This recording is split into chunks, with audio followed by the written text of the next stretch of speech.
Hello, everyone, and welcome to the 2024 Northeast Arkansas Basketball Media Day. I'm Garrett Weaver. Along next to me is Marcus Carlton. We're here all day long to bring you coverage of this wonderful event. We have so many sponsors. We'll get to those here shortly. We have so many hosts that have graciously given their time to come out and bring you coverage of such a wonderful event. Marcus, if you would, go ahead and tell us. Go ahead. Nothing like a little early morning technical difficulty there. So this is our 8th event for basketball. I mean, back in 2018, just to give you a little bit of history of this, Ryan Fletcher, owner of NEA Sports, decided he had this idea that he wanted to do a media day event, like you see for the collegiate level with the SEC and the Big 12 and some of the bigger conferences. Wanted to start a media day to put the spotlight on Northeast Arkansas student athletes. And a lot of planning behind the scenes. You know, there's a lot that goes into it. There's a lot more than us just standing here on camera talking about these different teams as we get ready to start yet another season. And you get all that legwork done on the back end, and you bring it out. And what's really been cool to watch is the way this event has grown over the years. Like I said, we started back in 2018. We're now up to for basketball, this will be the 2024-2025 season. And every year, there's been more teams added. First year started out about 38 teams, went to 50 teams. The one year that we decreased the number of teams was the COVID year. So I think we get a mulligan on that. And every year since then, we've gone 53, 58, 59, 61 teams today from all around Northeast Arkansas. And this event is growing at the pace to where now teams are starting to reach out to NEA Sports ahead of time and be like, hey, how can we be a part of this? How can we get an invite to this event? So this event is growing every single year, and more teams want to be involved. And it's just a great thing to sit back and watch. Oh, it's truly a great deal. It's something that, you know, when I was in school, we didn't have this event, but it is truly a great deal to showcase these athletes across Northeast Arkansas for maybe schools that don't get as much coverage, right. Schools that still do get the coverage, but it's just a wonderful, wonderful event. Yeah, and this has expanded beyond just basketball. I mean, a few months back we had the 7th football media day. There has been a volleyball media day now. It's expanded out beyond what I call the big two, beyond football and basketball, and we're including volleyball, which if you're in this area, volleyball is huge in this area. So to be able to include that in the mix as well has just been awesome to watch. Well, we've had a baseball, softball as well. I mean, so it really does do a great job of highlighting those athletes.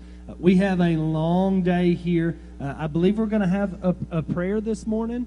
Are we going to do that right now? Yeah, we'll bring in Brother Andy Neal here from Temple Baptist. Step on in.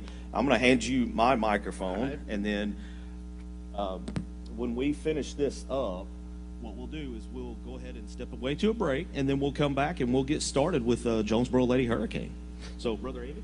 Man, it's so good to be a part of this thing, getting to watch all these students come through here, all these coaches, and, man, just asking God to give a great day to this thing is a cool start. God, thank you for this community of fans, of parents, of coaches, of players, and God, I ask that as this season gets started that they would know that you're in the mix, that they would know that you're watching over them, and that God, you just let it be a great season. We wouldn't have any of those serious injuries in our area. And even today, God, as people come in and out of this building, that there would just be a friendship and a kindness and a community feel to this whole deal. Thank you for all these men that are taking place, all these ladies that are helping this thing happen. God bless them for this. In Jesus' name I pray. Amen. Whether you're looking to own the home of your dreams or wanting to maximize your home value when selling, Colby Brooks is committed, consistent, and honest with his work. Don't let your buying or selling experience become another stress in your life. Leave it to Colby. And remember, buy from Brooks. Attention members and guests. Taste the flavor of Mexico at Casamaya Mexican Restaurant in Jonesboro. At Casamaya, all recipes are prepared fresh daily. Tacos, burritos, nachos, sizzling fajitas, salads, and more with unlimited chips and salsa. Dine in or use our convenient drive-through window. Olé! So don't wait till mañana to try Casamaya Mexican Restaurant on Caraway Road in Jonesboro. Taste the flavor of Mexico today at Casamaya. Whether you're looking to own the home of your dreams or wanting to maximize your home value when selling, Colby Brooks is committed, consistent, and honest with his work. Don't let your buying or selling experience become another stress in your life. Leave it to Colby. And remember, buy from Brooks. Welcome back, everybody, to the Northeast Arkansas Basketball Media Day. Let's waste no time. Let's get right to it. Coach Jody Christaberry and the Jonesboro Lady Hurricanes start us off. Coach, can I give us an opening statement, if you would, please, ma'am? Good morning. It's early.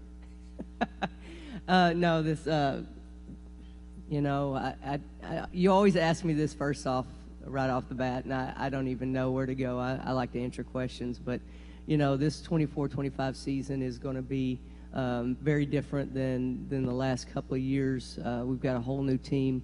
I've got 4 returners.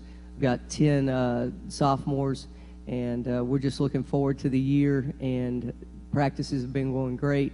Kids have been working really hard, a lot of competition out on the floor, and we're just ready for the season to start.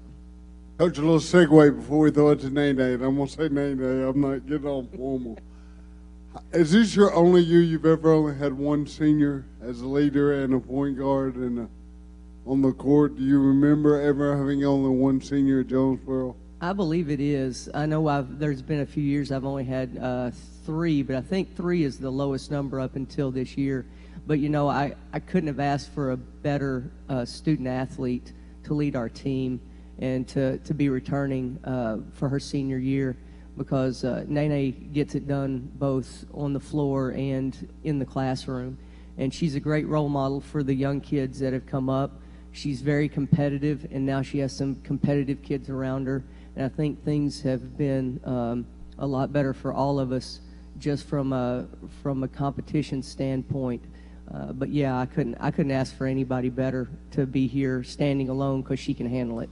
Well, give her the mic. NEA, as a fan, I'm one of your biggest fans. I've seen you mature as a basketball player, maybe more than anybody I've ever seen. What do you attribute your basketball skill maturation to? Why have you gotten so much better in the game of basketball over the last 3 or 4 years? I've always put in a whole bunch of work. I've always put in a whole bunch of work. I've just been working, getting better at my skills. I'm a senior now, so I got to leave it all on the floor, and I got to show what I can do. It's my last year, and I just want to be able to win and contribute all I can to the team in every way, even that's just defense, offense, being a leader any way I can. What kind of different feel does it have for you this year as a senior now? It's been a long road, I know. Kind of a different outlook now that you're a senior? I mean, it's always been the same, because I know that I've always been the leader, and I've always been having to contribute. As point guard. Yeah. I've always been having to be a leader, but this year I'm the only senior, so everybody looks up to me. But I feel like I can take on the challenge. I feel like I'm a good leader, and I can contribute the way I can and help my team win and help them understand the game more and understand that it's different than junior high and the game, the pace, and everything together. Now, Coach Christaberry bragged on your academics. Now, I'm still on NEA. Talk to us about what your plans are for the future, what academy you're in. Talk to us about your studies academically. I'm going to VCal Academy, and I want to go to college, be a real estate agent. Well, you got a good start. Coach Christaberry, I thought back to you. We've already talked about her being your only senior. You're very young in this year. I know you got a good sophomore group. But let's talk first about practice. You said practice is so much, the girls seem to enjoy it so much more this year. What is the biggest factor in that practice is better, I guess, this year? I think a lot of it has to do with, like I said, the competitive nature of the sophomore group that has come up. Last year they won their conference championship. They were winning games by probably average of 30 or more. So this is a group that they can go down and knock each other over, throw an elbow in somebody's face, dive on the floor after a basketball. We've got a scrum outside the lines for a basketball, and when I blow the whistle, they help each other up, they laugh it off, and they move on. And as a coach, those are the teams you just absolutely love. the ones who where iron does sharpen iron, and that you've got these kids who are extremely competitive. They're also teammates. They cheer for each other.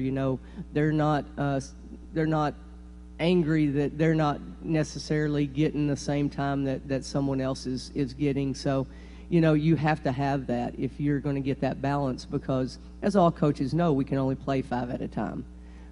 Coach, you talked about NEA being in the backcourt. Talk to us about the middle. Who will you have down low for the Lady Hurricane? Well, this year we've got a couple for sure who have come up as sophomores who are really taking control.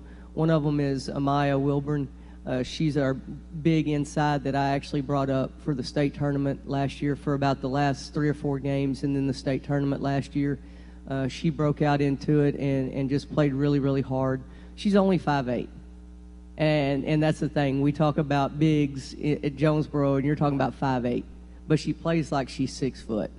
And then Rakaya Wright, she's also a sophomore. She came in, she's about 5'9". Same thing. Those two have battled each other for I don't know how many years, and that's been the nice thing about it, is they've actually played together for quite some time now. And so they know how to battle each other. They get after each other, push, shove, elbows, everything, and they make each other better.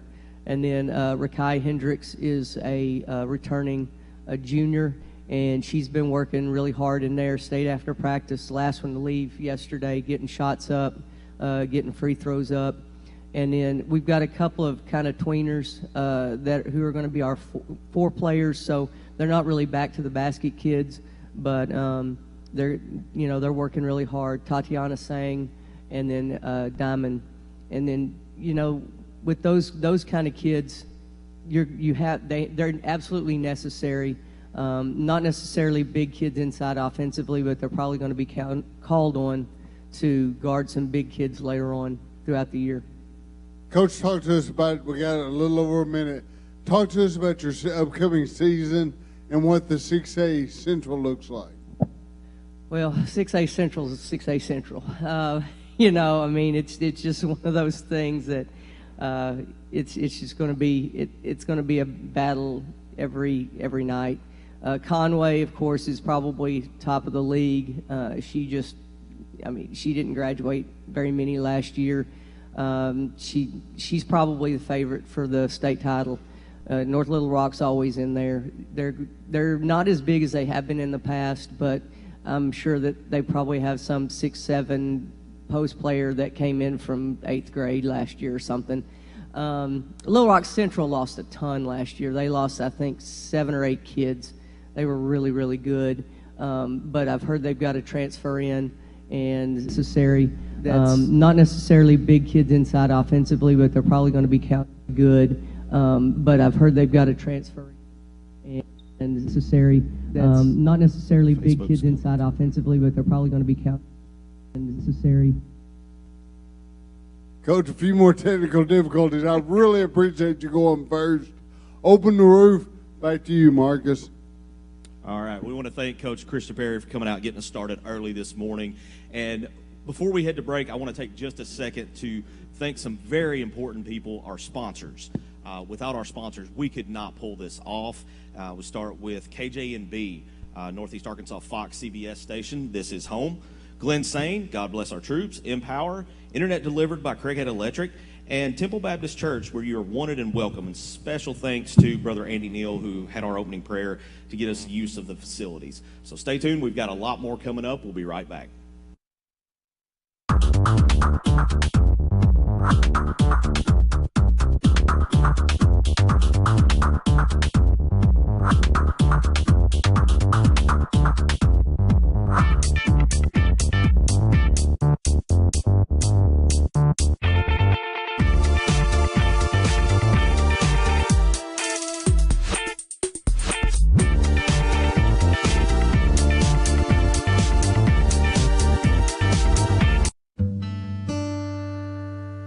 Thank you. Thank you for letting us be a part of your family and for trusting us with the ones you love the most. Thank you for allowing us to be a part of those lifelong memories. Thank you for taking us on the job and for putting us to work. Thank you for choosing us for your first vehicle and for every vehicle after. Thank you for trusting us for 70 years. And welcome back to the 2024 Northeast Arkansas Basketball Media Day. We're going to head right back up to the stage with Coach Bobby Gross and the Brooklyn Bearcats.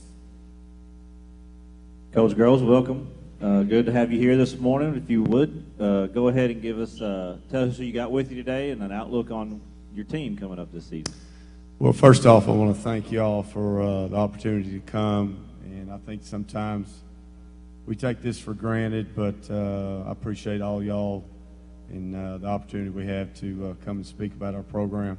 I got a Houston Johnston to my right, a senior, and Toby Burns to my left, also a senior.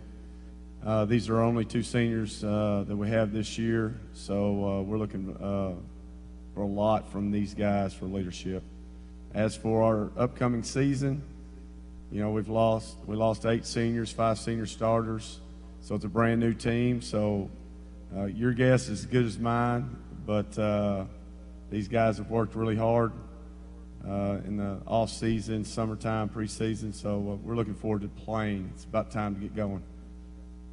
Yeah, you mentioned a lot of new faces for you guys that do have experience, but it kind of changes their roles. I want to talk to the two guys here. Toby first. Let's talk about your role. How's that going to change and expand for you in Houston? You can follow up after that with stepping up into just kind of a new role, and what do you think you need to do to help this team get where it needs to be? Last year I was on the bench, coming off the bench, so this year being a starter is going to be a lot different. In practice, I got to get everybody going, you know, talk a lot, and in games I just got to continue what I do in practice and knock down the open shots. Houston, what do you think your role is? Expand on that a little bit. Well, there's definitely a big gap when it came to this year's leadership and last year's, and having to step up and fill that role. And we have a very young team and a lot of immaturity that needs leadership and a good example to step up and look at. Coach Gross, you got these two guys with you today. Who else are you looking for to kind of contribute and make an impact for you guys? Like Houston said, we have an extremely young team, 2 seniors. I think there's 10 sophomores, 8 juniors. So there's the one good thing I think about this team is we're going to be pretty deep. We have multiple players in each position, which gives us some, gives me a little bit more freedom to do some different things. But, you know, Lane Webster coming off the bench last year, along with Toby and Houston, is one of the players we're going to lean on. Brody Robertson and, Riley Sutton, they're here with us today. Those guys saw some time, but again, we had 5 senior starters, lost 8 seniors, and they saw the 95 to 98% of the time in critical moments. So there's a big learning curve, which I have to be patient with that learning curve. I can be patient with that. One of the things I'm not going to be patient with is, hard work and good attitudes. That can come with whether you're a 5th grader or a senior, So that's the challenge we have, is just experience and learning through these, ups and downs maybe of the preseason. But I'm looking forward to it. That's just the journey. That's the exciting part of it. The 4A3 looks a little different this year, but I'm assuming the expectations are always the same at Brooklyn.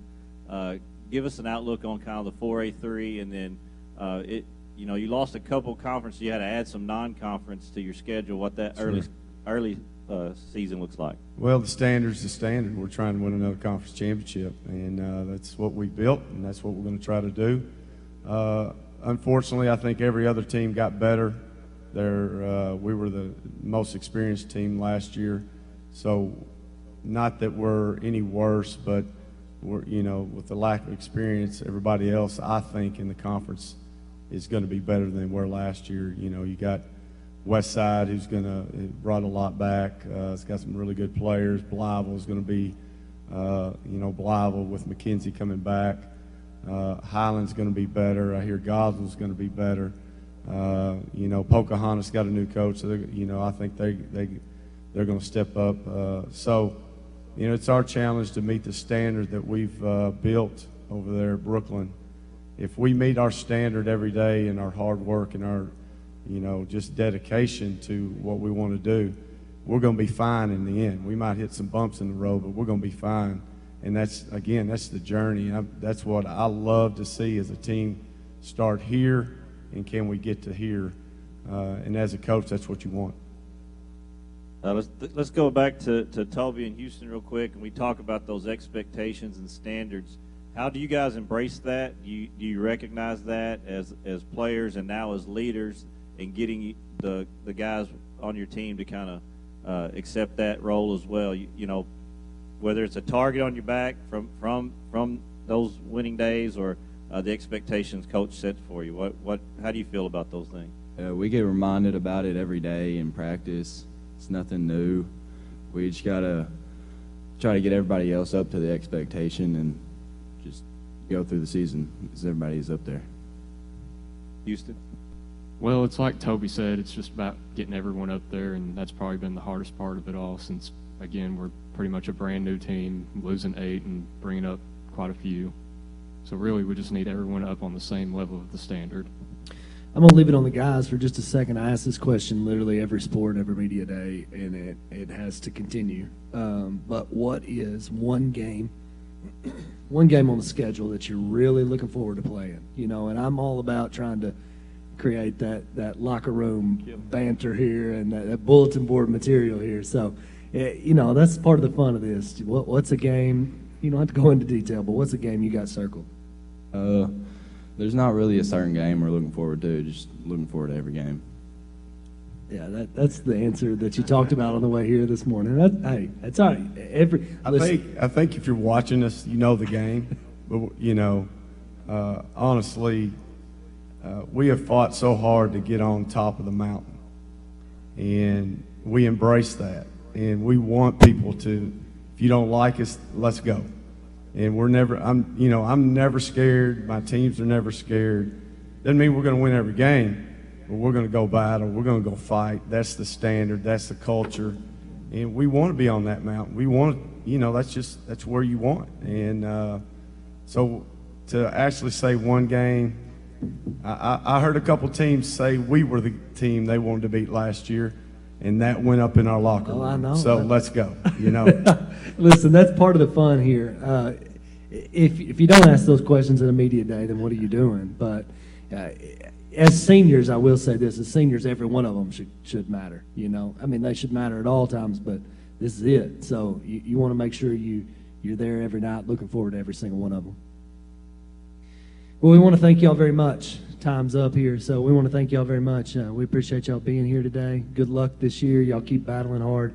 Keep raising that standard even more. So good luck to y'all. Thank you. We're going to take a commercial break. We come back, we'll have the Jonesboro Hurricane on the stage.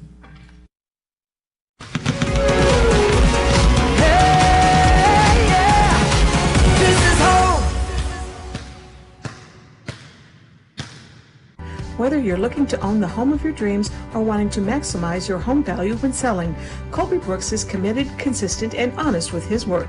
Don't let your buying or selling experience become another stress in your life.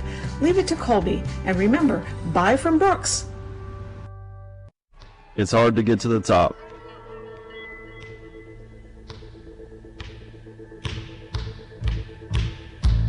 But how do you stay at the top? Hard work every day.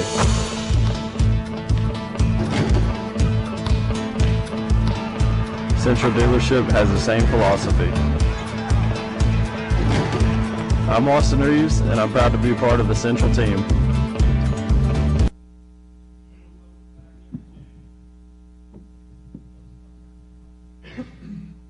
Welcome you back into the 2024 Northeast Arkansas Basketball Media Day. We're going to head back to the stage in just a second, but wanted to take another opportunity to thank our great sponsors. Without them, there's no way we could pull this event off. Start with KJNB, the Northeast Arkansas Fox and CBS station. This is home. Glenn Sane, God bless our troops. Empower, internet delivered by Craighead Electric, and the facility we're using today, Temple Baptist Church. Very special thanks to Brother Andy Neal for letting us use this facility. We greatly appreciate it. They've been a great partner of ours for several years. So now we're going to head back to the stage and visit with Coach Wes Swift and the Jonesboro Hurricane. Coach Swift, you get me again. Kind of give us an opening statement just to get us started and introduce the gentleman on your left and right. Absolutely. Thanks for having us, first of all, guys. I know it's a ton of work, and we appreciate all you guys do to have all these teams in today. To my right, I got DJ Johnson. He's a senior. Well, all three of these guys are seniors. To my left is CJ Larry, and far left over here is Luke Bolts. Coach, we'll just go on with DJ. DJ, senior year, a lot of work has been done. What is different about this year for you as a senior? I just feel like what's different this year. I just feel like my expectations are more higher than what it was last year. I just feel like that I need to play twice as hard. I bring a lot to the table, so I just feel like, on the defensive part of the end, in the rebounding wise, I feel like that plays a big part of us winning games this year. I'm sorry, I kind of put you on the spot earlier. CJ, coming at you, you got a big day today. Talk to us about what all you have going on today. Obviously, this morning at 12 today, I'm signing to Northwestern State. So, yeah. Got a big day signing, all that, and then you have practice, I'm assuming. Luke, throw it down to you. You've had a kind of a different career than these guys. Moving in from Pocahontas, talk to us about that transition and playing with Coach Swift. And now you're a senior. Kind of wrap it all up and give us a synopsis of those three. Okay. So whenever I first moved here, obviously the adjustment and the pace of the game and all of that was much different. Practice was much more intense. Coach Swift, he gets us ready for each and every game and every situation. And now that I'm a senior, I kind of feel like my role as a leader on his team is to not only make sure that I'm doing the right thing, but try to help others do the right thing as well and help make us better in that regard. Coach Swift, I'll throw it back down to you. Traditionally, you start out a little bit later in the year. Talk to us about your preseason pre-conference tournaments that you're in, and then get into the 6A Central. Absolutely. We move our schedule back. It's just kind of a philosophy thing for me. I've done it my whole career. If we have guys on the football team, which we normally do, we don't really want to start playing without them. So we want to try to move it back as far as possible so we can have most of our guys when we start the season. We open this year with the Rumble on the Ridge on Thanksgiving Day in Forest City. We play the team we actually played in the championship game last year. Laverne out of Nashville. We opened with them this year in the first round. So I don't know if that means the tournament's like 3 times as hard this last year, more difficult. I don't know. We don't know the other teams in the tournament. But that's where we open. The very next week is the Hurricane Classic, and we got another great field coming in. Probably the top team that nobody knows around here will be DeSmet, just sweet, out of St. Louis. They're defending 5A state champions. And if you know anything about St. Louis, teams like Vashon and Christian Brothers and people like that are in that conference, and they beat all of them. They have everybody back. So they come in with a loaded team. The Hurricane Classic will be another fun tournament. After that, we go up to Conway. We play Fayetteville. Fayetteville just beat Little Rock Christian night before last. So, they're another good team. Whitehaven out of Tennessee's on our schedule this year. They'll be nationally ranked when the rankings come out. Chicago Prep's on our schedule this year. So it'll be challenging. At Christmas, we go up to the Ronnie Brogdon, and it's got Springdale Harbor, North Little Rock, et cetera, in that tournament. So another challenging schedule before we get into the 6A Central. And the 6A Central. Talk to us about that. Same. The state champions come out, the number 1 ranked team in the state champions come out of that conference the last, I don't even know how many years. I know the West is getting pissed a little bit, and they're wanting some revenge, and they've got some dudes that are going to be legitimate contenders this year. I know you asked about the 6A Central, but I'll tell you, Springdale Harbor, Bentonville, Fayetteville, all four of those teams could win it this year. But as far as the 6A Central, Bryant will be number one on paper coming in. They've got everybody back. They had lost a 6'7" kid last year to a prep school. He's back, so that gives them a rim protector to go with all those guards they have. North Little Rock will be North Little Rock. Central's going to be Little Rock Central. They've got a kid named Luke Moore that had gone to a prep school. He's coming back next week, we've heard, so they'll have him back. They lost a lot off of their state championship team last year, but then they go up and beat Bentonville 2 days ago, in a benefit game. So they're as advertised. Maumell's got a really good team. Well, Conway went on the road last night and beat them. They finished 7th in our conference last year, so it is what it is. Coach, obviously you're going to be depending on these three. You got a more, talented senior class, although you did lose 3 good ones from last year, but you know it's coming. Talk to me about the football players that will aid in y'all's effort. Absolutely. We only had 3 seniors last year. This year we have 7. And a lot of these seniors played a lot of minutes last year. So whereas we come in as a very inexperienced team and kind of behind the 8 ball to start, we're a lot more ahead of where we were last year. Kellen Smith, coming off the football field, should be a starter when he walks into the gym. His conditioning is going to be a factor, but he's really good. He and CJ, if there's a better 1-2 combination as far as being able to guard the ball in the state, I'd like to see it. They're both really, really good. Marion Taylor, a tight end for us, comes in and gives us some physical toughness in the paint.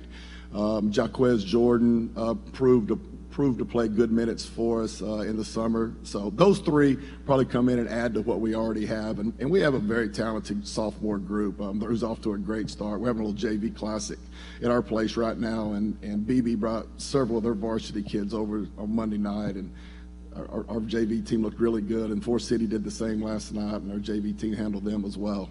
So they're off to a really good start.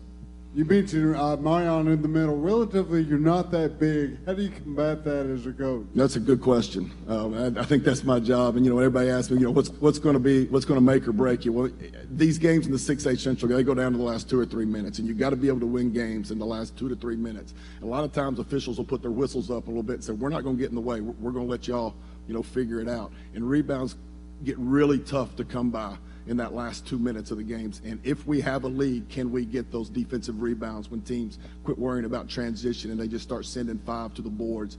Can we get that rebound? Teams that like to throw it inside, and several of our teams in the conference have big-time post players. How are we going to defend that? If we trap it, how are we going to scramble out? So defending the post and can we get rebounds in the last 2 and 3 minutes of the games, I think is ultimately going to determine how far we can go this year. Coach, we got about 30 seconds. Kind of give us a closing statement, or if any through one of these 3 gentlemen want to, but I need a closing statement, and like I said, 30 seconds. Do y'all want to give the closing statement?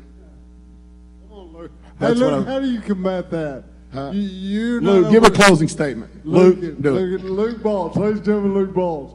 Luke, you're not overly blessed, relatively. You're a lot taller than I am. How do you combat in the middle? What's your mindset when you go down in the middle for a rebound? Well, I lift weights, so that helps a little bit, but just got to have a tough mindset, be ready to fight down there, and just don't give any ground. You gotta fight for every inch. Well, I appreciate it, gentlemen. I appreciate you. You know I'm your #1 fan. Shot clock operator extraordinaire. I appreciate it. Open the roof, Marcus. We'll go, not Marcus, we'll go straight to commercial. Thank you, Jonesboro Hurricane.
Welcome back into the 2024 Northeast Arkansas Basketball Media Day. We'll get back to the stage in just a second, but want to thank our great sponsors that without them we could not pull this event off. KJMB, the Northeast Arkansas Fox and CBS station, this is home. Glenn Sane, God bless our troops. Empower, internet delivered by Craighead Electric. And Temple Baptist Church for the use of their facility. A very special thank you to Brother Andy Neal letting us do this once again this year. So, now that we've paid a few bills, let's get back to the stage with the Paragould Lady Rams. Coach Sonia Tay with the Lady Rams. Coach, if you would, give us an opening statement, introduce the ladies to your left and right. Well, I have here Nia Lurie. She's a senior. Also Dixie Williams, a senior. And Hallie Benson, also a senior. Just want to say thank you all for this great event and having us here. Definitely appreciate this every single year. But as far as with our expectation this year is just, we have nowhere to go but up. We really struggled last year. We did not do very well, but however, we improved every single year. So we have all of our players coming back. With the addition of Dixie Williams, who last year she tore her ACL, so she was out, and had a lot of key players that was out last year, so that was the result of a struggling season. But we have a lot of experienced players this year, and have an addition of several super sophomores, as I call them. So with those included with these three. And then also Hadley Luke, as far as a junior, we're going to be much improved from last year. So looking forward. Well, let's talk to Dixie about that. Injuries are always tough, and you had to sit and watch a whole year. So how anxious and ready are you to get the season going and get back on the floor? I'm pretty excited to get back. It definitely is difficult coming back after sitting out for 11 months. But I'm just ready to be back and help our team hopefully get a lot better. We just have to stay consistent and keep working. Coach, you talk a lot about a focus on defense for you guys on the defensive end of the floor. Talk a little bit about that, kind of your philosophy on that and how that's going to help y'all. Well, we're not a giant team, so we're going to be small, and our focus is just doing the little things to try to be efficient on the defensive end to stop teams, such as taking charges, just getting quicker, getting down the floor faster, picking up our man, identifying who we're guarding early. So those are all things that we've talked about in the off season, and can really help us, help the helper. So we're the last couple of days we've really been focusing on our offense, but defense is so big.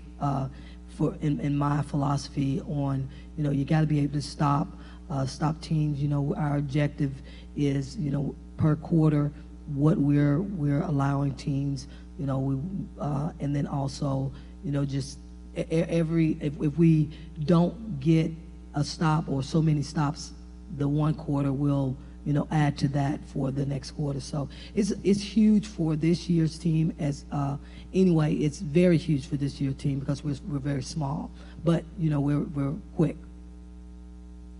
Let's start there on your right. I want to ask each one of these young ladies up here, kind of, we're looking at a lot of pieces back. You're looking to get better, maybe get back to that state tournament, get one of those spots, and it's always tough in the 5A East. So what do you see your role and your expectation is to help the team this year? Being more aggressive in the paint and going up for every rebound and put back solid. On down, yeah. Go ahead. Really working on getting down the floor and being aggressor in the paint, because I've had a problem with I don't come in as tough as I need to be sometimes, so I'm really going to try and do better about that this year. For me, it would be condition. I just need a condition because it is hard coming back after not doing anything. Oops, sorry. But, okay, But I really do think I just need to get faster because as a guard, I just feel that we're going to have to be going up and down. So I believe my biggest thing is just getting up and down the court like I used to be able to. Coach, talk to us a little bit, just a second, about the off season. You know, what has the off season looked like as far as you said you're coming off of a tougher year as far as wins and losses and all that stuff. But what has the off season? What's the outlook been as far as, you know, how do you get the girls to flip that switch to say, hey, that's in the past. Let's move forward. Let's get better and let's work every day. Well, yes, that's something that we talk about a lot, especially since the season started, about, you know, what the past is the past. So we try to come in and give that get better 1% every day. And then also, I actually talked to them about it yesterday, just being mentally focused and just coming in and not trying to get through the practice, getting something out of the practice every single day, getting better. And I think they're coming through. They're coming through. You know, it's always a slow start to the season where we're trying to get, you know, every team trying to get in and get gelled. So that's no different than our team. We're going to try to get in, get gelled, see who can give what. Like, again, we have sophomores. I actually pulled up a freshman this year as well that's going to contribute to the team. So we just try to come in every day and try to get 1% better and let the past be the past, because I got a lot of kids that, you know, I'm working with them mentally. It could be challenging sometimes from day to day. And I understand, you know, because these kids, I mean, it's a life lessons. Things happen off the court that sometimes they bring on the court. So you just try to be that mentor, that parent figure to them and help them get through their day, because I do understand that, you know, their problems are real. And, you know, you just never know what people are dealing with.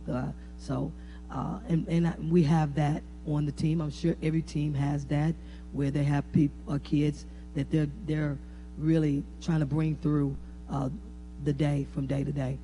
Well, when you step across those lines, you can just kind of forget about that a little bit. You know, that's a little bit of time away. You can just play ball, you know, and that's what you try to say, hey, this is an escape. Let's just get out there and play. Absolutely. Yeah. Well, talk to us real quick. We got about a minute and a half, 2 minutes. Talk to us real quick. We're going to do a little conference outlook, and then I'm going to come to the girls for just a second and ask a question. But tell us just real quick a little bit about the conference. Well, obviously, the 5A East is a very hard conference. I mean, we got a lot of great teams in it, and, you know, as far as what the outlook on it, I mean, Tech, they're bringing back their whole group. They made the state tournament and went, you know, I think to the second round, got put out in that semifinals, and I'm sure they're very hopeful. They have a very good team. You can't ever put out West Memphis, very athletic. Marion as well, and Batesville is coming around. You know, they had a couple down years after having a great year, and I think that with us, we want to try to be right there in the middle of the pack. You know, we're even though last year we were at the bottom, we're trying to climb our way back up to the middle of the pack and get back up there to getting back into the state tournament. Well, girls, I ask this all the time when I have the mic. One game on the schedule that you're really looking forward to playing, and everybody's got to answer. So tell me.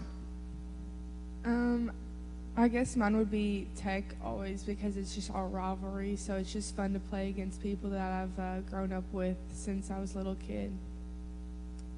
I'd have to agree on that because, I mean, last year, our last game against Tech, we brought up the new sophomores, and that's the best game we played all season, the closest game we've played all season. So it just brings out another part of ourselves. I'd say West Memphis game because it's aggressive and it's, like, challenging. I like that game. That's good. You got a couple games then you're really looking forward to playing. But that Tech game, the atmosphere, that is, you throw that in there on top of everything else, and that just, you want to win that one. Those are the ones 30 years from now you're still talking about. You want to make sure you win. So, well, thank y'all very much for coming today. We appreciate it. Sure appreciate you all having us. Good luck to y'all this year. We're going to go ahead and send it to commercial. When we come back, we'll have our next team on the stage.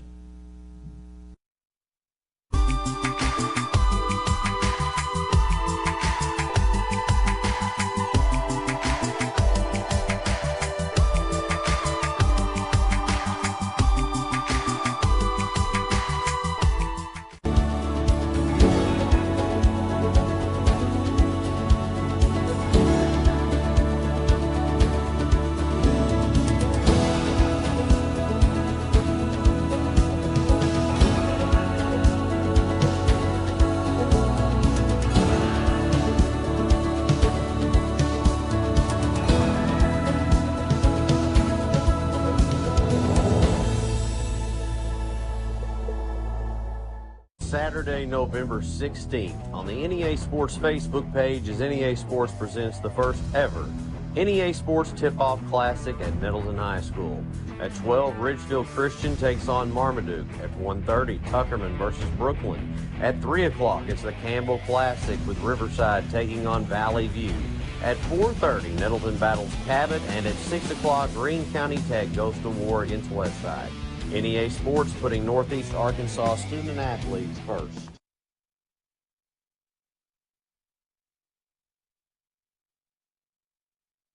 We just heard from the Paragould Lady Rams. Now it's time to go to the other side of the house and hear from the men's team.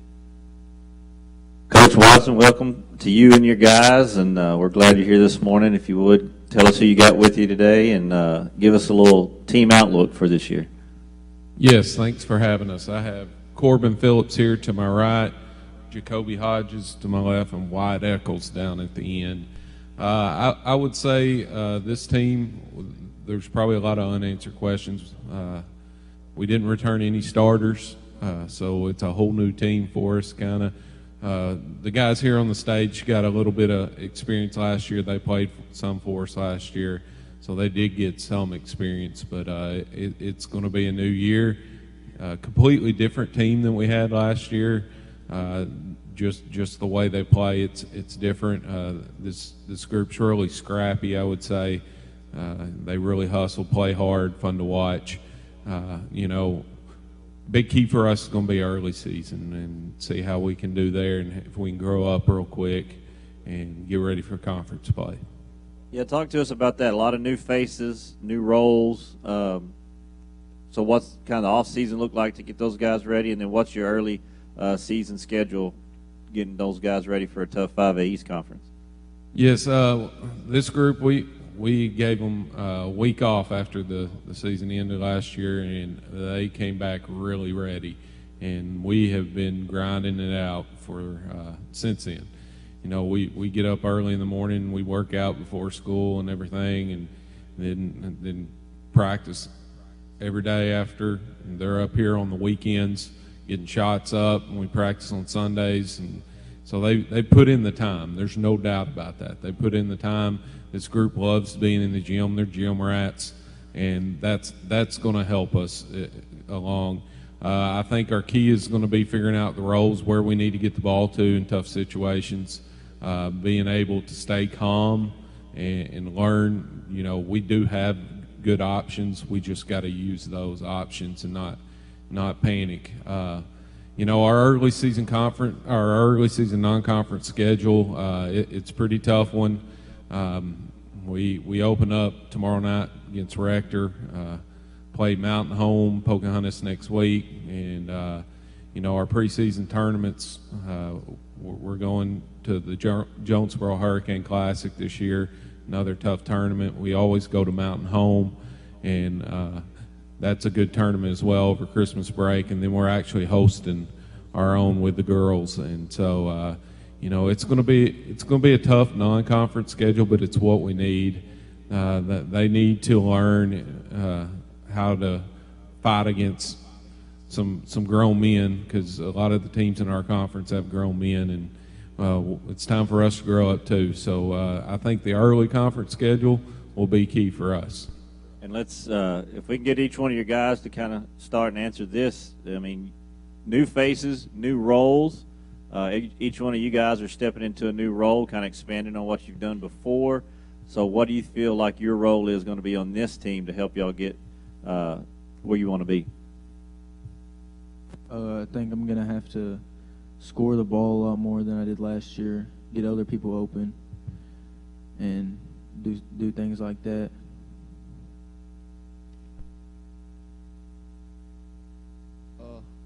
Same as Corbin, trying to score a lot more, and there's not really somebody else that can, like, well, we do have score actually, but I'm being relied on a lot more for like rebounds and everything like that. I'm out there to play defense. I'm a real good defender. I can score sometimes too. I take care of the ball good. Make good decisions.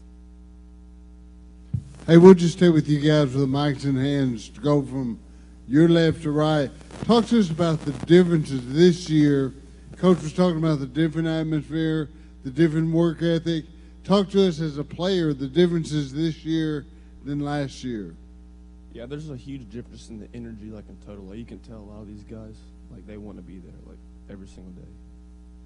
Basically what he said. You agree? Everybody, when we get to practice, everybody brings it. We usually have good energy and be ready to go. Corbin, can you add anything to that? It's pretty much what they said. I mean, we're You're working hard. Yeah, we're just working hard. Yeah. Coach Watson, you mentioned a little bit the 5A East Conference. Talk to us about the projection for the conference and where the rounds fit into that projection. Well, as y'all know, it's a pretty tough conference, and I would say you always got to be worried about the three that's been at the top the last few years, with Nettleton and Valley View and Marion. They're always their talent level is always going to be there, and they're going to be tough. After that, there's a lot of teams that have improved since last year.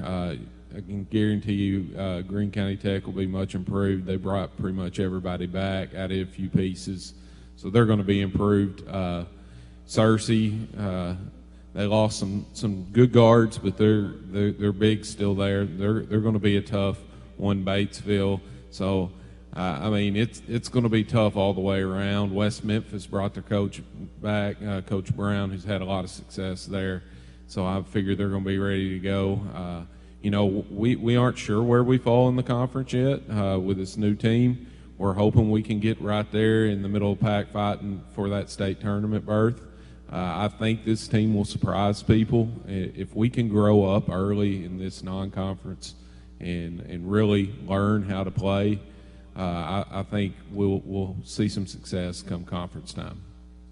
Coach, you've mentioned growing up with this team, and throughout the offseason, who are some of the guys and new faces that have really stepped up into a leadership role? Well, these three on the stage, obviously, they played a little bit and they've had to step up. Corbin here has kind of been the de facto leader, our senior here, and he's done a good job. It doesn't come natural to him, I would say, to speak, and he's kind of a quiet one, but he's been forced to, and I've been really proud of how he stepped up.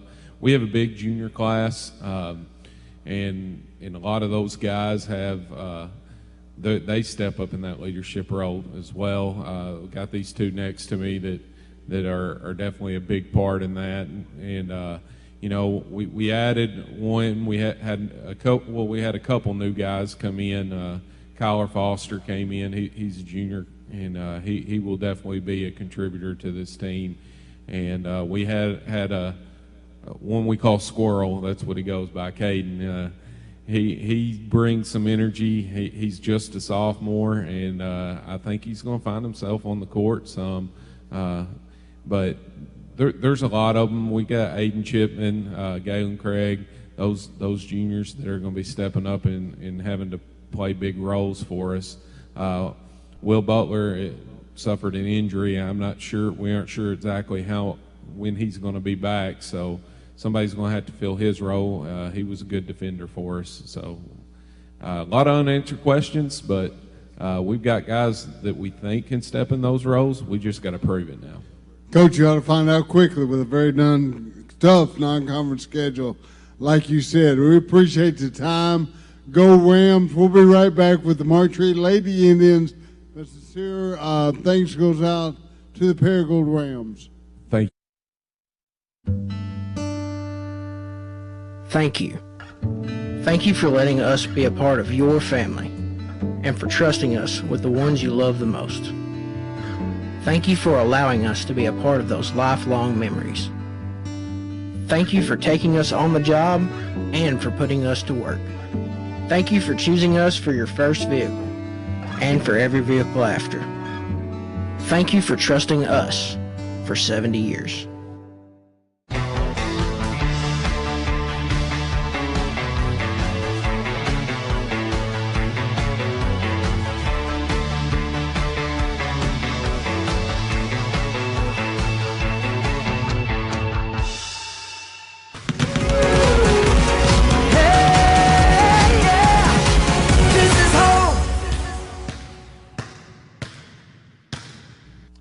Welcome you back into the 2024 High School Basketball Media Day. And right now we're going to get a little taste of Poinsett County. Marquette Lady Indians are up on the stage and ready to go, so let's go to them. Good morning, Coach. If you would, go ahead and introduce yourself and tell us who you brought with you today. Yeah, I'm Coach Colton Frazier, year 8 at Marquette, year 6 as head coach. Today I brought point guard senior Zion Anderson, forward, Journey Versey, senior, and then sophomore, Alyssa McGuire, shooting guard. So talk to us a little bit about outlook for this year. So last year, as you may know, we were Final Four team in the 1A. We looked to make it back, to the state tournament. Our big goal is to make the state championship and roll the dice and see what happens when we get there. Really good year last year, clearly. Talk to us a little bit about the adjustment last year, moving into the off season. The expectations were high. Let's talk about, what have you worked on this off season? Yeah, like I said, we took 30 wins last year. We tried to schedule some opponents this year to kind of battle test us a little bit. This year we got Jonesboro, Blytheville, some bigger schools, try to test us before postseason play. We went into off season. We knew what we need to work on. These kids right here, one of them, the most unselfish player I've ever coached. She got in the gym and worked hard on her jumper. Journey in the middle, she worked on her jump shot. She's, shooting high percentage from the mid-range now. And then the kid on the end, Alyssa, same with her. She was really a set shooter last year, but she's kind of developed her game this offseason, tried to put her on the floor a little bit more, drive to the hole. And then, it doesn't stop from there. The whole team, they knew what they wanted to do this year in the offseason, got in the gym and worked. They worked hard. They're all coachable. And as a coach, that's all you can ask for. What'd you lose from last year's squad moving into this year? Nothing. We didn't lose anything.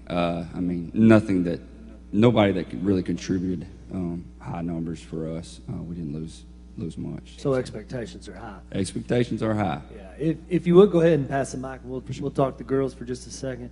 Kind of talk to us a little bit about what have you individually worked on this off season to make sure you're able to take that next step come that time.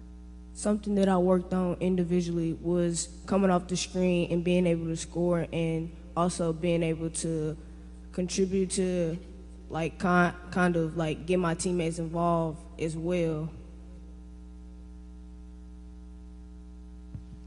Something I worked on was getting a better jumper and shooting threes and just rebounding more in the paint.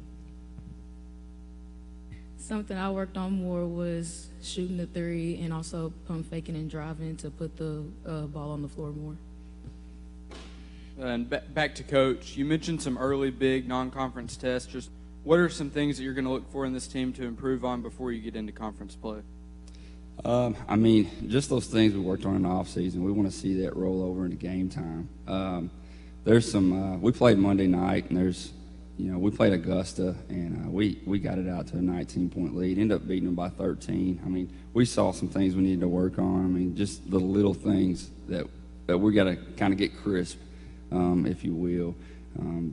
Boxing out and rebound, we got to do a lot better job. We didn't do a very good job Monday night on that, and that's part, comes back to me. So we'll get that figured out, and we'll get it rolling. Coach, your conference has been tough, and the region maybe even tougher. Yeah. Y'all, if you can survive that, you can make a run, and y'all have done that. So talk about your conference coming up this year and what that looks like. Yeah, I mean, you would say, it's great having Mammoth out of there now, but, I mean, a lot of people would say maybe they're a little down this year than years past. But it doesn't get any easier. You got Earl coming in. They got 2 studs over there that can play. But, I think we, the team that we got, I think we can compete and look to win a district championship and then roll that into regional. You say region, our region was probably one of the toughest in the state last year. I mean, all 4 teams, final 4 teams came out of our region last year, and I think that just is, is a test to our conference and our region and how tough it is. And if you'll pass it down to the ladies, let's talk a little bit about that. You got to grind in conference. Coaches challenge you in the non-conference, and then the postseason is going to be real tough. So tell me about your mindset, what you think your role is, and kind of the expectations you have as players. My mindset and role on the team is to generate the floor and be able to facilitate the floor and make sure I can get my teammates open, make sure they take a good shot. And on the defensive side, I always play defense. So that's another role that I have on the team as well. My role on the team is to be a local voice and rebound and score in the paint. My role is to shoot the ball and also move the ball around to just work it around better. Well, and while y'all have the mic, let's talk a little bit about. Tell me what's one game on the schedule, maybe 2, but for sure one game on the schedule that you're really looking forward to playing. Somebody that we are looking forward to playing will be Earl. Definitely Earl. Yeah, definitely Earl. Earl is they're talented. They've got some really good players, so that'll be a good game for sure. Coach, tell us, your non-conference schedule you said is tough. Tell us any tournaments that you may be in that you may be challenged in as well. Yeah, I mean, we're in the NEA tournament. Obviously, you always get tested, in there. We jumped in the Kale Classic this year. We've never been in there that I've known in the past. But there's always tough teams there. I mean, we late in the year we got Sloan Hendricks, we got EPC. I mean, a rival. Every time we play EPC, it's going to be tough. Sloan is, they got a couple kids that can go. They're going to test us. Like I said, Jonesboro. We play at Jonesboro this year in mid-December. We look to get tested there. And then, of course, we got Earl a couple times in conference. I mean, we're going to get tested, and hopefully, it'll have us grounded and ready for postseason play. Well, Coach, you had a tremendous year last year. You got everybody back this year. The bar is set so high. But talk to us a little bit about how,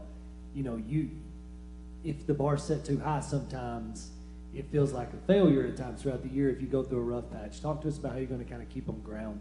Yeah, I mean, you got to make it fun. I mean, practice, a lot of people think it's just, we get in there and grind. We grind. But it's easy for these cats. I mean, you tell them what to do and they go do it. I mean, it's I think I could get them to run through that wall if I wanted to. But I try to keep it fun for them in practice and just try to keep them grounded. I mean, I know the expectations are high. They know the expectations are high, but they're ready for it. And I wouldn't want to go to battle with any other group. I mean, these are the ones. So it's a fun year to be a Martree Indian. Yeah, I would agree. Lady Indian too. Yeah, so. Yeah. Well, Coach, thank you very much. Ladies, thank you very much. Good luck this year.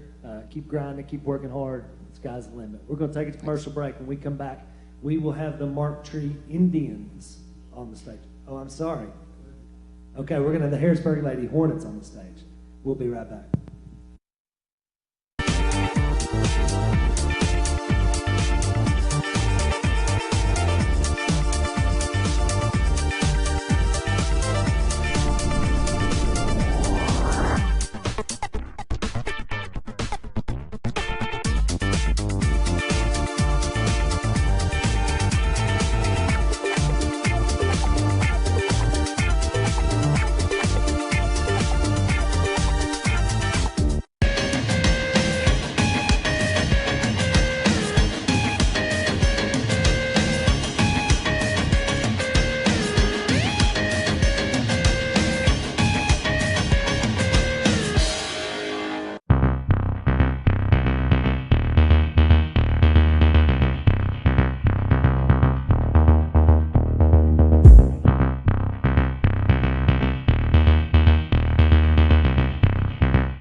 welcome you back into the 2024 Northeast Arkansas Basketball Media Day.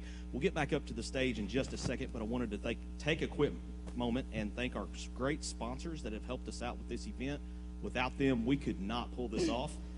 KJ&B, Northeast Arkansas Fox and CBS station, this is home. Glenn Sane, God bless our troops.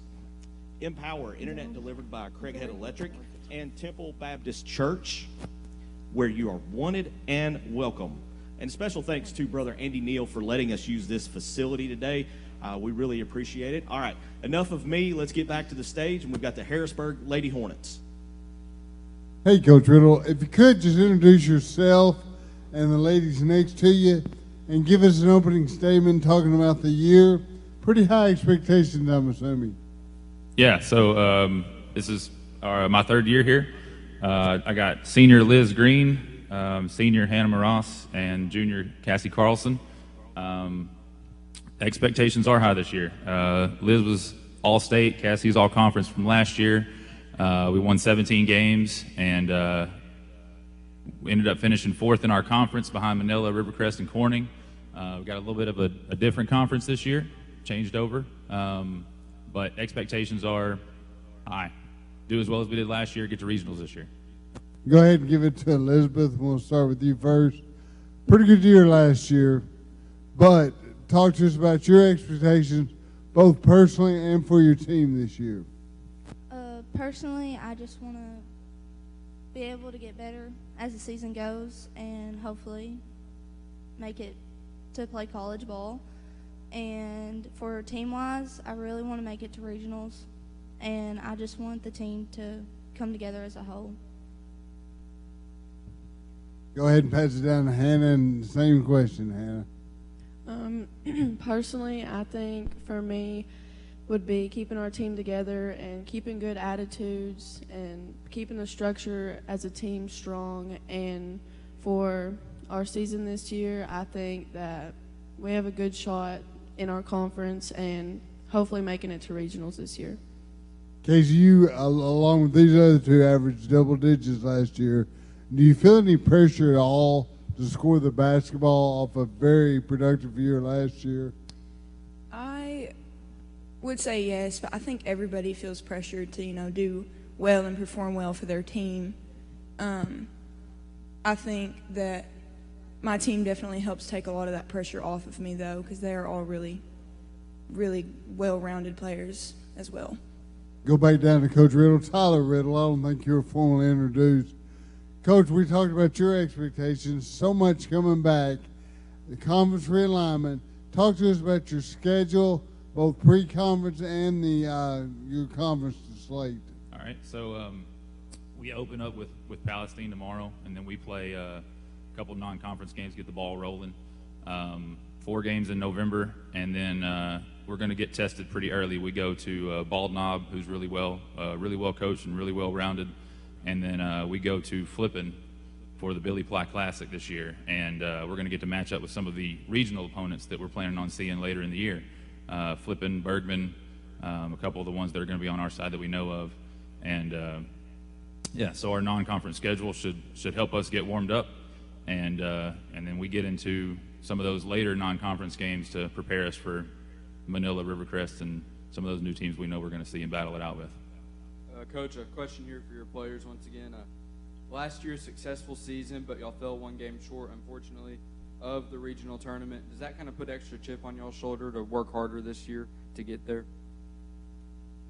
I definitely think so. It's hard to beat a team 3 times. I don't want to talk. They're sitting over there, by the way. We see you guys. But we got them in overtime at their place, double overtime at their place. We lost to them in the regionals in overtime, or district in overtime. But we beat them twice, couldn't beat them a third time. And, this year we know we got new faces, but not entirely new. We know what our expectations are as far as where we should end up in the conference and what we're shooting for. But, I think they know what's at stake here and what they're shooting for.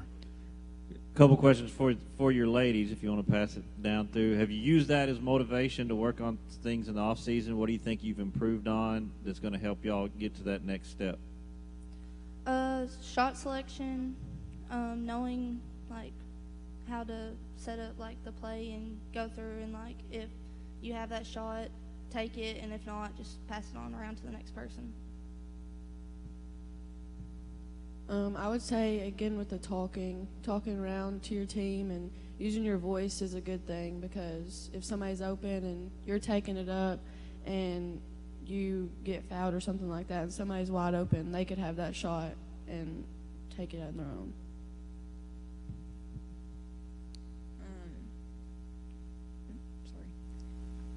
I think, yes, it's motivated us to work on things more in practice, like what Liz said, focusing on shot selection and understanding when to take those shots and when you need to pass the ball, just working more with the people around you. Coach Riddle, you have said that depth is a concern this year.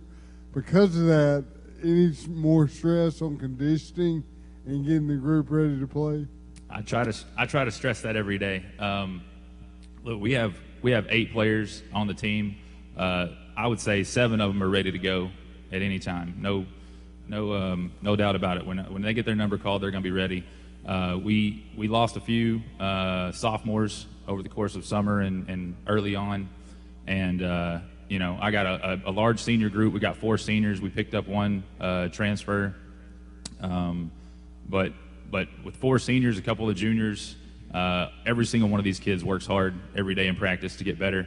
I think for a lot of coaches, I think they find an opportunity to maybe, when you're playing certain teams, you can kind of pick and choose who you might want to put some attention on and who you can take attention away from. And I don't think we have one of those. I'm just being honest. When we got 5 on the floor, the 5 are a threat to score, to move the ball, to run, and I hope that our conditioning has been paying off. Elizabeth, you go by Elizabeth, correct? Not Beth or Liz or Elizabeth? Elizabeth or Liz is fine. Okay, I'll say Liz. We'll get informal here. Talk to us about your goals for the season for the team. My goals for the season is to just be like better as like a whole, and just work together and get through everything, even like through the tough times. Just really push ourselves this year, since we have like high expectations for making it to regionals. No goals like conference-wise or record-wise, or? I definitely want to win more games than we did last year, and just go further than what we did last year. 17-11 last year. That's pretty high expectations. Go ahead and pass it down to Hannah. Same question for you. Anything that you want more or different this year than last year? I think the games that we won this past year were very close, and I want to make them not so close. Like the Walnut Ridge game was really close, and I know that this year is going to be just as tough. And so I think that's one of my games that I'm looking forward to this year. And as my goal is just to be all around just a team player, pass it off, just be really selective of what I want to do. Casey, same question to you, and we got to wrap it up. So, ladies and gentlemen, Casey Carlson. I want to finish 2nd or 3rd in our conference, and like what Hannah said, being able to finish games better as a team as well, making these games not so close. And then there are some games that we went head-to-head on, like with Corning. We want to be able to push through those and finish well and hopefully come out with more wins. Thank you, ladies. A great year last year. Wish you the best of luck this year. Coach Riddle, hats off to the Hornets, Lady Hornets. Hope you have another great year. We'll be right back with the Lady Mohawks of Pickett High School, so stay right with us. Since 1930, Pickett State Bank set out to share the true meaning of community. To us, community is family, neighbors, and loyalty. Planting a seed and helping it grow. We know our children are Clay County's future. Whether reading at the elementary school, sponsoring local library functions, or funding scholarships for higher education, we give our time and efforts wholeheartedly. We are Pickett State Bank.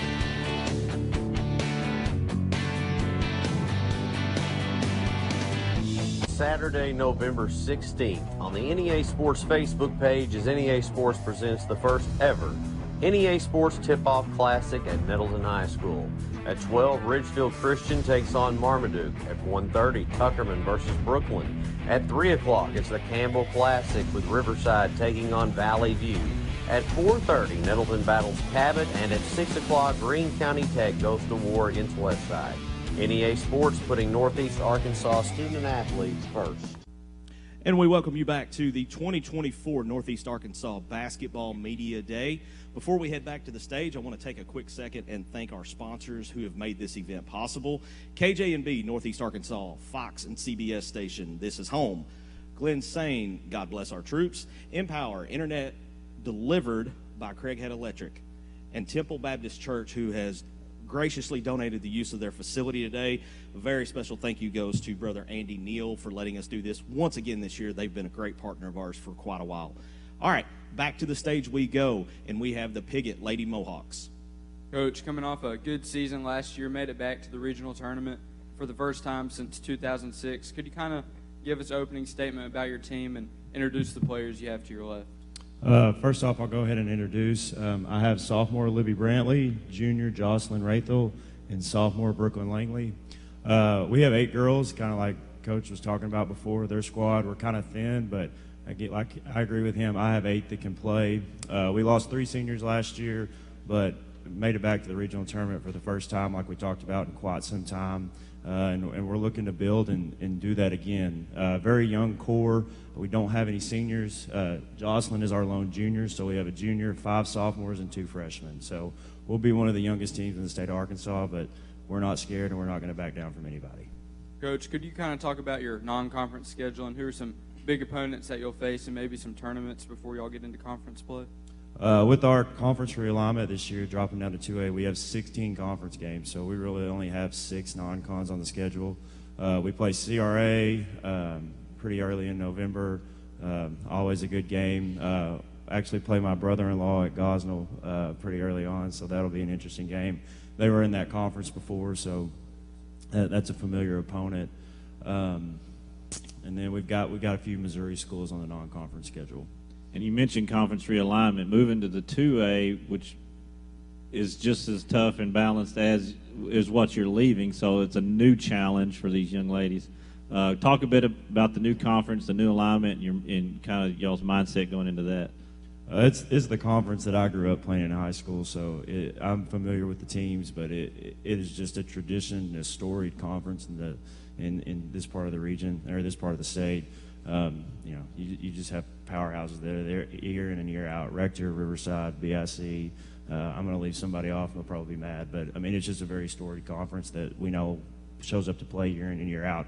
And a lot of them don't have volleyball. And we just came off an Elite 8 run in the volleyball state tournament. So 4 of our 8 have been in volleyball. So and I got out of football on Friday. So we've had 2 whole practices together as a group. So, it'll be learning curve early on, but in December, January, we look to be running on all cylinders. Ladies, let's talk to y'all a little bit. You had a good late season run last year, made it to the regional tournament, got a little taste of the postseason. So how have you used that as motivation?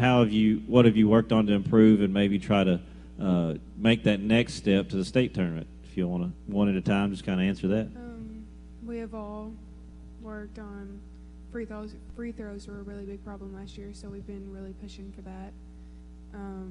Just our team bond, we've been working on that a lot this offseason. Working on defense is definitely a big thing we've been working on. Free throws, putting shots up, and working as a team. Just want to stick together. I have very high expectations for us this season. I want to make it to the regional tournament very badly, and we've been working very hard on off season on our team bond and our confidence and everything. And I think we need to keep high confidence.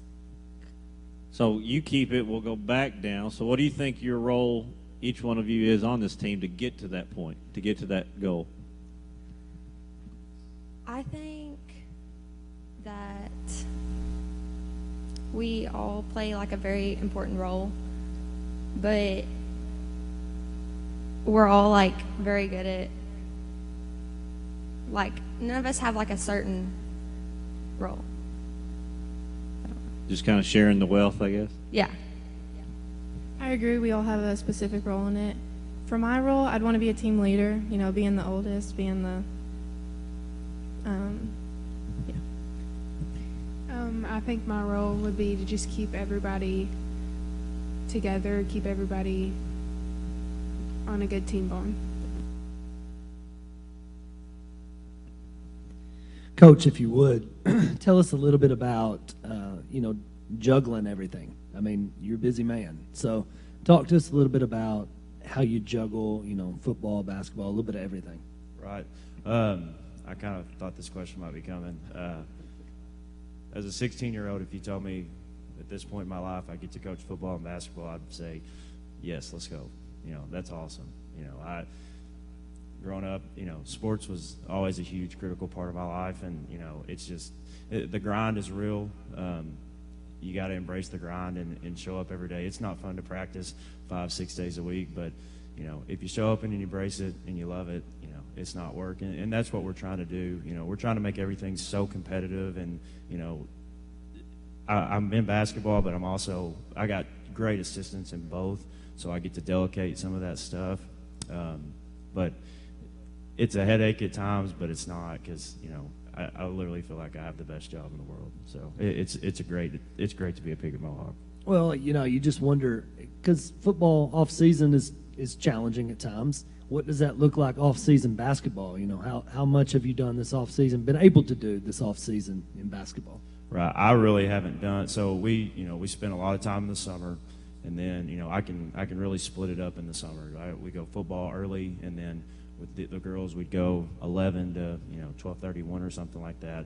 But Coach Laura Brantley and my wife, Coach Madison Haley, really did all the off season for me, because I couldn't be in there during football season. But they ran that for me, and Coach Brantley also was the head volleyball coach, so they tag team and did all of the off season stuff. And as I'm in basketball, I'm going to have my assistant coaches in football tag team that for me. And again, it's a support system that I hope everybody has. But in this profession, if you don't trust and those people with you, then it's not possible to do it. And I've got really good help doing all that. Group effort, true community. So talk to us a little bit real quick, and then I got a question for the girls. But talk to us real quick about personnel. I know obviously the 3 on the stage. You said you only have 8. So talk to us a little bit about the team. Right. So Libby, Jocelyn, Brooklyn, and then Madden Mack with us. Those are our only 4 returners. Libby, Madden, Brooklyn were all conference as freshmen, which is a pretty big deal. And Jocelyn was right there nipping on the heels too. So those 4 are our only 4 with high school experience. We move up, like we talked about, 2 sophomores, and then I moved up 2 freshmen. And again, I think they all can play. The game might move a little fast for them at the beginning, but I think we'll settle in. Libby led us in scoring last year. Matt and Brooklyn were 2 and 3 behind her. Libby led us in rebounds too, and Jocelyn was behind her. This 4 core that we have, they're going to be our leaders. They're going to be our people that get us going. And then that 5th spot, Blakely Donner is going to play a lot. Kayla Brennan will play in there, Brayley Cook, and then Emma Rathel. They'll all spot that last one, and we really hope that we stay out of foul trouble. But these 4 are our core, and they know that. I mean, they're the ones with the experience, and we were going to lean on them very heavily. Girls, talk to me real quick. One game on the schedule that you're really looking forward to playing. I'm looking forward to playing Rector. They're our rival team, and I think it'll be a really good game. I agree with Libby. It's a big rivalry game. Ready for that one. Rector is also the game I'm looking forward to, just because we've always been like big rivals. Oh, yeah, I guess that's a good point, Brad. It's a conference game now. It means a little bit more. Not that it didn't mean a lot, but it means a little bit more now. So, well, Coach, thank you very much. Always a pleasure. Girls, thank you very much for being here today. Good luck this year. We wish you nothing but the best. Keep battling. Keep working hard. You got a great coach there. So thank y'all very much. We're going to take a commercial break. When we come back, we will have the Greene County Tech Lady Eagles on the stage.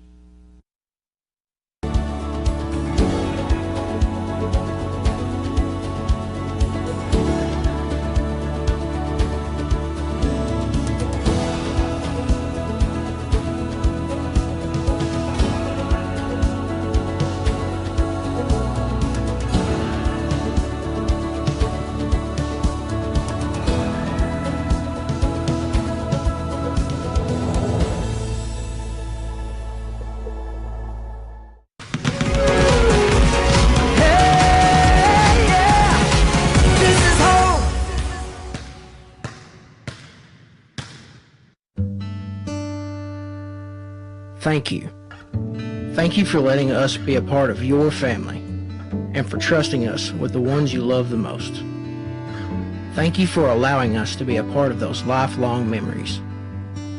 Thank you for taking us on the job and for putting us to work. Thank you for choosing us for your first vehicle and for every vehicle after. Thank you for trusting us for 70 years.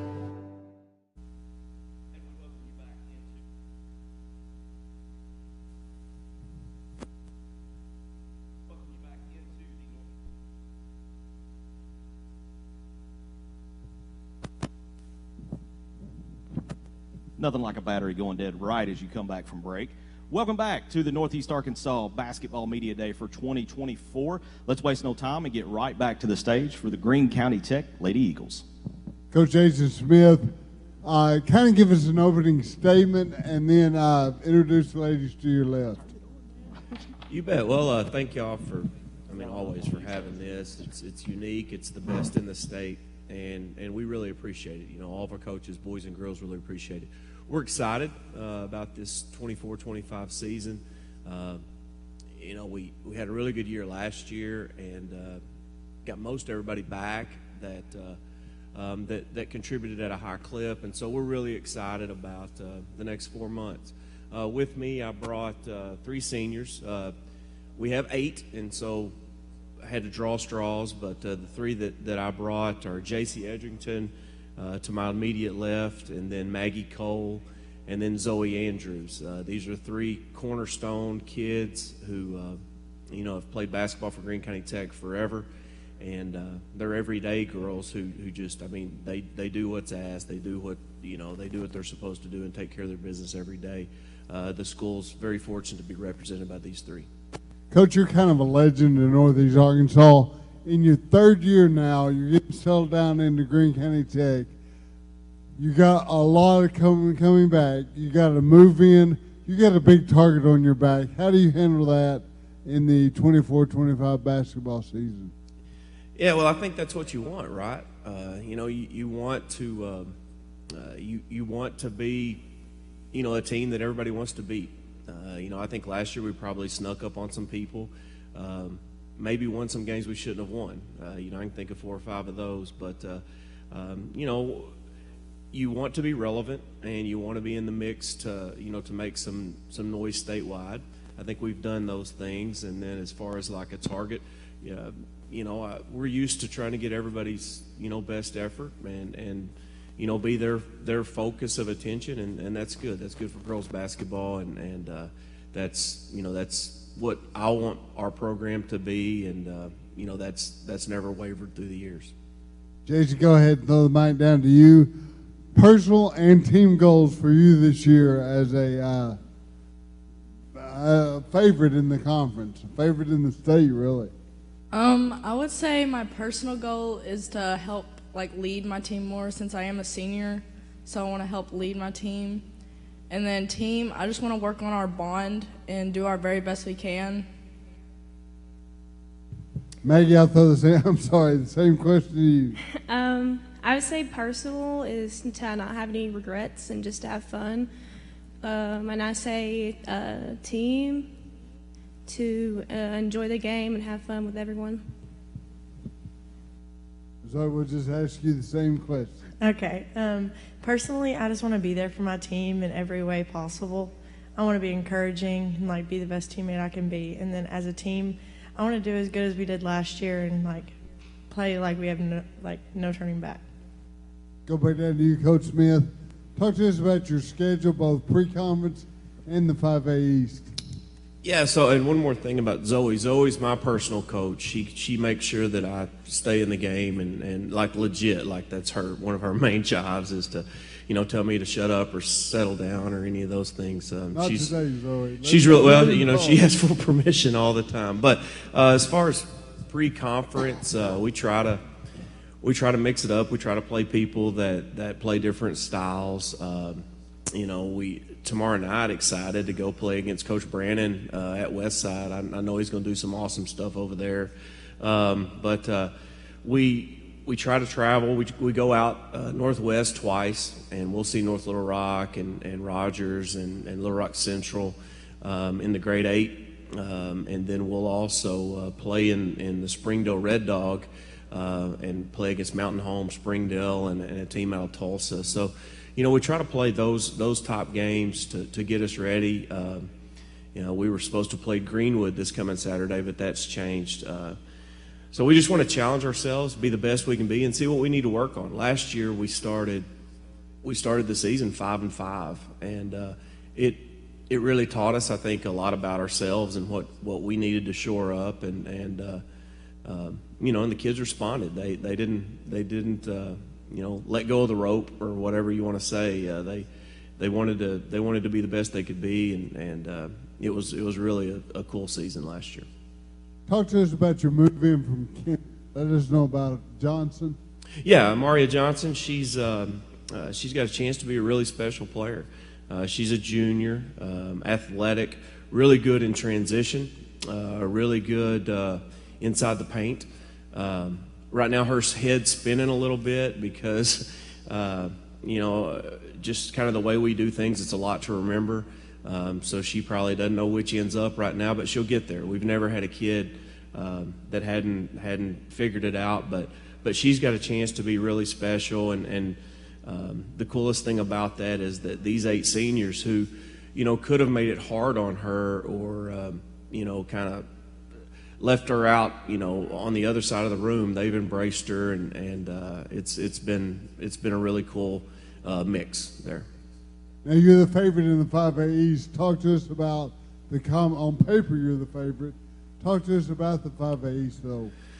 Yeah, I think, I really don't know that we're the favorite. Some people may say According to that. Ryan Fletcher, you're the favorite. Well, Ryan Fletcher, he's also a Cincinnati Red fan. So, but no, I think I really believe this without being coach speak. I think that Valley View is going to be really, really good. They got the Orsby kid from Jonesboro, who's a senior, who's a Division I commit, and then they're going to be healthy.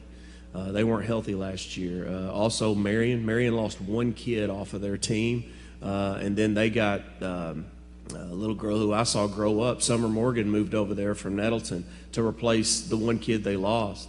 You also have West Memphis. Coach Taylor, Coach Taylor's a UAPB. Her daughters are still at West Memphis, and they've got another Division I guard, Price, just an unbelievable talent. Nettleton, it's going to look different at Nettleton. They're not going to be as big, but they're going to get after you.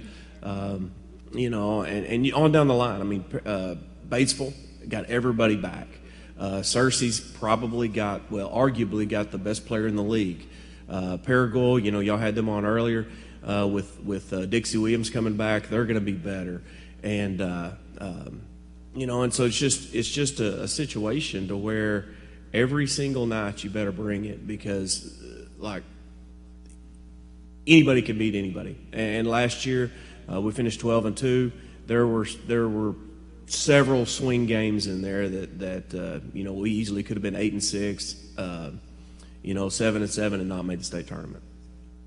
We'll talk about the state tournament. What are your plans, or how do you push the peak late, obviously, for the state tournament? Yeah, well, we just want to get there.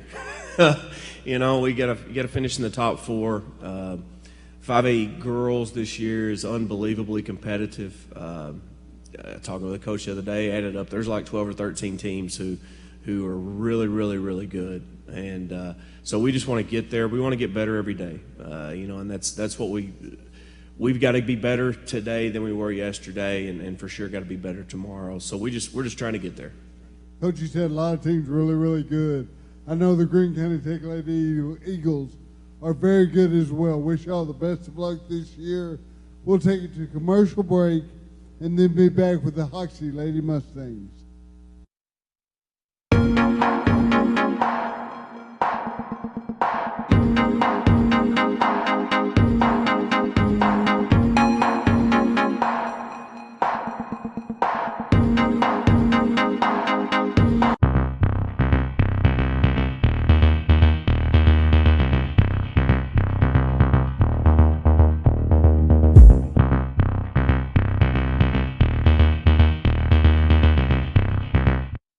Attention members and guests. Taste the flavor of Mexico at Casamaya Mexican Restaurant in Jonesboro. At Casamaya, all recipes are prepared fresh daily. Tacos, burritos, nachos, sizzling fajitas, salads, and more with unlimited chips and salsa. Dine in or use our convenient drive-through window. Olé! So don't wait till mañana to try Casamaya Mexican Restaurant on Caraway Road in Jonesboro. Taste the flavor of Mexico today at Casamaya.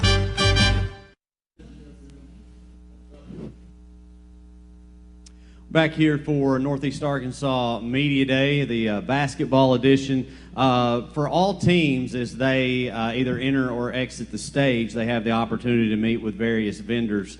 Today we have Way Good Protein. That's a protein bar that is has been coming for the last couple of Media Day events, and we want to give a shout out to them.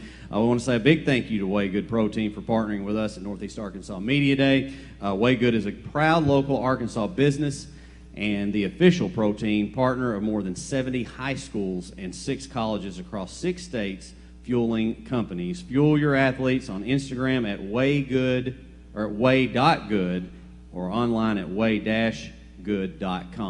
So with all that being said, we now have the Hoxie Lady Mustangs on the stage. Coach, we want to welcome you here, and if you would, just give us an opening statement.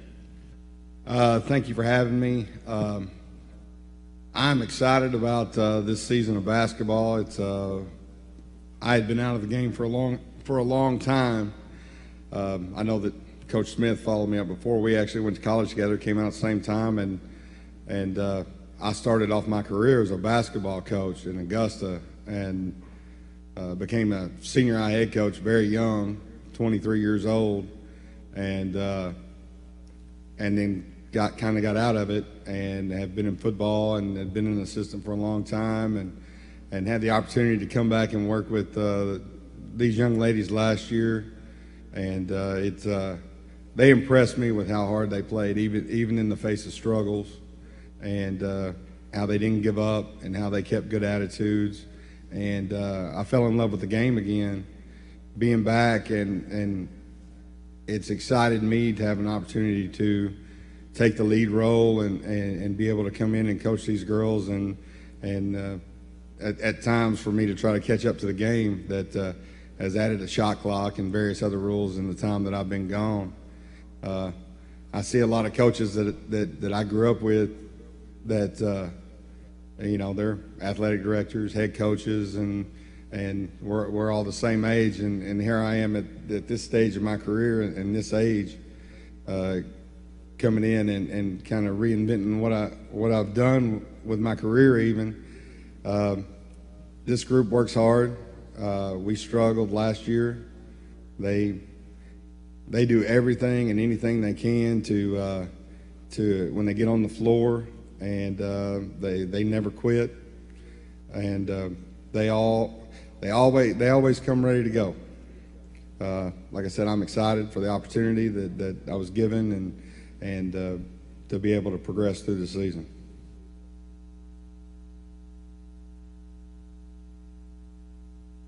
Oh, I'm sorry. There we go.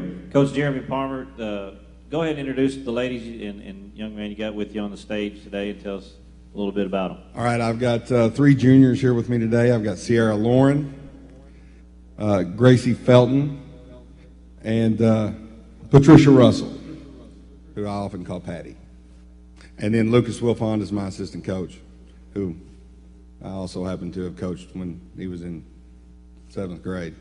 So, the Lady Mustangs are moving into a new conference, so kind of a realignment. Talk to us a little bit about that, your mindset going into that. Yes, it is a new conference. It's one that we had been in the entire time that I was an assistant before at Hoxie. It's a lot of familiar places, talented, athletic. Newport and Walnut Ridge, of course, come with us into the conference, but they play good basketball. They play fast basketball, up and down the floor, well coached. I'm excited. I'm excited about not driving a bus in the hills anymore. That it was not fun, the trips to Mountain View and stuff like that. Sometimes twice in a week, and that's just a long way to travel. And happy to be back in the flat areas. Let's talk to your ladies a little bit. If you'll pass it down and just one by one kind of go through and tell me a little bit about the roles you see yourself for this team and kind of the expectations you'll have for the upcoming season. My role on the team, I'm probably one of the leaders, one of the oldest people, more experienced. I'm a lot of post, high, low. My expectations just to be there for each other. We don't have to win. We don't have to be the best, but we just got to play our best. My personal role, I feel, is like I've been one of the people that have always played with the older girls as a junior this year with our one senior. And I just want to be there for all of my other players, especially the ones that haven't really played basketball as much as me. And one of my expectations is for everybody to work hard no matter what and to get along. My personal role on the basketball team is just a supporter. I support my team and never get mad or angry at my teammates for messing up. And my expectations for this season is to just try hard and not give up. Coach, you're looking to kind of keep improving through the year, maybe compete in this new conference. What are some of the early season non-conference games y'all got on there to kind of get them ready to go?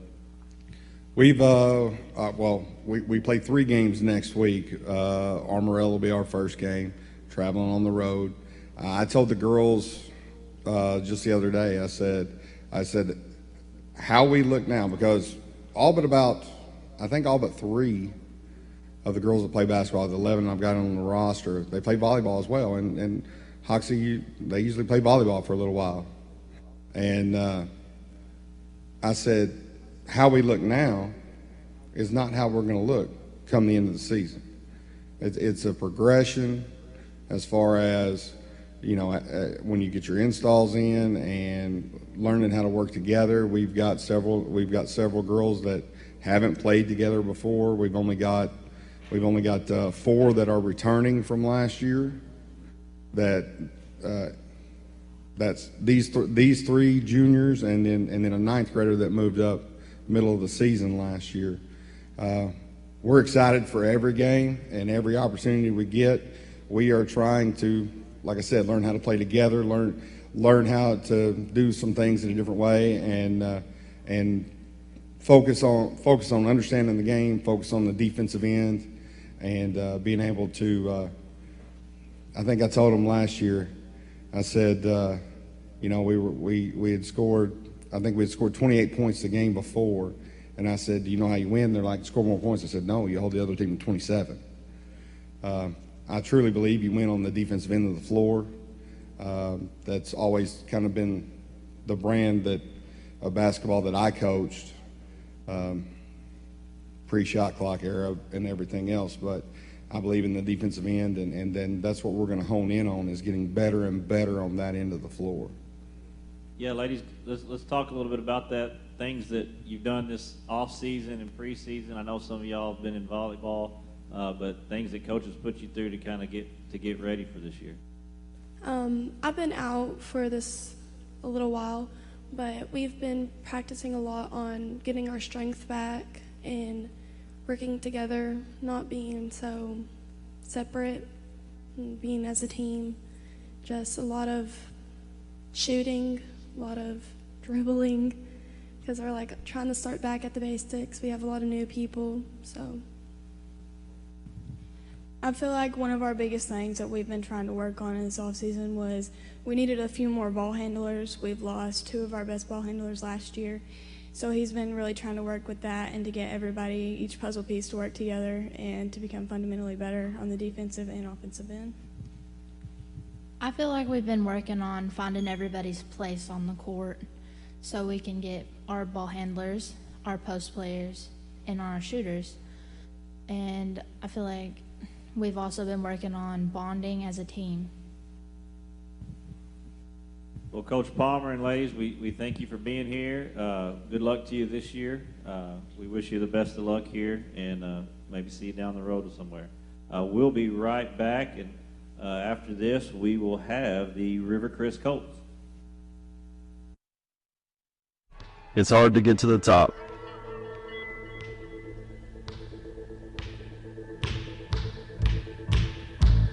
But how do you stay at the top? Hard work every day.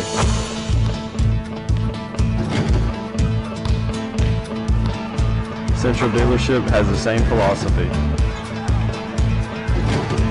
I'm Austin Reeves, and I'm proud to be part of the Central team.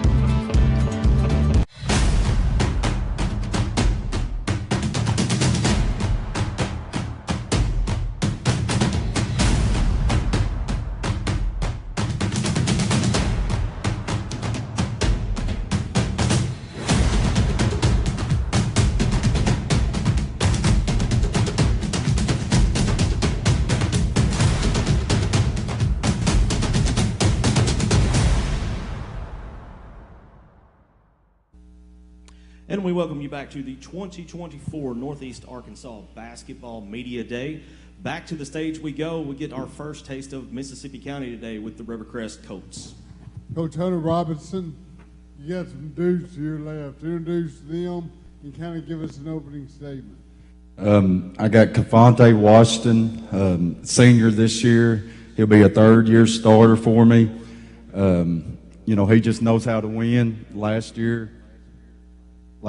he, averaged about 14 points a game for us. He's been with me since 7th grade. I have junior Buddha Harris, by far one of the better defenders, if not the best defender in 3A. Averaged over 12 points a game for me, be a 2-year starter this year. And then I have Jamarius Bird, a junior, who's been with me, like I said. And last year he battled some injuries. At the end of the year, the last 10 games, he really got some quality minutes, and he's going to be a big impact for us this year also. Cavante, we'll go ahead and throw it to you, and I'll be back to you in a second, Coach Robinson. Juggling football and basketball, is basketball even a thought before today? I know you play a lot of football. Quarterback. Nah, not really, but, it's it's coming around the corner, so I got to get in the mode, but really I'm just focused on football right now. Buddha, I'll ask you the same thing. And for the record, you make Cavante look awful good catching a football. But any basketball yet? Not really. You're just trying to focus on football, get back to the state championship. But when it come around that time, we're going to be ready. Jamarius, I'll call you Jay Bird. Talk to us about your thoughts and your role in the basketball team. I feel like I play a big defensive spot when it comes to basketball for this team. You're the stopper. Coach Robinson, we'll throw it back to you. And I know you're a big football fan, and I so much appreciate dual sport athletes, so we're on the same page. But talk to us about the off-season basketball, because y'all play football for so long in the fall. Right. It's really different. Just last year when the football team made it to the state championship, we played 34 games after December the 9th. So, that's a lot of basketball when you get them.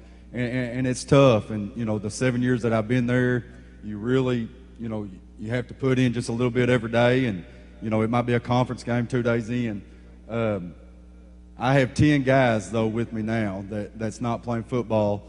So that's the most I've had since I've been there. And, they've been working really, really hard, and I've taken a little different approach this year. We're going to actually play tomorrow. We're going to play Gosnell tomorrow with the 10 I have, and we're going to roll and play about 4 or 5 games while the football players are in the playoffs. I appreciate that insight, because I did not realize that. You usually gear up and you peak late at the right time. But talk to us about, you mentioned a little bit your opener tomorrow, your pre-conference schedule, and then the very tough 3A3 conference. All right, well, we open up with Gosnell, with the 10 players I have. And like I said, they've been working extremely hard. And I have Jay Bird with me now. And, I expect big things from them. And I just feel like, 4 or 5 games before the football players come, that would help develop, some depth that we might need. And then, they'll be in basketball shape. And when you add them to it, I could really see us being really dangerous. 3A3 conference, I consider you obviously one of the favorites. Talk to us about the ranking and the expectations of your peers in the 3A3 conference. It's just really tough. Every night it's going to be a battle. I believe the last 4 state champions in 6 years have came out of our conference. So, I mean, by the end of the year, we're prepared, and we know what it takes. You know, we know what it takes. We know what it is like when it comes to a big game, and that's just the tradition that Rivercrest has, and it's just a winning mentality. It's in their blood, you know, and everybody I have, it's in their blood, and you know, big games, you know, we don't look at it as that. We just look at it as another game, and we'll be ready when it comes state tournament time. Cavante, throw it to you. Along those same lines, do you walk off the football field that last day and become a basketball player, or does it take you a couple days to get into basketball mode? Well, it's really just getting in shape, getting in basketball shape. I mean, basketball and football shape is different. You just got to get in shape for basketball. That's really the hardest part. Very well said. People don't appreciate that. You can be in tremendous football shape, but it's a whole different game on the basketball court, hardwood, the moves and all that. Buddha, the same question to you. Does it take you a little while, or do you immediately just say, give me the rock, I'm ready to roll? I mean, it's a different type of shape, but I'm an athlete. It's just really getting a lot of shots up, getting back into your groove. Kind of sold yourself short. You're a tremendous athlete. Jay Bird, down to you. You got a game tomorrow. All these football players are great and glorious and all that, but talk to us about your mindset and your 9 teammates going into tomorrow night's game against Cosmo. I feel like we got it. Like, I don't really know what to say about it. Yeah, I don't know how I feel about the game tomorrow. I'm ready though.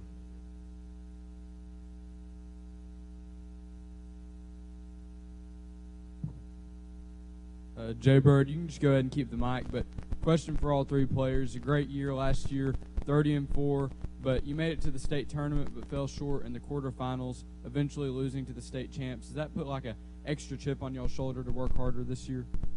Yeah, it make us like want to push harder towards our shooting skills, because we struggled last year in state with shooting.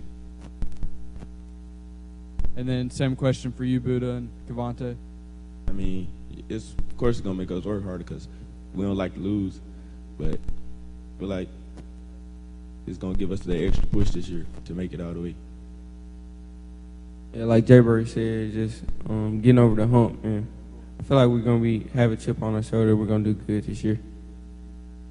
Coach Robinson, team goals, do you talk about state championships, or do you talk about conference championships, or do you just worry about the next game? Well, we want to take one game at a time, but, you know, our ultimate goal is we want to win a state championship. You know, that's what we're looking forward to, and that's what we want to do, and, you know, that's what we're going to try. How many will you have coming from the football field? I should have about 8 or 10 more, and, I got a lot of great players coming from football too, and, I didn't mention, a couple of them. I also have, Jaden Young, who's probably, if not one of the better, but the best point guards in the state. And he's coming back, and he was all-state last year for us as a 10th grader. Also got Jacavion Williams, who can come over and help us, and Sakori Bonner. So we have, several coming from football too that can help. Obviously some athletes on your roster, and we'll even have more after football. Because of that, does it dictate your style of play, or what kind of style of play can we expect out of the Colts? We're going to get after you. We're going to try to get after you, and we're just going to try to wear you down. And, we preach, defense, and, we do our best in preseason right now with the 10 and, getting tons of shots up, and that's always kind of been our Achilles heel, shooting, being able to shoot the 3 to, stretch out a zone or something. So we've really been putting an emphasis on shooting, but, defense, we want to turn you over, and not only just turn you over, but score and transition off of turnovers. Coach, I wish you the best of luck. I'm a big-time Rivercrest Colt fan. Gentlemen, good luck in football, but then good luck in basketball as well.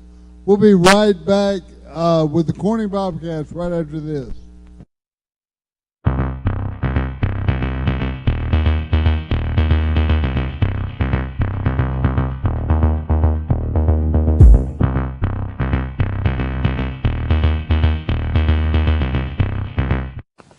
Since 1930, Pivot State Bank set out to share the true meaning of community, To us, community is family, neighbors, and loyalty. Planting a seed and helping it grow. We know our children are Clay County's future. Whether reading at the elementary school, sponsoring local library functions, or funding scholarships for higher education, we give our time and efforts wholeheartedly. We are Piggott State Bank.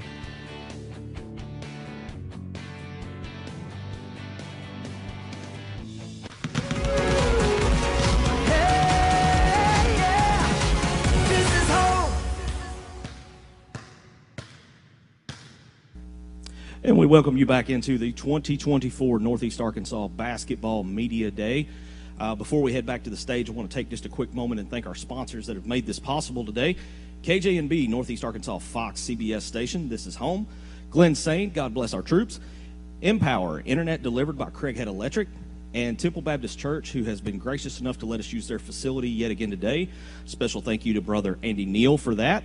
Now, it's time to head back to the stage for the Corning Bobcats.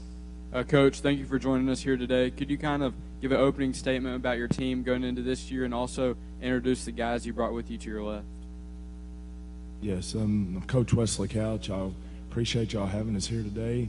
I have, to my immediate left, I have Reed McMasters, Jacob Cox, and Seth Green. This season, a lot of the players this year have not had a chance to be on the floor until now. They're looking to prove themselves. We're 1-0 right now. We won the other night. We came out. Most of my players came from football. I had 6 or 7 in the gym, but the majority of the team played football. So we're still getting into basketball mode, but we did very good first game Monday night. Coach Couch, moving to the 2A3 conference this year, kind of what do you expect to come out of that conference? It's going to be, just because that number in front of that A changed, that is a basketball mecca conference. I'm looking forward to competing in it, but the biggest thing, I'm looking forward to the less travel. I mean, we went to Mississippi County, it seems like all winter. Our closest road game last year was conference game was 30 minutes to Piggott, and then the next one was an hour and a half. So we're looking forward to maybe getting home a little bit earlier.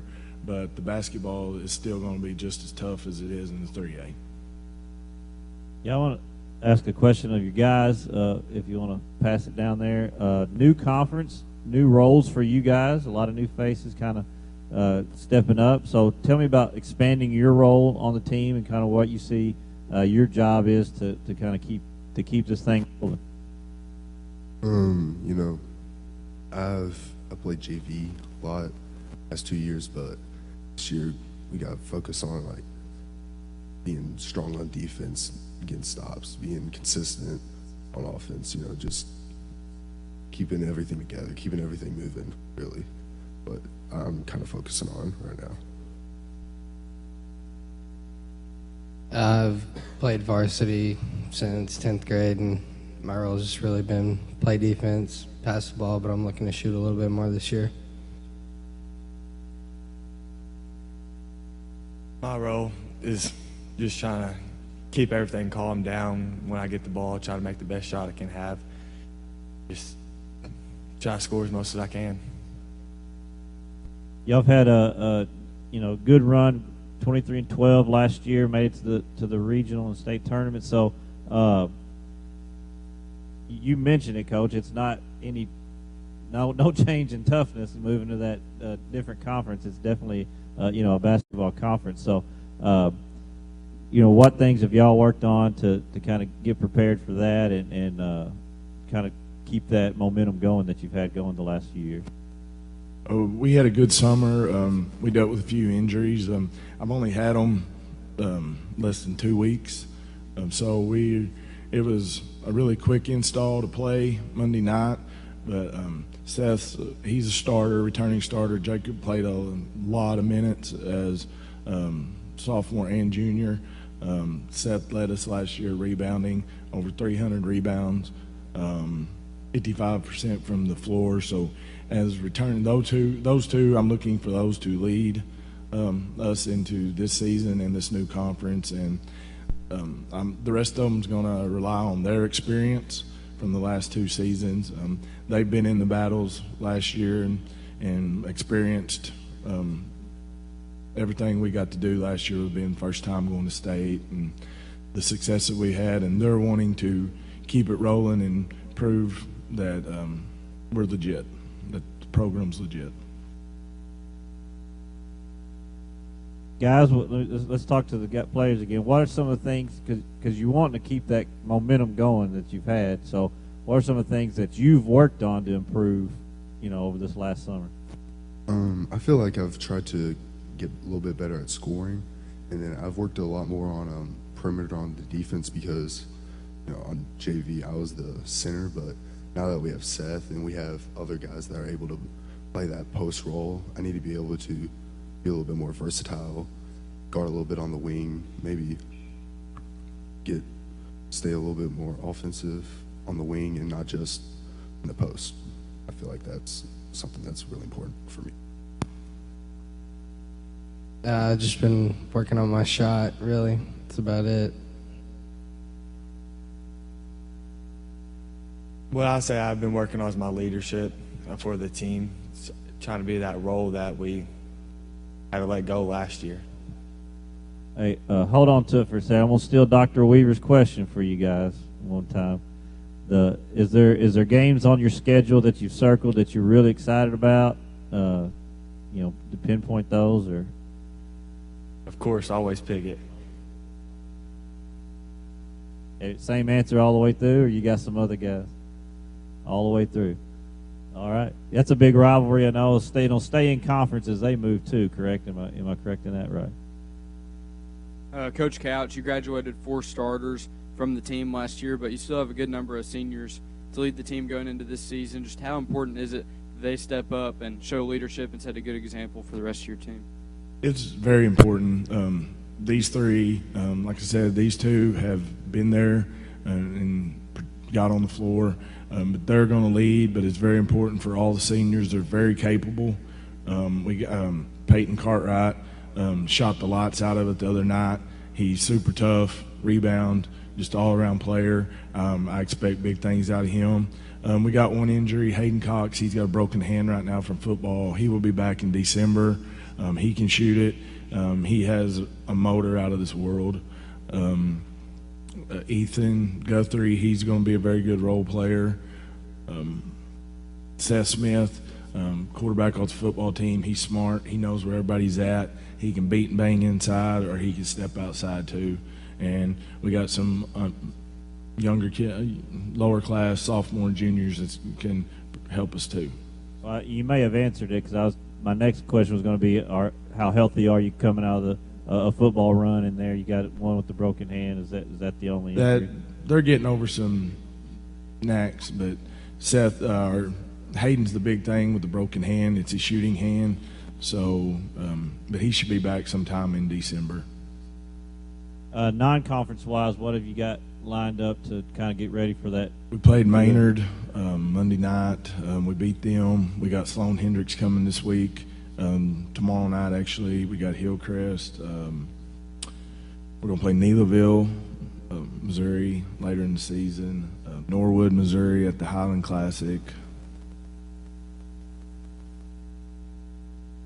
Any post or preseason tournaments that you're in? That we're in the Williams Baptist. Yeah. We're in the NEA. The Highland Classic. Going to Maynard's Classic, playing West Side there. That'll be a tough game. Coach Whitmire always has his guys going. So you got a good non-conference schedule to kind of get these guys prepared for a new look in that 2A3. Who y'all and Pickett are the only 2, I guess, playing football in that conference. No, there's EPC, Cross County, right? And Rector. Yeah, so some of them getting a little early jump, but you got them ready to roll right now. It looks like, and we wish y'all the best of luck up there at Corning this year. We thank you guys for coming in. Thank y'all for having us. We'll be right back after these messages. Thank you. Thank you for letting us be a part of your family and for trusting us with the ones you love the most. Thank you for allowing us to be a part of those lifelong memories. Thank you for taking us on the job and for putting us to work. Thank you for choosing us for your first vehicle and for every vehicle after. Thank you for trusting us for 70 years.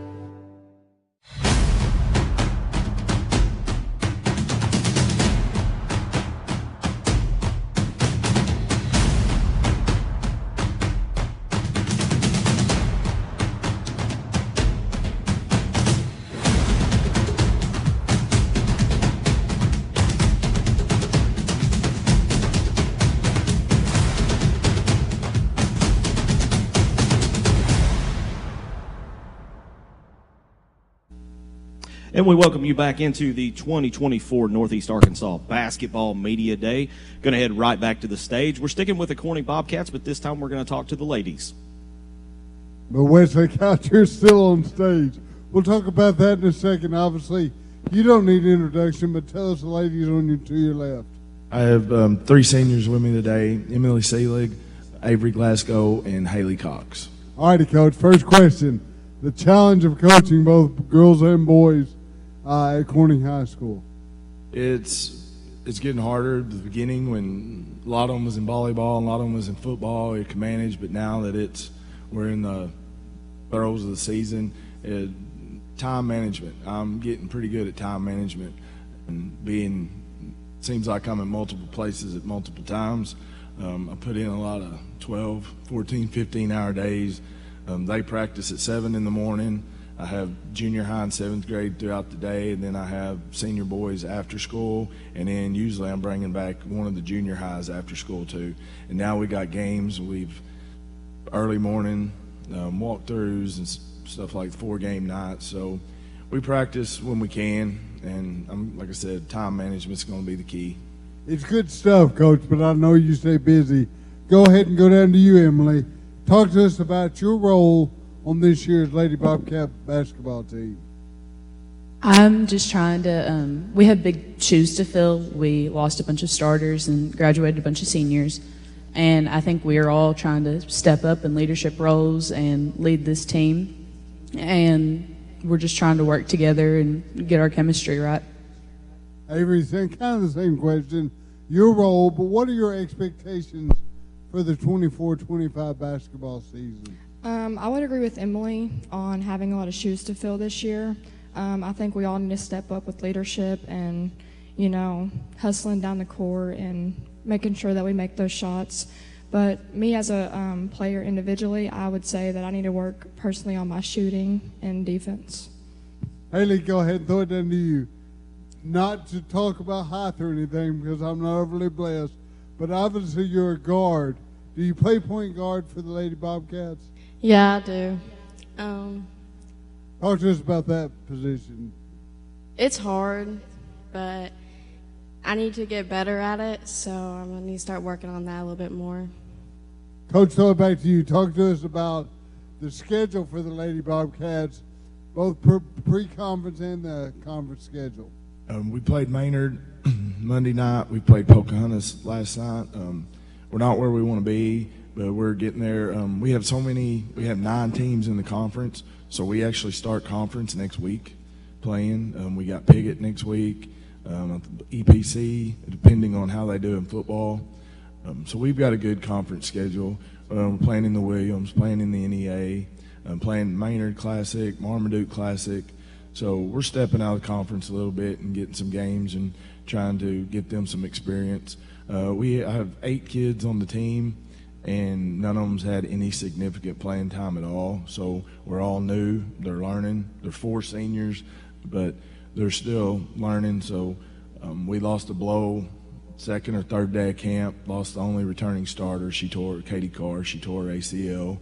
So we was looking for her to be the leader, and now these girls have got to step up. It's going to be great for the 4 younger ones because they can't rely on Katie this year. They're going to have to learn how to play and do things on their own, which will only make them better in the future.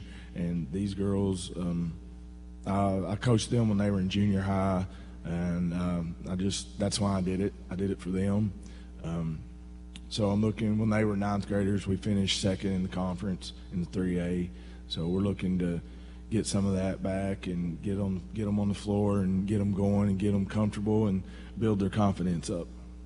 Talk to us a little bit, Coach, about the difference in expectation, this new conference versus, the conference that you've been in for the last several years. The expectation, we still want to do as best as we can. We still want to win. It's the girls' 2A conference is just loaded. It's a really good conference. Not that the 3A is not, but you hear a lot about the 2A girls. I mean, you got Riverside, you've got Marmaduke, who's always good. Rector, they're always solid. Just, when we play Piggott, you can take the records out. It's going to be a battle. No matter if we're both good, we're both medium, or we're both not any good. It's going to be a game. I'm looking at some of the other schools I really don't know about. Like, we haven't played EPC or Cross County. I know EPC's typically pretty solid. So we're looking forward. Just like I said, we're just really thrilled about the less travel. I mean, it's been miles and hours of log for years going all over Mississippi County and places far away for our conference. Talk to us a little bit real quick, and then I'm going to get to the girls for a question. Talk to us just real quick. What's it? How do you plan every day coaching boys versus girls? What's a practice plan look like? How do you have to adjust? Is it a pretty good little challenge as far as how you have to coach? Yes, because boys and girls are different, but they'll tell you I don't coach them much different than I do the boys. I never have. I raised 2 daughters that played, so I don't, but I have 2 great assistants. I take a lot of notes. I write a lot of things down. I have to go back and sometimes say, what am I doing here? But the philosophies of each team is different, so they're not running the same type of stuff as the boys.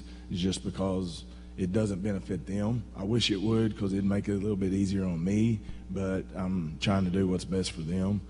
But like I said, the assistants, Drew Ratcliffe and Trevor Barrages, are doing great.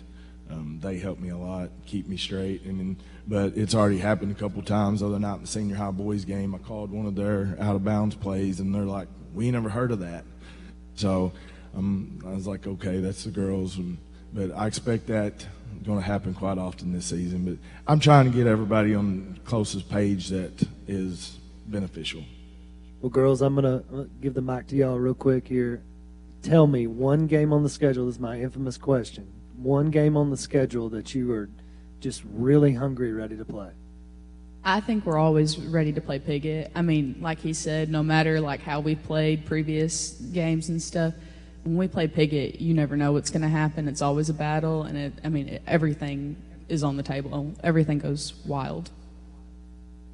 I would also say Piggott. It's always an exciting game whenever we play them. But I would also say that I'm also excited for Rector. I think it's going to be a good game against them.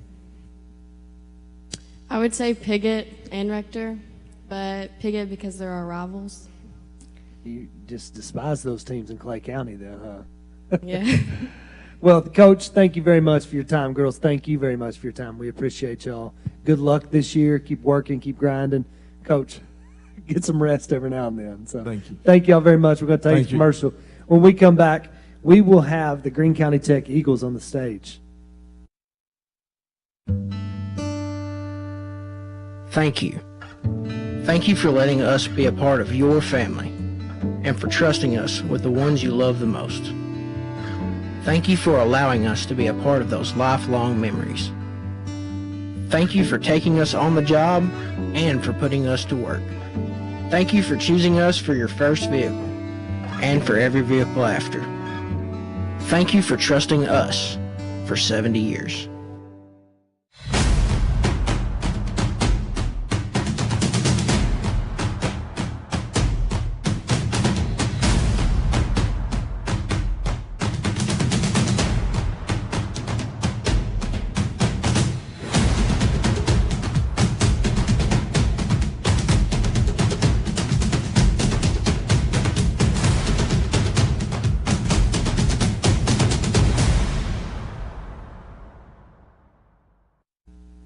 And we welcome you back into the 2024 Northeast Arkansas Basketball Media Day. We'll head back to the stage in just a second, but wanted to take a moment to thank our great sponsors that have made today possible for us.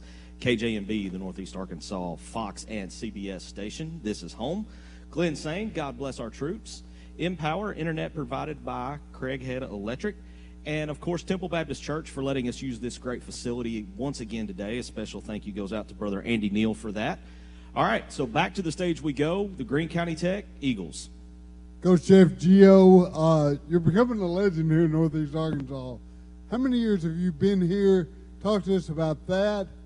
Give us an opening statement and introduce the gentleman to your left, please. Okay, thank you. Yeah, this is my 9th season here at Greene County Tech.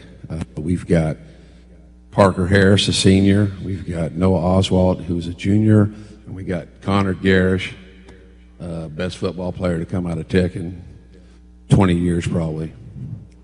That's what he told me coming over here. So now I'm just messing with you. But got a good group of kids working extremely hard. I really like our chemistry. Our attitude has been outstanding this year. And these guys have been a pleasure to coach. And that's the main thing. Everyone's going to practice. Everybody's working hard. Everybody's having fun. Everybody wants to be coached. And those are ingredients to have a special year, and that's our game plan. Now, Coach said y'all are having fun. We'll comment on that a little bit. Have they bought into the Jeff Gio hard-nosed, smash mouth, if you will, style of basketball? Yeah, they have. I mean, we've got tough kids. If you're going to win and be successful, you got to be tough mentally.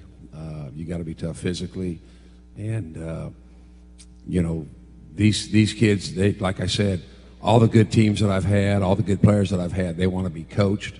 They want to be coached hard. They want the truth to be told to them, and I'm just a guy for that. But, the kids got to understand that, hey, I'm trying to help you. I love you, and you got to build that relationship, and you got to have a little trust and respect amongst the players and the coaches. And I look forward to going to practice every day, seeing these guys. They're going to work hard, and these guys have put in the extra time and effort, staying after and shooting, coming back at night and shooting, and have really done great in the weight room. So very proud of these guys. Coach, for the record, I very much meant that as a compliment. I admire your style of coaching. Throw it on to you, Parker. Talk to us about your role on the 24-25 Greene County Tech Golden Eagle basketball team. Yeah, I just come to practice every day and just try to set the tone and just keep everyone going, really, and just make sure everyone's doing everything day by day and taking it one step at a time, really. But, yeah, just setting the tone as a leader, being a senior, make sure everyone's doing everything right and getting their extra shots in, and that's about it. Yeah, keep it going. What do you see your role is, and what do you need to help do to get you guys back to the state tournament? I know you got a lot of experience back, and that's always a goal for you guys. Personally, I'd say my role is to bring the energy every day and get down and play really hard defense and just get up and down and get extra shots in, and everybody get in the gym every day. Connor, if you've ever seen one of these broadcasts, you know I'm big time multi-sport athlete advocate. I like that. Talk to us about your comment about the football and how that ties into the basketball team.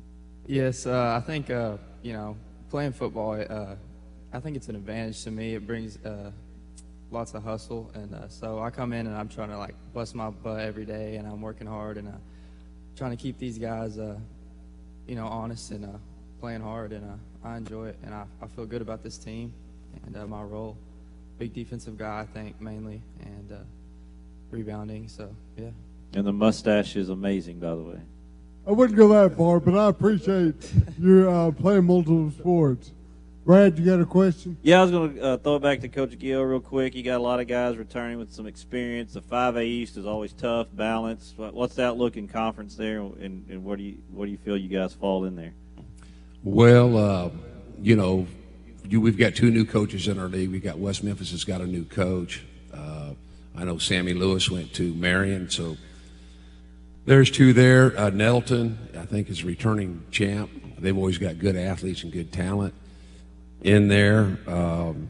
You know, probably Valley View's got a lot of guys back. You know, Coach Campbell does a great job there. But you know, if you're a competitor and you like to compete, this is a great league to be in. You know, if you don't go to school at any one of these teams in our conference. You know, so who's going to finish where? I don't know. You know, usually you just traditionally pick the schools that normally finish pretty high. As far as that goes, but it comes down, you know, an injury here or there to their team or to this team or to that team. Team chemistry's, you know, crucial. You know, and these kids have made a lot of sacrifices. You've got to make sacrifices for your teammates. You're going to have to sacrifice some points. You're going to have to sacrifice on the defensive end. You know, we've got Connor Garrish here. I give him a hard time and stuff, but tremendous athlete. You know, he can really get out and guard.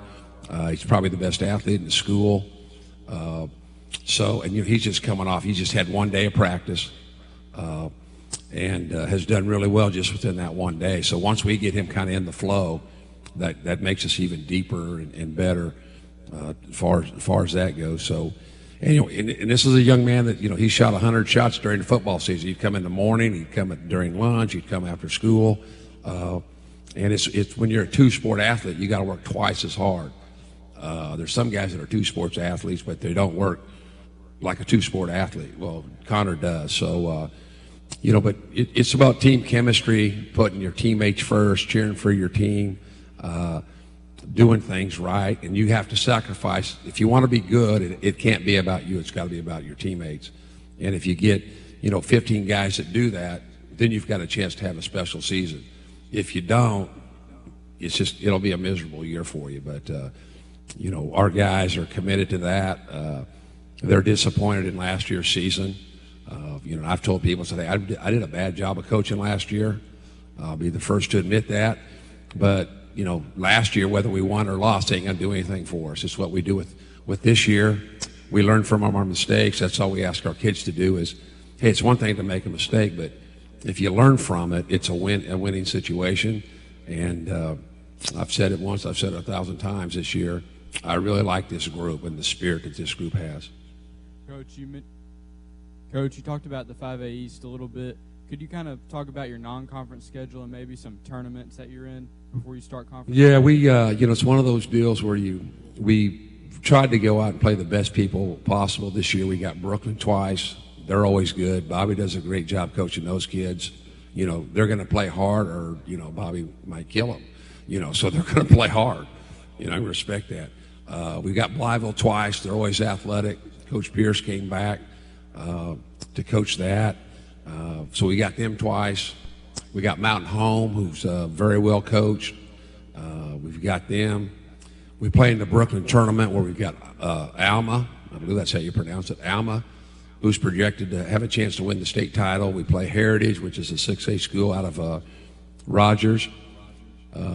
So then we go to the Mountain Home tournament, and we're going to play Farmington, who's got bumped up to 5A. But, you know, Johnny Taylor, you know, there's some teams I don't care. Some coaches, I just don't want to play their teams. I don't care who they got. They can just flat out coach. But they're going to make us better. We've got to play better people to get ready for conference. And so we tried to pump up our schedule, and that's what the players wanted. They wanted to play the best schedule we could schedule, and we got West Side. And usually if people want to play you, they're really good. You know, when I try to schedule teams and they won't play, they're probably down. But, you know, West Side, you know, that program's really good also. So our pre-conference schedule should really help us out, and that's what the players wanted. Well, we know that the expectations are always high there at Greene County Tech, and you've continued that in your tenure. And, Coach, we appreciate you and your guys being here with us today, and we wish you the best of luck going forward this season. We're going to take a quick break, and when we come back, we'll have the Truman Wildcats with us. Attention members and guests. Taste the flavor of Mexico at Casamaya Mexican Restaurant in Jonesboro. At Casamaya, all recipes are prepared fresh daily. Tacos, burritos, nachos, sizzling fajitas, salads, and more with unlimited chips and salsa. Dine in or use our convenient drive-through window. Olé! So don't wait till mañana to try Casamaya Mexican Restaurant on Caraway Road in Jonesboro. Taste the flavor of Mexico today at Casamaya.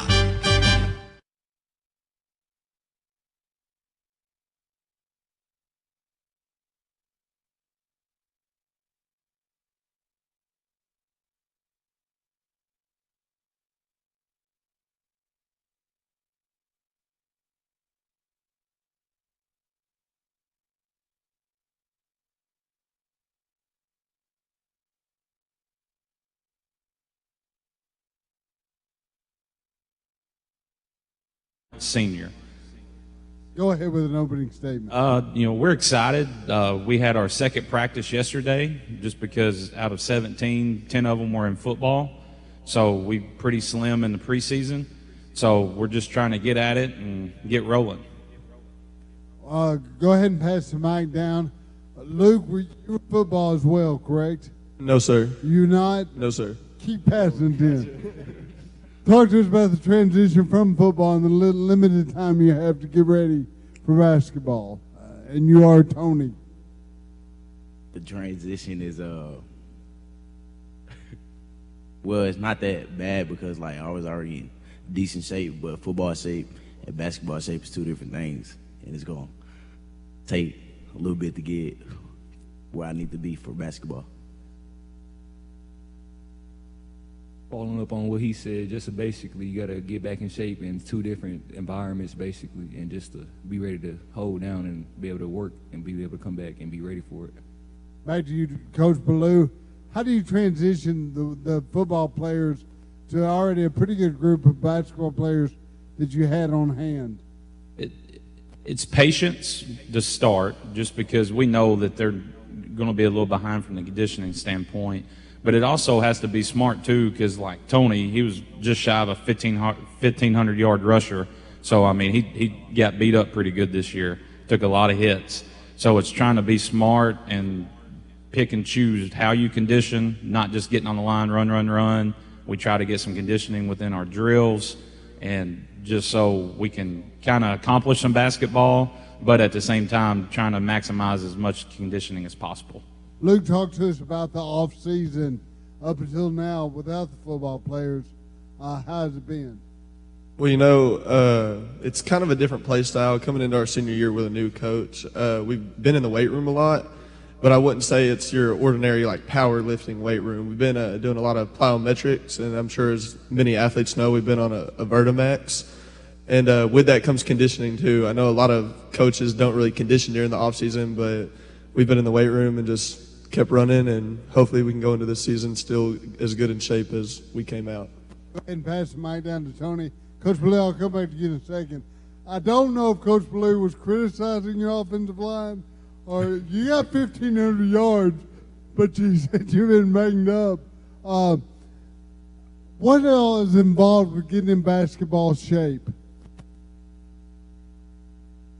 You said what is all involved in getting in basketball shape? Exactly. Hard work, running, and like Coach Blue said, like not just getting on the line and running, like you actually gotta want it and then push forward and keep going. Coach, talk with us a little bit about you know this question's coming. You move over girls to the boys now, and you've been a girls coach. You have the experience obviously as assistant, but girls coach primarily. Talk to us a little bit about that transition over to boys. It was about a 2-month retirement, and then before I got back in. But there's pros and cons. The positive is with boys, I tell people you don't really have to force intensity. It pretty much comes natural with boys. Our biggest message the past couple of days is just learning how to funnel that intensity in the right way. Not so much verbally with intensity, but just physically playing our actions. You can sit down and guard somebody, but you don't have to mouth and tell them that you can guard them. Just guard them, go down on offense, keep playing. So it's trying to, I guess, rein the intensity in the right way. Because I'm not going to lie, like all three of these guys, they're intense. But that's just not these three. Like our practices can get pretty wild. So it's just trying to rein them back in the right way. And then the other thing that I think is the biggest difference is how you got to change things is the boys' game's played above the rim. From girls, you can maneuver and, scheme to get layups and different things, but boys, you got to worry about help side coming for blocks. You got to worry about various things of just the different style of play that the boys' games bring. Coach, the 4A6, correct? Yes. Not many teams at Media Day play in the 4A6. Talk to us about that conference. Well, we're fortunate enough. Southside Wind and Forest City was in the 4A3 with us for the past couple of years, so we're kind of familiar with them. Lone Oak, Stuttgart, really don't know. We've got some film on them. We're looking to go scout. So I think from an athletic standpoint, I think it's going to be a lot more athletic conference. But we're just excited to go make a couple 2-hour bus rides now instead of a 15-minute bus ride. Well, I mean, it's frustrating, but only 6 teams in that conference. So you got to be top 4 and you go to the regional tournament. Talk to us a little bit about that. You can withstand a little bit of ups and downs in that conference. True, but the 4A6 don't play a district tournament. So this is the first year that I've never been a part of a district tournament. So we're kind of having to rethink. You can kind of keep building, and I always said you want to be playing your best come district tournament time, but our first conference game against Lone Oak on January 10th is going to be just as important as our last, just because if you drop a couple conference games early that, with a district tournament, those are fine. Hey, we're just going to keep building it, getting better come district tournament time, but now, every conference game matters, and it's kind of a different feel for what we're used to. Coach, that's the 4A6 conference. I'm assuming you got a pretty good pre-conference schedule. Talk to us about your upcoming games. So we open up with Westside next Friday. That's going to be a well-coached Coach Whitmire team. Especially at Westside, it's going to be a tough environment. We got Brooklyn coming up. We got Tuckerman, Valley View.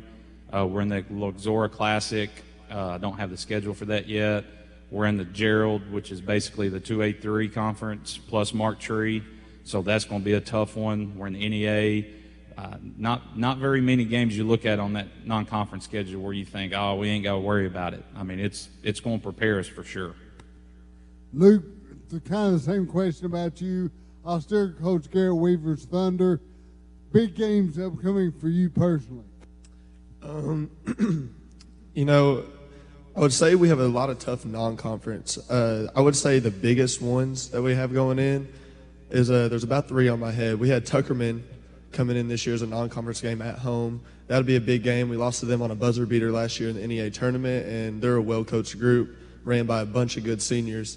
Next up, we have Valley View at Valley View. Usually in non-conference, we don't play 5A teams, but this year we did get the opportunity to face them. We played them in the summer at Pocahontas, and we only lost by a few points. We also played them again at Tuckerman. And then lastly, what was that other team? Rivercrest. Oh, yeah. Rivercrest is always a By the way, they're loaded. Right, yeah, no, they're always a well-coached team. They're very athletic. I know they had a few kids transfer out, and we've heard talks about them being down this year, but I don't see that. I see us as being competitive with them as they will be with every other team.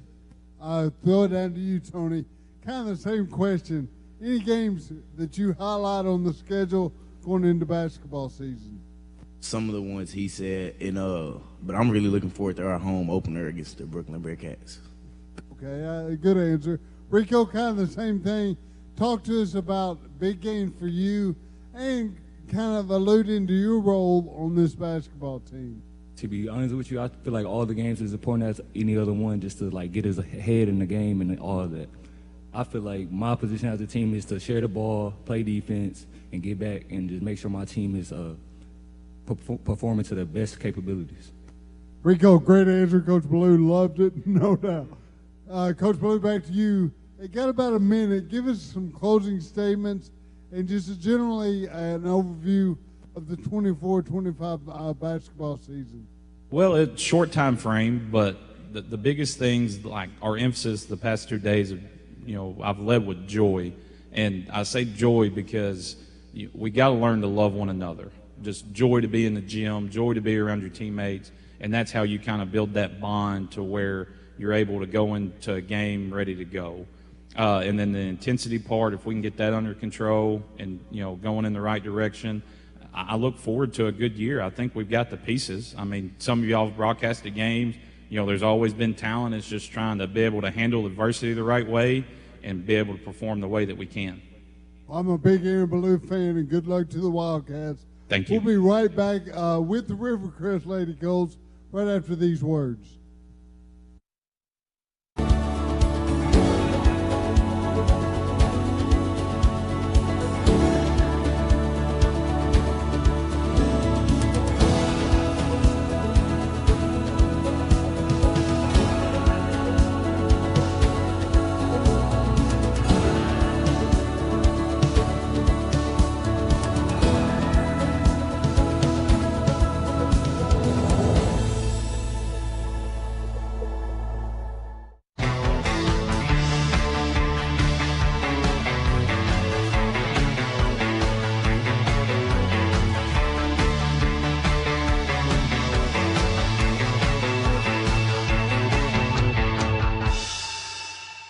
Whether you're looking to own the home of your dreams or wanting to maximize your home value when selling, Colby Brooks is committed, consistent, and honest with his work.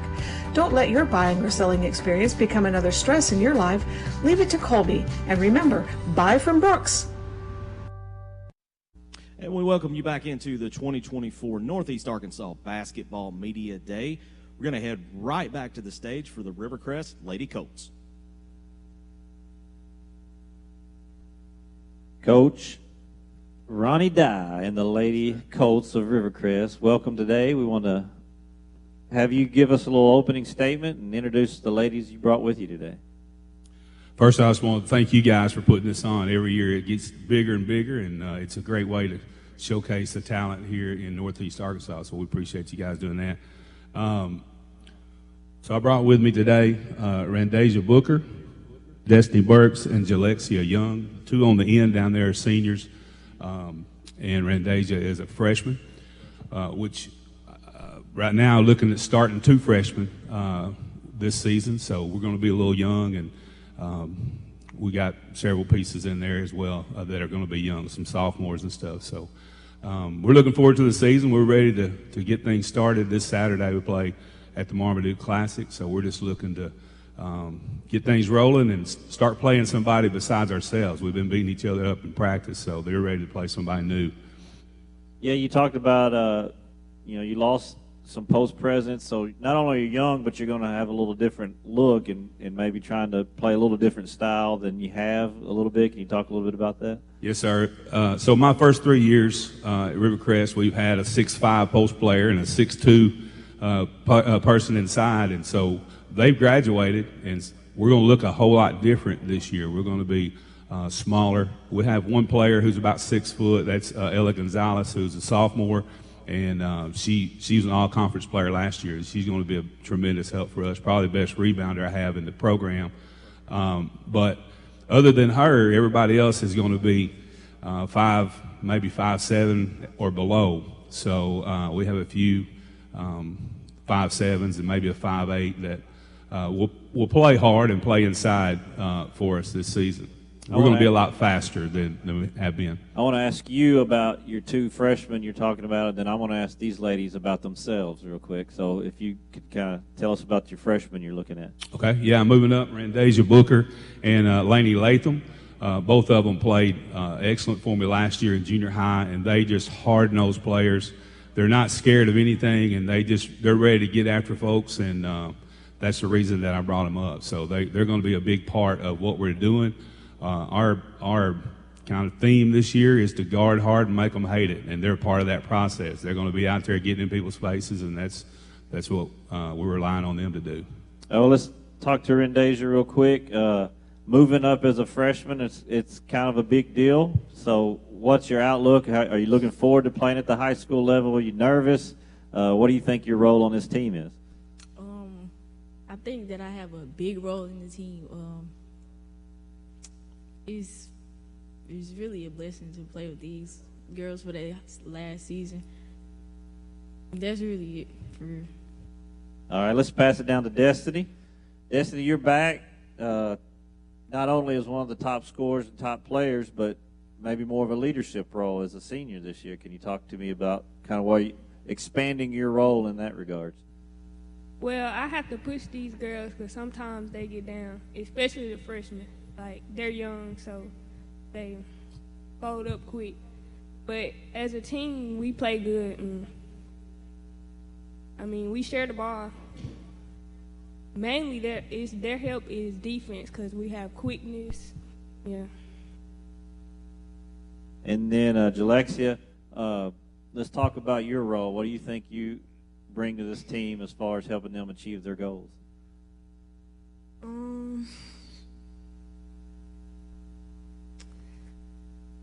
I motivate them, push them, don't give up, keep going. Even if they mess up, don't give up or quit. That's basically it. Great job there, ladies. Coach Dye, let's head back to you, and let's look at the 3A3 once again. Is going to be a good solid conference, especially there at the top. It's going to have a little different look with some teams moving in and out. So give us an overlook of your conference there. Yeah, obviously Manila is going to be the one everybody's gunning for. They have everybody back, and they added the Goodson girl that was at BIC. So they're solid. They're going to be good for several years. They're easily a top 5 team in 3A, in my opinion. So they're going to be the ones everybody's gunning for. Obviously, I think Harrisburg is going to be improved. Then we had Newport, and then you have Osceola, Hoxie, and Walnut Ridge. I think definitely Manila, possibly Newport, and some others will be up there, and Harrisburg will be some folks that we'll have to really play hard against and have our work cut out for us. And maybe some new faces for you guys, but and girls, but I'm assuming there's not really a drop in expectations. Y'all kind of set the same expectations that you've had in the past. Yeah, we've made the regional tournament the last 2 years, and obviously our goal is to get back there. Last year we made the state tournament for the first time in several years, and so we want to get back to that. We've got a tough road ahead of us there because that regional is super stacked. I mean, those teams over there, there's going to be 6 teams over there on the other side that are possible state tournament teams, and 2 of them not going to make it to the regional tournament. So we're gearing up for that, and we're just excited to get the season going. And so what non-conference and preseason tournaments have you guys jumped in to kind of get you prepared for that? So we're playing Mark Tree, who's going to be solid. We open up with Marmaduke this week, and then next week we have our Judy Watson Classic at home, and we have EPC, Marmaduke, and Mark Tree 3 nights next week. Then we play in the West Side Classic. We're playing West Side and Batesville in that, so I think both of those will be good matchups for us to prepare us for that. And then we get into conference play. We play Cross County before we play Hoxie to open up conference, and I think we play Newport and Manila before Christmas. Can I go back to the Judy Watson Classic a little bit? What year is that of this? Is that something you started? It is. I started when I got there, and this will be our fourth year for that. And we try to include Mark Tree and EPC because they're local, and just a good opportunity for us to play each other and just to keep honoring Coach Watson. She did a great job there a long time. Yeah, great piece of that community and in NEA sports, really. And I think it's a great thing you did. Not only for her in the past, but also to, it's good basketball for that. Right, week. and we get to see her. She comes back for that, at least one night. That's so great. I want to ask the ladies one last question before we move. Still, Dr. Weaver's question here on: is there any games you guys or ladies have circled on your schedule that you're ready to get going? It's really every game, but really Manila. All right. Yes. I don't have no game circled on the schedule. Every game's gonna be a big game. All right. And then Miss Young, what do you think? Same. Every game's going to be big. We just ready for everybody. Prepared every night. Good coached up answer there, Coach Dow. We appreciate you and the Lady Colts coming today. We wish you the best of luck and what should be a good season for y'all. We will take a short break, and when we come back, we will have the Newport Lady Greyhounds. This is Barrett Pugh, Chief Elliott with the Jonesboro Police Department, and John Matthews coming to you with our 7th Annual Community Meal Event. This event is open to the public and all in the community. This year's event will be held November 16 from 11 a.m. till 2 p.m. at Temple Baptist Church. This community event is sponsored by local businesses and church families. It's just a stepping stone for everyone to come together. Our wholehearted mission is for everyone to be there for someone. So with that being said, let's focus on John 4:34. My food is to do the will of him who sent me and to finish his work. John 4:34.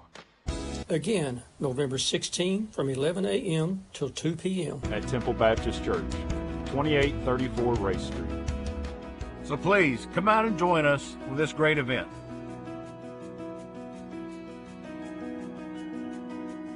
You back into the 2024 Northeast Arkansas Basketball Media Day. Straight back to the stage we go for the Newport Lady Greyhounds. Coach Joseph Anders, introduce yourself, give us a brief introduction statement, and then introduce the ladies to your left. Joseph Anders, Newport, coming home after being in several different places. Truly excited about what we can do as a program, coming into a situation that's somewhat challenging, but got a wonderful group of young people to work with, and looking forward to their development each and every day. With me, I have Anaya Davis, I have Lexi Hembre, and then Coach Hannock. Coach, you talk about your history at Newport coming home. Talk to us about history and let us know. I got a little great. I did my student teaching under Coach Keedy. I got a little orange in me as well. But talk about your history with Newport. Again, I'm a graduate of Newport 1976, so that makes me a very, very young person. I have been fortunate in a career to work at several different major universities, the University of Arkansas, Arizona State, the University of New Mexico, East Carolina, Cal State Sacramento, so have been in some places where I've been able to be a part of a program that was building and a program that eventually became very successful. Coach, you all are, you got a new coach. You're going to move it into a different conference from a year ago. So talk about like a lot of newness going on and what y'all are doing to prepare for this season. It's been quite a challenge in that most of our athletes have to share. We share athletes with other programs. So waiting for some of those athletes to come along and then join us has been somewhat of a change. But again, that transition is going very, very smoothly. We have in our program this year a couple of really, really standout ninth graders that are coming up to join us as the varsity program, Jada Robinson as well as Sophie Hagewood. But these two young ladies to my left will have to be the cornerstone for our program for this season. They both have put in quite a bit of time in the gym to prepare for this season, and I'm going to lean on them for their leadership as we go forward. Coach, first year there, back home, when were you able to kind of take over the program? Have you had all summer with the girls, or has it been something maybe a little more recent? And in talking about that, kind of tell us, what has the off season looked like in preparation? Again, it's been quite a challenge in that coming in at the end of the school year last year, establishing new standards, establishing a greater work ethic, establishing a commitment to the program, and really, really still going through that process somewhat right now, but very, very pleased with the direction in which we're going. I'm sorry, now I come to you. Talk to us about your role on this basketball team. Your coach says you're a cornerstone. Talk to us about your role as a leader and a player on the Lady Greyhound basketball team.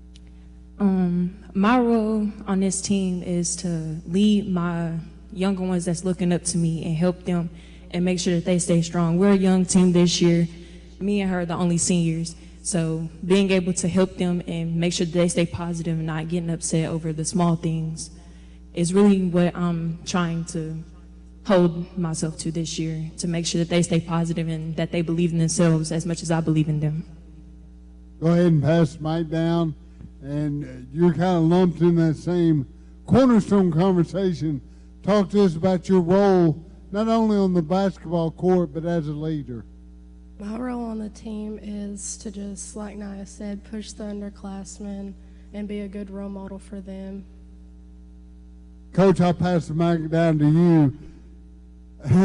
Not to be redundant, but you're now working with somewhat of a legend, a very well-experienced coach. Talk to us about your role as an assistant coach.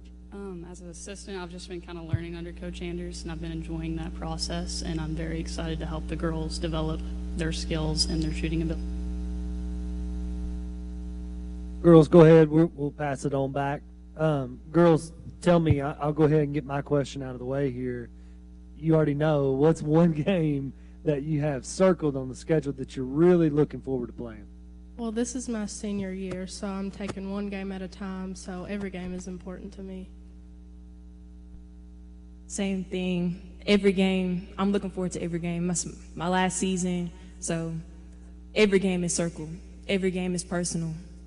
That's probably the most disciplined answer you can give. So, Coach, you got to be pleased with that. Coach, if you would, go ahead and kind of talk us through the schedule, non-conference, conference, a little bit of everything. You know, we're taking over late in the year. Were you able to draw up the schedule? You know, are there games on there that you had on the schedule, or were those already determined beforehand? The schedule was already planned before I got here, and this being our first week, actually playing 4 games, different programs, of course, 7th grade, junior high, and varsity, in the first 4 or 5 days of the season. Quite a challenge. But then you talk about having time for practice, having time to do those things that are required for us to continue to grow as a program. And the thing that I would love to see from our team and my players, they literally will know more about the conference than I do, considering that I just got back to the program. But the thing that I want our team to be able to do is every night go out and compete, every night show a love for the game, every night understand that we are the gatekeepers for our game and that we are to step up and show our heart, our passion, our love for each other, and more so the game itself each and every time we hit the floor. I want us to be a team that when you watch us play, that you will be able to say that team plays with a lot of energy, that team plays together, that team shows a lot of passion on every possession. Coach, along those lines, you mentioned you're an old Newport Greyhound from years back like myself. How do you instill the tradition and just being a Greyhound to these ladies? Has that been part of your game plan going into it?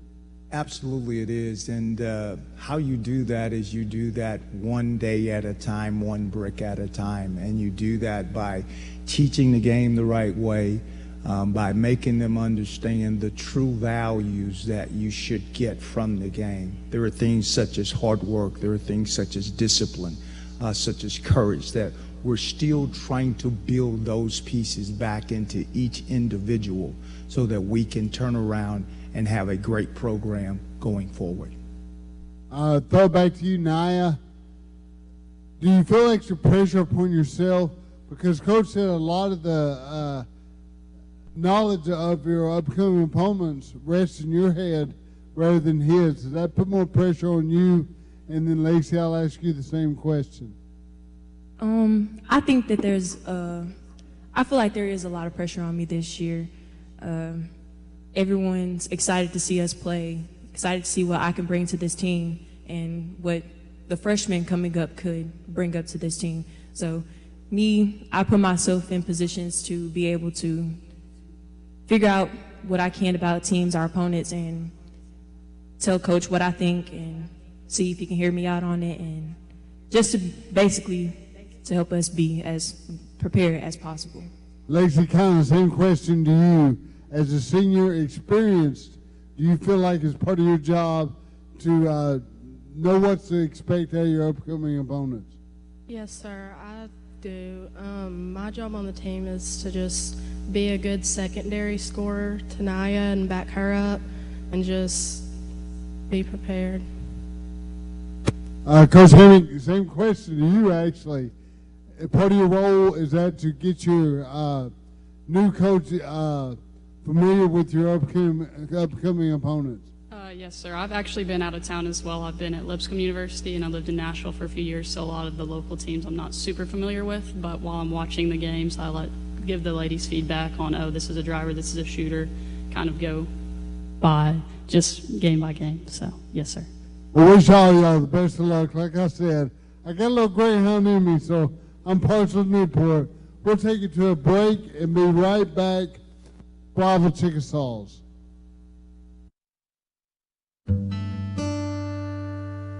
Thank you.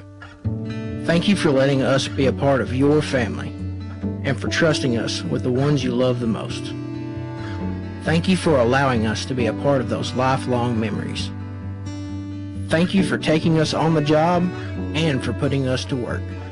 Thank you for choosing us for your first vehicle and for every vehicle after. Thank you for trusting us for 70 years.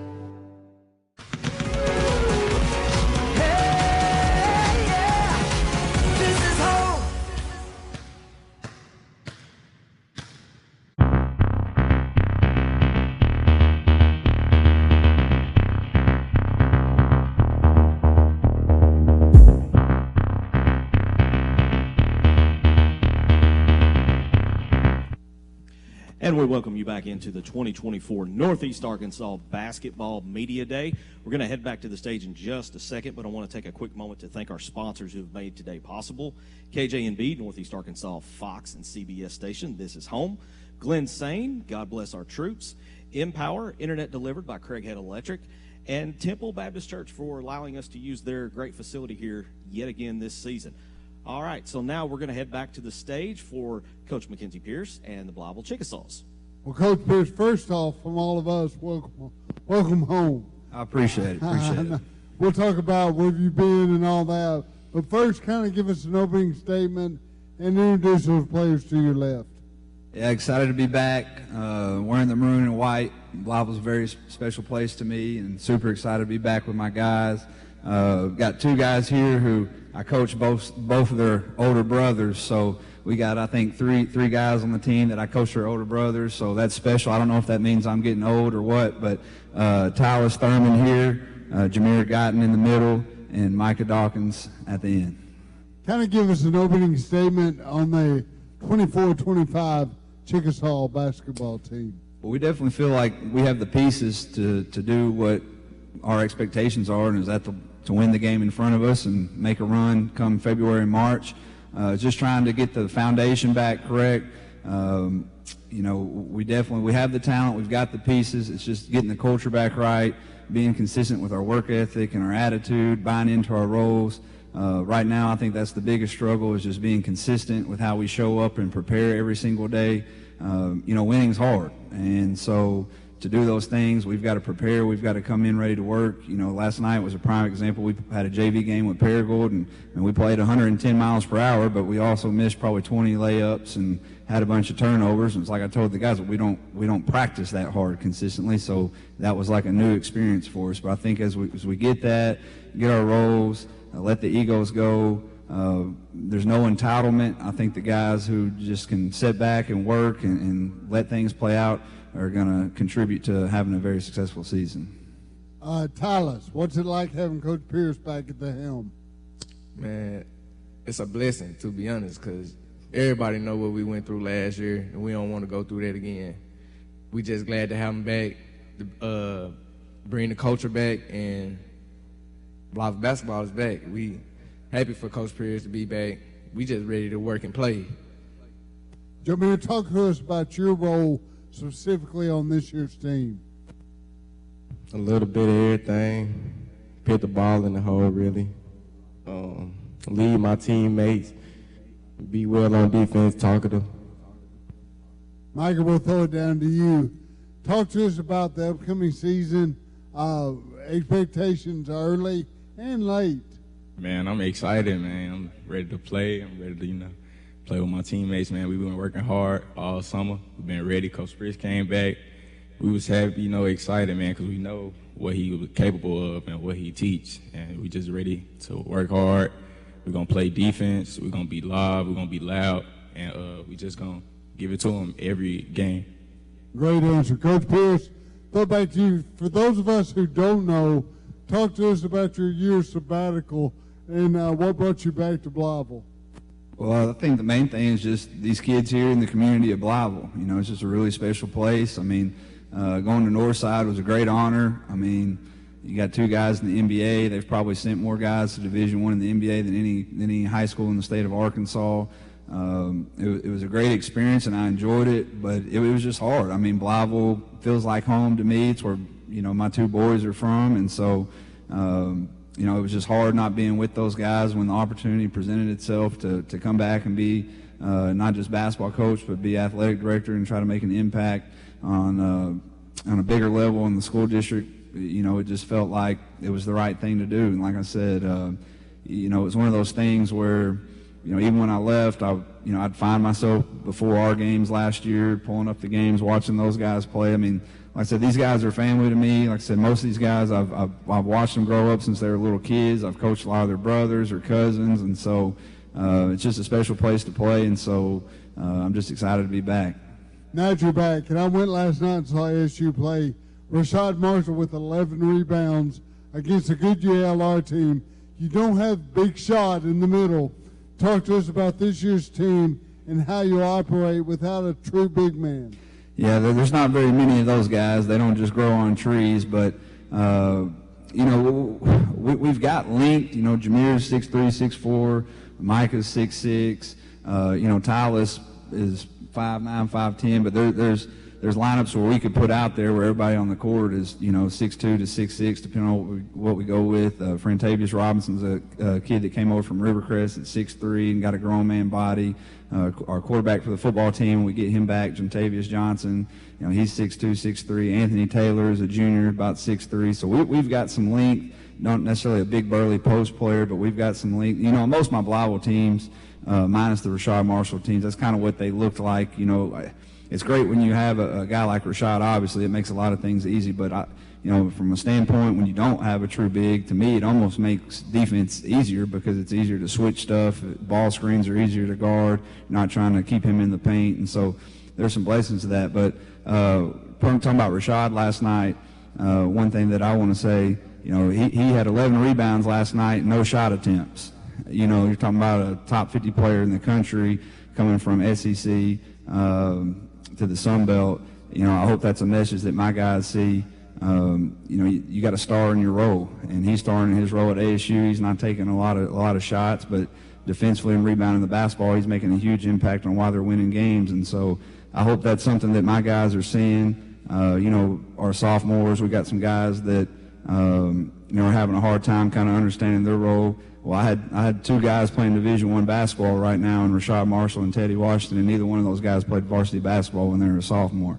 And their roles have drastically changed since they were in high school. And so that's part of being a team and trying to win games. And that's the biggest thing for us right now, is trying to accept our roles and star in our roles and not having this kind of entitlement behavior and making sure that we work for what we want. And I think if we do that, we can have a really special year. Talk to us about the year, first pre-conference and then a tough conference schedule. Yeah, well, we open up Friday night with Bay. Then next week we turn around. We got West Helena, Mariana, and I believe Marvel are kind of our first 4 games. And those are all smaller schools that are vying for conference and state titles. And we've got a tough, end of November and December. It gets real quick. We've got Greene County Tech twice. Nettleton, we've got Jonesboro on the schedule, Osceola twice, Rivercrest. We're going to Kansas City playing 12 courts at Christmas, which is a really special event. Play a lot of really big schools up there. And so we've got a really challenging non-conference schedule. Then obviously the 4A3 is, in my opinion, probably the best coached conference in the state of Arkansas, in my opinion. So, every night's going to be a challenge. And so the beauty of it is conference play doesn't start until middle of January this year, and so we've got time to figure it out. We've really got to figure out our roles, figure out guys coming off the bench. We do feel like we've got some depth, but we've got to get some consistency. This is probably the first time in my coaching career where I can't honestly sit here and say this is going to be my starting 5. These are going to be the first 2 or 3 guys off the bench. I don't know if that's a good thing or a bad thing. So we've got to get some consistency and some game reps and start figuring those things out. But the good news is we've got between now and the middle of January to get that figured out. 4A3, who are the favorites in your conference? I don't know. Y'all tell them. I wasn't here last year. I don't know. Who won the conference last year? Brooklyn won the conference, Westside won the district, and then Blytheville won it 5 years in a row before that, I think. So, hey, we don't know. We just play whoever's in front of us. It's not going to be easy. Like I said, I know Brooklyn is going to be really good. Westside's going to be really good. Highland, I think their junior high won conference last year. They're really excited about their group. Pocahontas got a Hall of Fame coach to come down from Missouri. Gosling's got a great player, Marcus Anderson. They had a lot of success at the 3A level last year. So at the end of the day, it's great if you can win your conference. But at the end of the day, it all is going to come down to that district tournament, and that kind of springboards you into the postseason. And the good news this year is the district tournament's in Blytheville, so it's got to run through us at the end as we get into the postseason. Coach, that's a wrap. I appreciate you. I'm a big Mackenzie Pierce fan. Best of luck to the Chickasaws this year. I promise you I'll be watching. We'll go to a break and then come back with the BIC Lady Mustangs. It's hard to get to the top.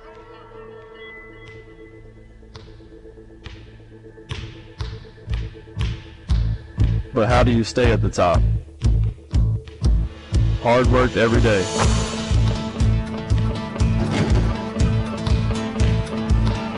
Central Dealership has the same philosophy. I'm Austin Reeves, and I'm proud to be part of the Central team.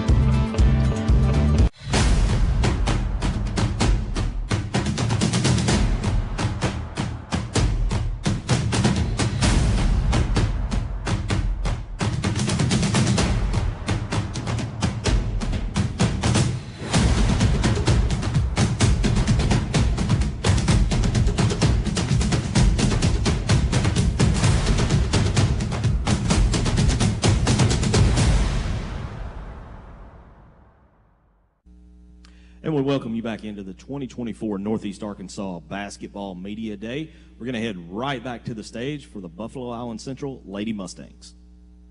Coach Matheny, thank you for bringing you and your players here today to join us. Could you kind of give us an opening statement about your team going into this year, and then also introduce the players you brought with you to your left? Yeah, first off, appreciate you guys for having us. Here to my left, I've got Kendra Tal. She's a returning starter for me, senior. Next to her, I've got Riley Parker, returning starter. She's a senior as well. And then I've got also fellow senior Katie Fires, returning role player for us. We finished the season last year, one game under 500. Felt like we finished on a high note. We made a good run, district tournament, regional tournament, made it to the finals of the district tournament, lost to Earl in overtime. Really good game there. Made it to the regional finals, and Riverside got the best of us after us knocking them off in the district tournament. And then got put out in the first round of state, and didn't sit well with me. These girls will tell you, I beat myself up for a couple weeks after that. It felt like I wasn't ready for that game. Obviously, 3 years in, making it there my second year, it was definitely a different atmosphere once we got there, and we paid the price for it. But I've worked hard over the summer to do things better in my position, and we've done some things different, and I hope we're ready to go. Yeah, Coach, you had a great late season run there, great tournament run to get to the state. How are you looking to build on that momentum and continue maybe even making a little deeper runs in there? Well, I mean, obviously, there was always things we could have worked on to improve. I didn't like that we averaged about 20 turnovers a game last year, and to me, that's brutal. We've started off the year rough. Played Brooklyn the other night. Hats off to them. They turned us over early. We scored 0 points in the first quarter, lost the game by 10, turned it over 11 of our first 15 possessions, and I let the girls know about it yesterday. It's just something we've got to work on being better at, handling a little bit of pressure and taking care of it. Granted, these first few games we've played, we haven't been healthy. We've played short a player with mono, and we've got one struggling with knee problems, and it's just we're trying to get healthy right now, and hopefully we'll be ready to play next week to the best of our ability. Coach, the 2A3 was a tough girls basketball conference last year, but now with the additions of Corning and Piggott, can you kind of talk about the conference going into this year? Yeah, I do feel like every night you turn around and you're playing a conference matchup, and Corning's coached well with Coach Couch, and Pigot's going to be a good ball team. They're going to be young and full of fire coming into the 2A3. I mean, obviously they're from 3A, so they're going to probably be up for the physicality of the 2A3. We've just got to compete night in and night out, and hopefully by February we'll be ready to go into district and make another run. Let's hear from the ladies. Kendra first. That late season run that kind of motivates you through the off season. What things are you working on? What do you see your role is to kind of keep that momentum going and have another good season here? So far what I've been working on is getting in the paint more and being able to score when I need to and get the rebounds. And I've been working a lot with having with trying to bring the ball down. So I've been trying to get a little bit better with that just to help out the team and get through getting down, and then I help move the ball around to help score. Riley, what about you? What is your role, and what are some things you're working on to get ready? Well, I'm definitely working on my ball handling skills too. They've always been a little rough, but we're improving on it. And rebounding, that's one of our biggest things. We try to rebound our hardest, offensive and defensively. We're working more on getting offensive rebounds too. And with that being said, we just try to work as a team and pass the ball, and we want to all score. Katie, what about you and your role on this team? So my role is to come in if I need to, help with foul trouble. And as they've been saying, we've all been working really hard on rebounding. Blocking out is a big thing that we've been working on, as well as ball handling. In practice, most of our practice is blocking out, ball handling, and being able to hand pressure. And keep it. We'll go back down the line, but I want to know. We lost a couple. You lost a couple kind of key pieces as far as leadership goes. If you felt like you three needed to expand your leadership role on this team going into this season. Yes, all three of us. We're all here to help. The younger ones on our team, we all help them as much as we can with leadership. We did lose two of the people we grew up with, and they've always shown us leadership in all the sports we played together. So it was hard to lose them, and it was hard to figure out how to play without them. But I think we've actually all done a really good job getting better playing without them. Riley, you have anything to add on that as far as your leadership role goes? Well, we all kind of lead in our own different ways. Like there's certain parts that we might be better in than other people. So we all just kind of try to help each other out. And even the younger ones, they lead in their own way. We just all have our certain things that we help each other's with. I'd say I agree with both of them. With whenever we're trying to lead, I'd say we all try to help each other, pick each other up whenever one's down, and really all around together we're all working on building our program stronger, and just the leading part is definitely a big role for everybody. Coach Matheny, you mentioned opening up at Brooklyn the other night. The 2A3s is a big conference, so you got a lot of conference games to fill that schedule. So what's your non-conference kind of look like past this Brooklyn game to kind of get the girls ready? Well, we travel to Salem Thursday. They're coached very well. I know they're going to play some pretty solid defense on us. They're going to get up in us and pressure us, get us out of our comfort zone a little bit. After that, I think we have Mammoth Spring comes to town over Thanksgiving break. It seems like right there around Christmas we'll play Greene County Tech. We're in the NEA tournament. Greene County Tech's going to be tough. They're coming to our house. And then Southside, Batesville, I think we have just shortly after the Christmas break as well. Obviously I'm just trying to play all the bigger schools that are going to get us ready for the physicality of it. I felt like that helped us last year down the stretch. We were ready. I mean, if the officiating didn't bother us, I feel like that's a great thing. If we can handle the pressure, take the fouls, finish, things like that, get to the free throw line. We've struggled. Felt like that was a strong suit last year at the end of the year. We were shooting a pretty high stroke from the free throw line, and this year early, I think we're sitting at about 35% as a team, and that's not good enough. But, Rusty, we're going to get there. Just remember what you just said. It's early. It's early. As a coach, you want to win them all, obviously, but sometimes it's good to take some lumps early. Girls, if you would, though, real quick, I'm going to ask my infamous question. Give me one game on the schedule. This is that bulletin board material. I'm asking everybody equal opportunity. One game on the schedule. I know you say one game on the schedule, but for me, I think we should just go one game at a time. Okay. I believe that's the biggest thing. Just don't get ahead of ourselves, kind of just go through one game at a time, and I think we'll get there. EPC. Obviously one game at a time. We all have those games in mind that we want to win, but take everything one game at a time. Just appreciate it. Enjoy the season. Good luck, Coach. I have no doubt you guys will be tough. You're going to play hard for sure. So good luck.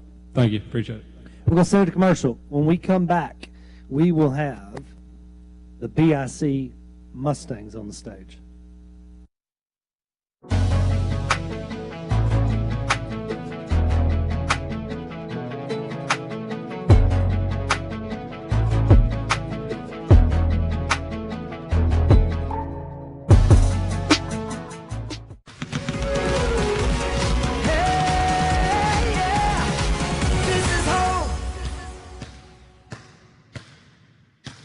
Saturday, November 16th on the NEA Sports Facebook page as NEA Sports presents the first ever NEA Sports Tip-Off Classic at Middleton High School. At 12, Ridgefield Christian takes on Marmaduke. At 1:30, Tuckerman versus Brooklyn. At 3 o'clock, it's the Campbell Classic with Riverside taking on Valley View. At 4:30, Middleton battles Cabot, and at 6 o'clock, Greene County Tech goes to war against Westside. NEA Sports putting Northeast Arkansas student athletes first.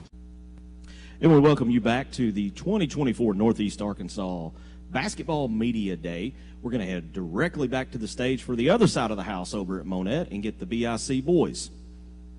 Coach Taylor Lane, I believe your third year. Talk to us about, kind of give us an opening statement and introduce those gentlemen to your left. Yeah, this is my third year. These guys to my left, this is Gio Echevarria. He's my only senior. I have Kel Gathright in the middle. He's a junior. And then Leo Contreras down there on the end. He's also a junior. Going into this year, we're very young. Lost a lot of, I think we graduated 7 seniors last year. So we got some new faces coming off the junior high team. We're starting 3 sophomores right now. Working through the kinks. Not very deep. I think we've had some sickness, and 9 guys on the team. We've had 8 our last couple of games. So we've had 5, 6, 7 games up to this point. Had one last night, a tough game with Tuckerman, a good ball team. Just young, working through some things right now. Goals for this year. I know you're coming off an NEA championship. Is anything special for this year's group that you're looking to accomplish? Yeah, the end of our last few games, it's our focus point for this group that we have this year is to find something to get better at every game. If it's important at all, it's very important this year to find something and make an emphasis for each game that we go into, and make it a point that don't worry about the score, don't worry about a record. Let's get better at that, and then hopefully towards the end of the year we put all that together. Go ahead and give the mic to Gio. Gio, I believe you're the only senior on this year's squad. Any pressure or your role as the only senior? Well, as the only senior, I just feel like as my role, it's just to keep everybody's heads up, make sure everybody knows that it's okay to make the mistakes that they make, and just to keep on pushing through whatever we're going through. Same thing. Let's just kind of go down the line. What this year, Kale? What would be from a leadership standpoint? I know you're a junior, but still, you had playing time last year, big minutes last year. Go ahead and talk about that transition into a new role this year. Just making sure everybody keeps their heads up. There's a big learning point this year that everybody has to understand. And I just try to make sure everybody keeps their heads up through the good and the bad. Just make sure everybody keeps their focus and knows what the end goal is. Same thing, Leo. Kind of talk about that a little bit. Say, don't worry about our mistakes. Just look forward, look where we can get better as a team, and leave the rest behind.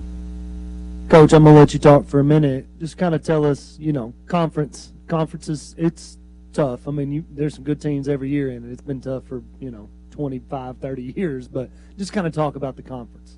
Yeah, we added Corning and Piggott. We actually start conference next week, which is, I guess, 2 weeks before we've typically started it. We usually start the week after Thanksgiving break. I don't know what everybody has exactly. I'm really not worried about it. I'm more worried about us than anything. I know we start with Riverside next week, and then Marmaduke after that, and then I'm not sure after that. But it's going to be tough. I don't know where we'll finish. We're going to compete and take it one game at a time. Coach, excuse me, Garrett, you mentioned your numbers and your youth. I know you played and you like to coach a wide-open style of offense, not scared to shoot the ball. You extend your defense, but does that change somewhat with the limited numbers on your roster this year? Yes, it has, and them two down there on the end, that's kind of hard for them to understand. We're going to play fast when we can, and I want our guys to shoot it when they're open. We don't shoot it every day, not to shoot it when we get in the game, but we're trying to slow it down, save our legs a little bit, put good long offensive possessions together, and then we do play extremely hard, and I do think teams look at us as defending well as well. So yeah, definitely a different style of play this year. Now with less than 10, you're in your mid-20s. Do you still get out on the court and hoop with them? Do I need to pass the mic down? You can ask them. I try, especially in the summer. I don't, once school starts and all that. But yeah, I try. I just don't get up and down the floor as easy as I used to could. I'm going to guess that you can outshoot any of them, though, still, right? You want to ask them that? Well, I think I know what the answer would be. We'll see. No, question for Leo and Kale. Leo especially, you're the guy that when everybody looks at this team, it's probably a lot of people are going to center their game plan around you. You've got the most experience. You've been a guy that's filled up the stat sheet at times in the past for BIC. So, talk about taking over more so in the spotlight now that some of those other guys have graduated. Really just play my game, get my teammates open, see what I can do out there for us. I definitely need to crash the boards harder as the role I'm playing in now. And you answered the next question. I was going to ask something you want to improve on. Obviously, you talked about rebounding. Is there something in your game that you feel like that you have already improved on that we'll see as we watch you guys play this year? Getting to the rim a lot better. And, Kale, you were a guy that kind of would at times come off the bench, spot up, hit threes, be a spark plug, but, now you're thrown right into it. So, how's that differ for you this year? It's just different because I had to learn a lot more over the summer, try to work on my game, get better in any way I could for the team. But if I got better at anything, I'd say it was getting to the rim and handling pressure when we get pressed and stuff. I've already been pressed 2 games this year, maybe 3, and I think we've handled it a lot better. Okay, thank you. And, Coach, you mentioned last year you are coming off a NEA tournament title, but could you kind of take us through your non-conference schedule and maybe some other tournaments that you're in to get you prepared for conference? Yeah, we're in the Jennings tournament and the NEA tournament this year. We have Westside on Friday, good ball club, well coached. Quick turnaround after just playing Tuckerman non-conference, and then I think we have Gosnell before Christmas. We have Manila after Christmas. We have GCT somewhere around Christmas. I don't know. That gets us through probably the last stretch of so pretty tough non-conference schedule. And you can pass the mic down to your players. Is there one game on the schedule this year that y'all look forward to playing in the most? I look forward to playing Manila. Just taking it one game at a time. Every game's important to me. Same thing Kale said. Take one game at a time. Let the rest come to us. Well, thank you, Coach, and good luck this season. And guys, keep working hard. After this, we'll be joined by the Harrisburg Hornets.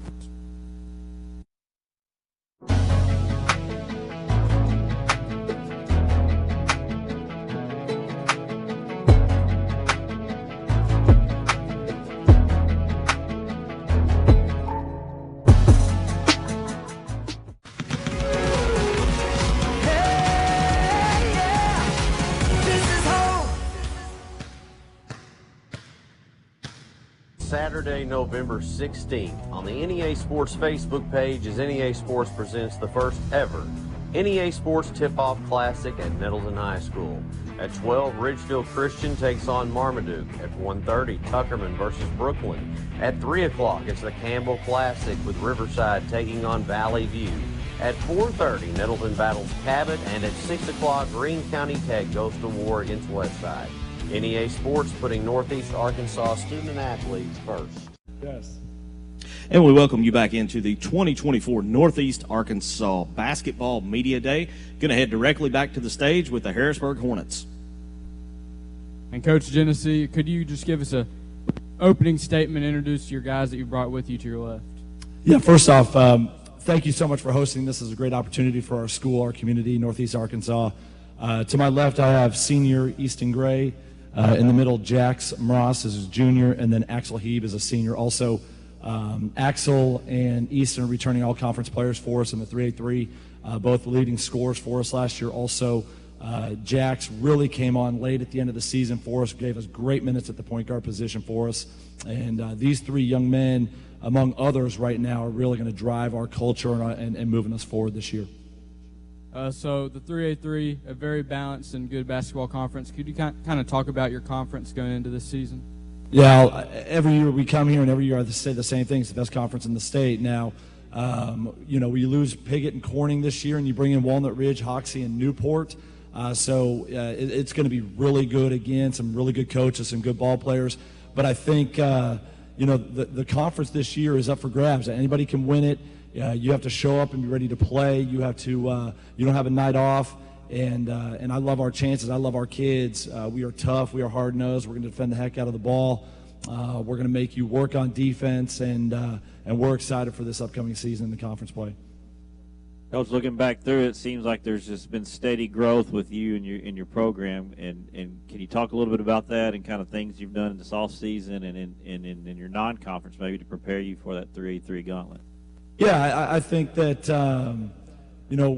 non-conference this year we go to the Billy Ply Classic up in Flippin, which is a great tournament up there. We play in the NEA again, which we absolutely love.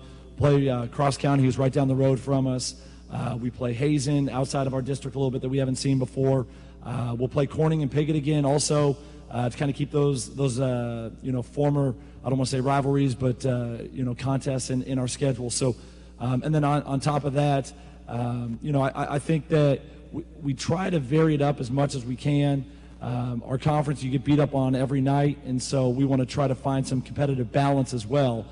So when we get into conference play, you're prepared for it, and also that's what summertime is for. I thought we had a really good summer this year. We played some really good teams, 5A down to 3A down to 2A, and just kind of varied that up a little bit for us. So really happy for our kids and excited for where we can go from here. Well, let's talk to your guys a little bit. Start with Easton there. Easton, kind of share with me roles and goals. What do you think your role is on this team to kind of to reach the goals and the goals that you may have, but to reach those goals, what do you think your role is there? My role this year is to be physical and as a senior, be a leader and help the younger guys do what they're supposed to do and not get down on themselves. And ultimately, our goal is get out of the first round of district first and then make a regional. Now, I pass it on down there to Jax. Jax, same question. Your role on this team and the goals you might have for you and the team as a whole. Yes, sir. The role I like to fill is the point guard role, and also one of my goals is to win conference because I think we have a really good chance this year coming in off of off season.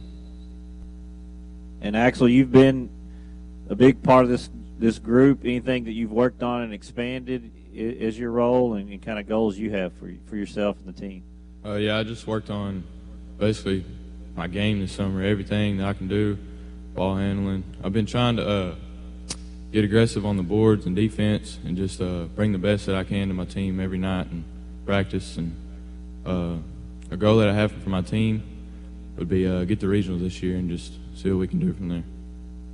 Yeah, once you get in that postseason, a lot of things can happen, so getting there is a big part. Coach, can you share with us a little bit about some of the other guys, that will fill some roles for you on the team? Absolutely, yeah. So we have junior Jacoby Tate, who averaged about 8.5 a game last year.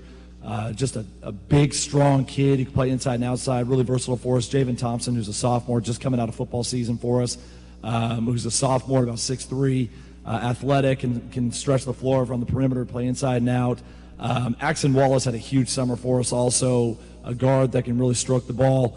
We have really good depth this year. We can go deep. We can play long. We can play small if we need to.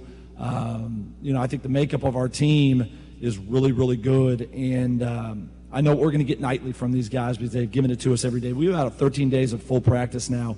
We only had one coming out of football season. So I've had a lot of our kids with us. They played tennis also for me, and so they've been active, but I know we're ready to get going. How many football guys did you have? One. Just one? Yes, sir.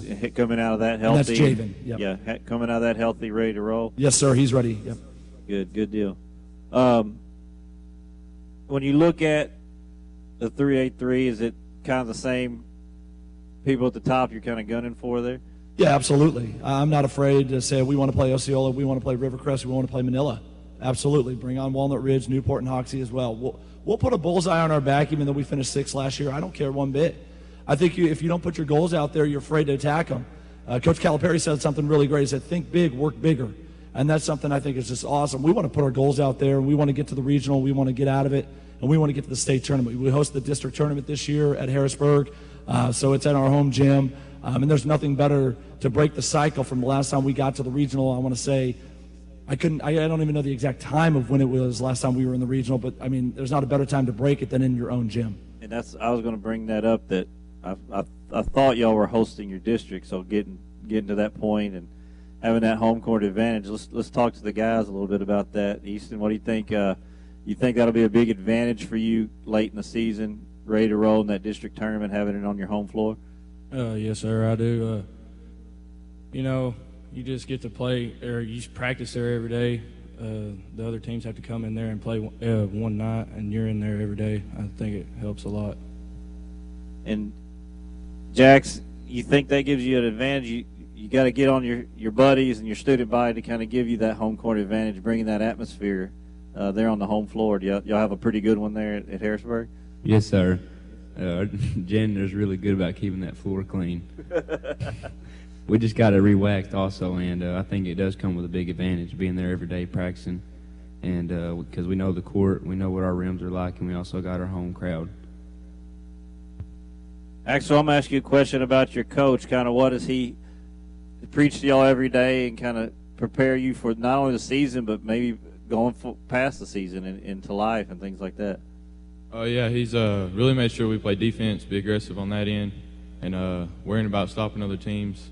Or worry about anything else. Just stay aggressive, rebound, and just talk on defense. And that's it. Well, Coach, we appreciate you and your guys coming out. We wish you the best of luck. Like I said, just kind of an outsider looking in. I've seen a lot of growth, and I think that will continue this year. And we're expecting big things from the Harrisburg Hornets this year. But we appreciate you and your guys coming on.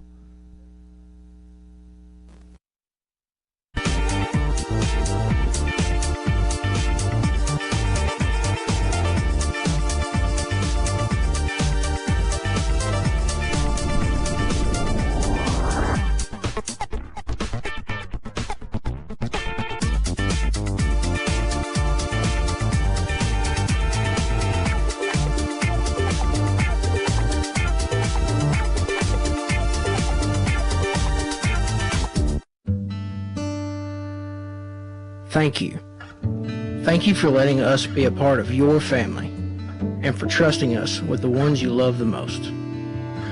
Thank you for allowing us to be a part of those lifelong memories. Thank you for taking us on the job and for putting us to work. Thank you for choosing us for your first vehicle and for every vehicle after. Thank you for trusting us for 70 years. And we welcome you back to the 2024 Northeast Arkansas Basketball Media Day. Hey, we want to take a minute before we go back to the stage and thank our great sponsors who have made today possible. KJ&B, the Northeast Arkansas Fox and CBS station, This Is Home. Glenn Sane, God Bless Our Troops.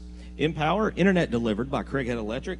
And, of course, Temple Baptist Church for allowing us to use their facility today. Once again, they've been a great partner for many years, and we just really appreciate them. And Brother Andy Neal deserves a special shout-out for his role in getting this facility secured for us. So, back to the stage we will go, and it's time to talk to the Mark Tree Indians. Coach Barbara Wilbur Covington, I'll give your husband a little plug as well. Kind of, Coach, if you will, give us an opening statement and introduce these three gentlemen to your left. First of all, I would like to appreciate you guys for inviting us to have us here again. I think this is a great thing that you guys do to recognize all the schools and the teams that are very deserving to be recognized. With me today, I got all seniors. I got Jacamian Williams here, big man in the middle, Jonah Walker, and Ken Carter on the end down there. Coach, we've talked in a couple weeks past, so many, but you cherish having football players come to basketball. Talk to us about the transition from football to basketball. It's a big transition because it's a little different from football to basketball. The conditioning is a little bit different, but I think they're hungry to get there as well. They've been playing football, and then now it's time to play basketball. So I think that they're ready to go when they get over there. But the conditioning is just a little bit different. Now, because they're good football players, you usually have a very short turnaround. Talk to us a little bit. Came in just about the turnaround from football to basketball. Ever since I've been doing this, it's always been we play football on a Friday, we lose that Friday night, and we play on a Monday. It's always been that way. So it's really, we've been behind the 8 ball forever, so it's not a big deal. We know what we got to do. We'll go in, we'll practice probably twice on like a Saturday, Sunday, and then Monday we're tipping the ball up, we're going at it. All right, go ahead and pass the mic down. Jacamian, talk to us about your role specifically. Where do you fit in on this Mark Tree basketball team? I feel like, my role is playing good defense, guarding the best players on the other team. And my goal this year is to play as hard as I can and get to the state championship again this year.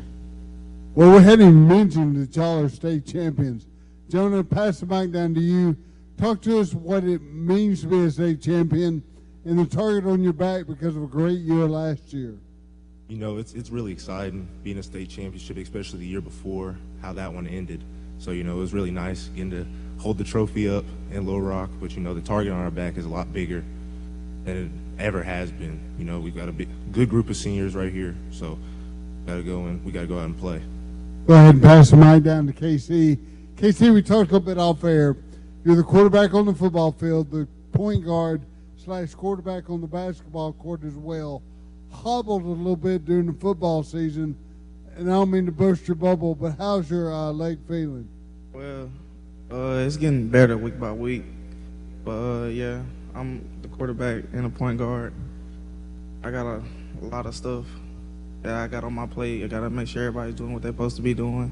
I got to be a great leader and be more vocal too. Kind of a general on the court and the field, and I know Coach Wilburn appreciates that. Pass the mic back down to Coach. Coach, I talked a little bit to Jonah. A target on your back somewhat because you have 4 of your 5 returning from a state championship team. Talk to us about being pretty much the favorite in the conference and probably the state as well. I think target on our back is an understatement. I know everybody's going to be, after us, but I think we're up for the challenge. We got teams that we're going to be playing this year that's outside of our conference, and we're just getting geared up. So we're just excited about it again. But I want everybody to know, and as well as the team know, the trophy that we got at home got 2024 on it. The new one's going to have 2025 on it. So we want the one that got 2025 on it as well. Now, we mentioned you start kind of late. Talk to us about your upcoming schedule, both pre-conference and the conference slate. Well, we were discussing it earlier out in the lobby. We got non-conference games that I tried to schedule that's going to be, give us a little challenge. We're going to play like Clarendon. We're going to play EPC, which is, it's always a big game for us. We're going to play Bradford. We're going to play Rivercrest. So all of those will be a good test for us. In the conference, I really can't say who's going to be a clear favorite, but we just know we just got to go play. Every night, you just can't take anyone for granted. You just got to go play. You mentioned a short turnaround, but how big of a turnaround do you have between the start of the season and play in the 1A3 conference? Well, that's a good question. It depends on what football does, because all of them are out there and on the field except for one. So that it could easily be a 2-day turnaround, or it could be a lot more. So right now, I just can't really determine. I can't say. Well, go ahead and pass the mic. In fact, Jonah, let's talk to you about that. Hopefully you'll have a very long run in the football playoffs, but will you come in with the mindset ready to go for basketball? Yes, sir. My goal is to try to get as far as we can in football, because that's what I love. But basketball, I also have a sweet spot for. So however far we make it in football, that'll be nice. But when basketball season comes around, I'm ready to compete. A legit 6'7", so you look good in uniform, football and basketball. Casey, I'll throw the mic on to you.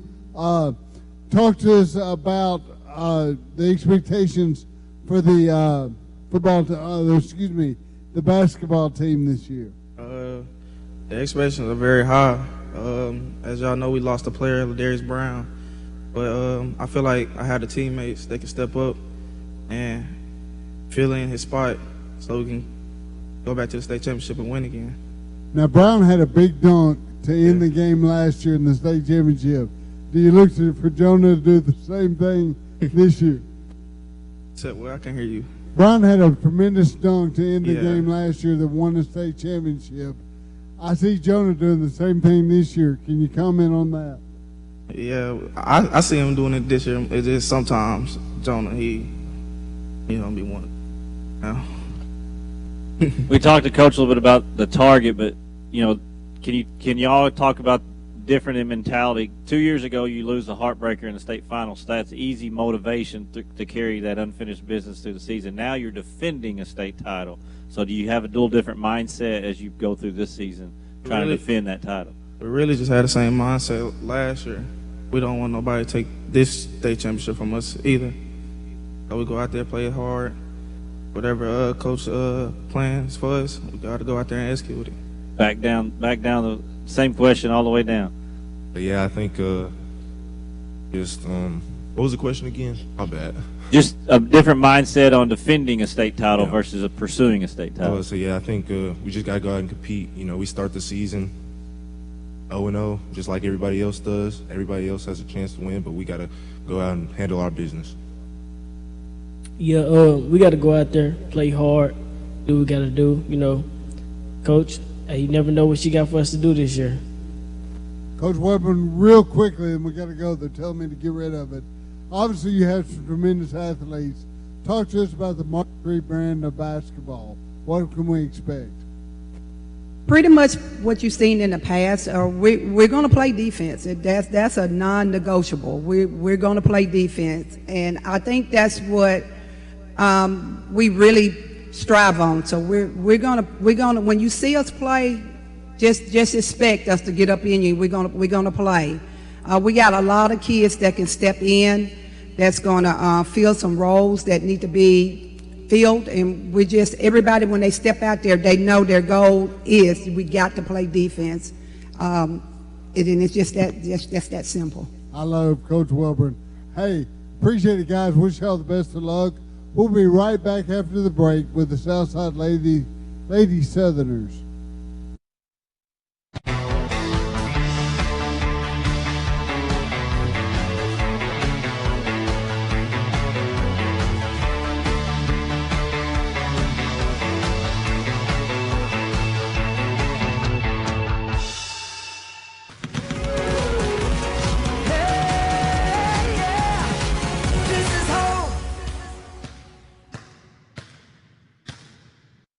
It's hard to get to the top.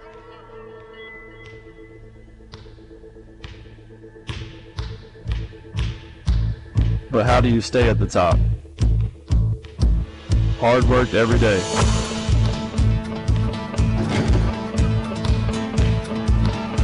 Central Dealership has the same philosophy. I'm Austin Reeves, and I'm proud to be part of the Central team. And we welcome you back to the 2024 Northeast Arkansas Basketball Media Day. Going to head directly back to the stage, our first trip with an Independence County team, the Southside Lady Southerners. Coach Harville, thank you for joining us. Could you kind of give us an opening statement and then introduce your players to the left? You bet. Again, we want to thank you guys so much for having us. This is, I think, year 4 getting to come to this event, and always enjoy getting to talk about my team. And once again, I'm super excited about my team. These are my 3 seniors. I got Sierra Carter here right to my left, Cortland Sutton in the middle, Cheney McCants on the end. Again, we're really excited about this season. Got a new look to our team a little bit. We're pulling up some freshmen to help our team in some pretty significant roles.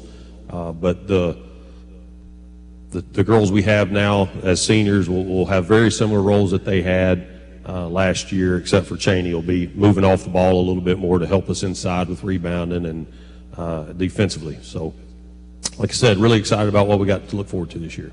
Talked about some new faces and then bringing up some freshmen. And last year, your junior high coming off a championship. How do you make sure that those younger ladies are ready to play high school basketball? I don't really know. That's a good question. We just try to simulate it in practice. You know, we try to give them good looks. You know, they are as freshman ready as I think the 9th grade girls are going to get. They get to go against some other good guards in practice. And we try to just be physical early on with them to make sure, you know, we have a long time before we play a conference game the way our new conferences line up. So we got a lot of time to work out some kinks and get them experience in the areas they need it. Well, let's talk to these ladies that have that experience. Let's start with Sierra there. Talk about going into your senior year. You've got some youth behind you, so talk about your leadership role and kind of things that you're looking to do to help your team this year. I think I just need to give them some confidence. They lack that confidence since they are young, so I just want to give them confidence. What about you as a player, kind of your role on this team to help you get to where you need to be?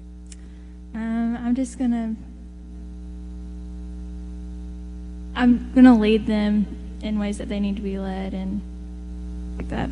Cortland, what's something you've worked on this off season to improve, and then kind of strengths that you have for you that help your team?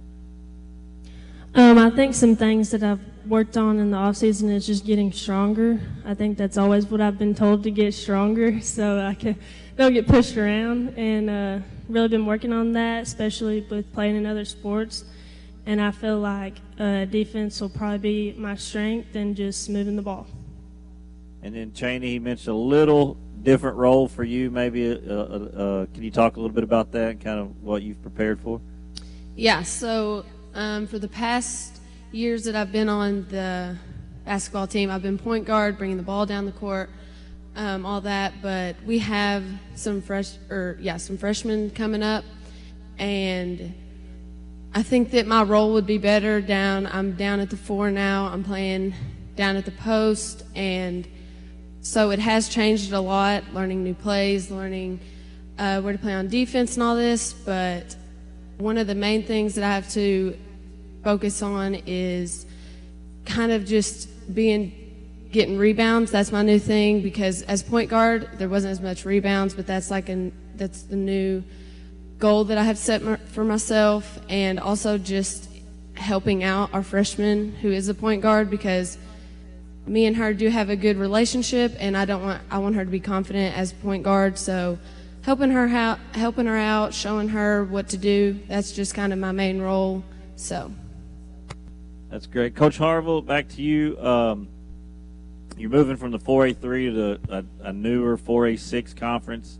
Some familiar faces in that, but what's the outlook in that, and kind of, do you know much about what you're getting into there? I know you know some of them you may not be as familiar with, and kind of your outlook on that conference.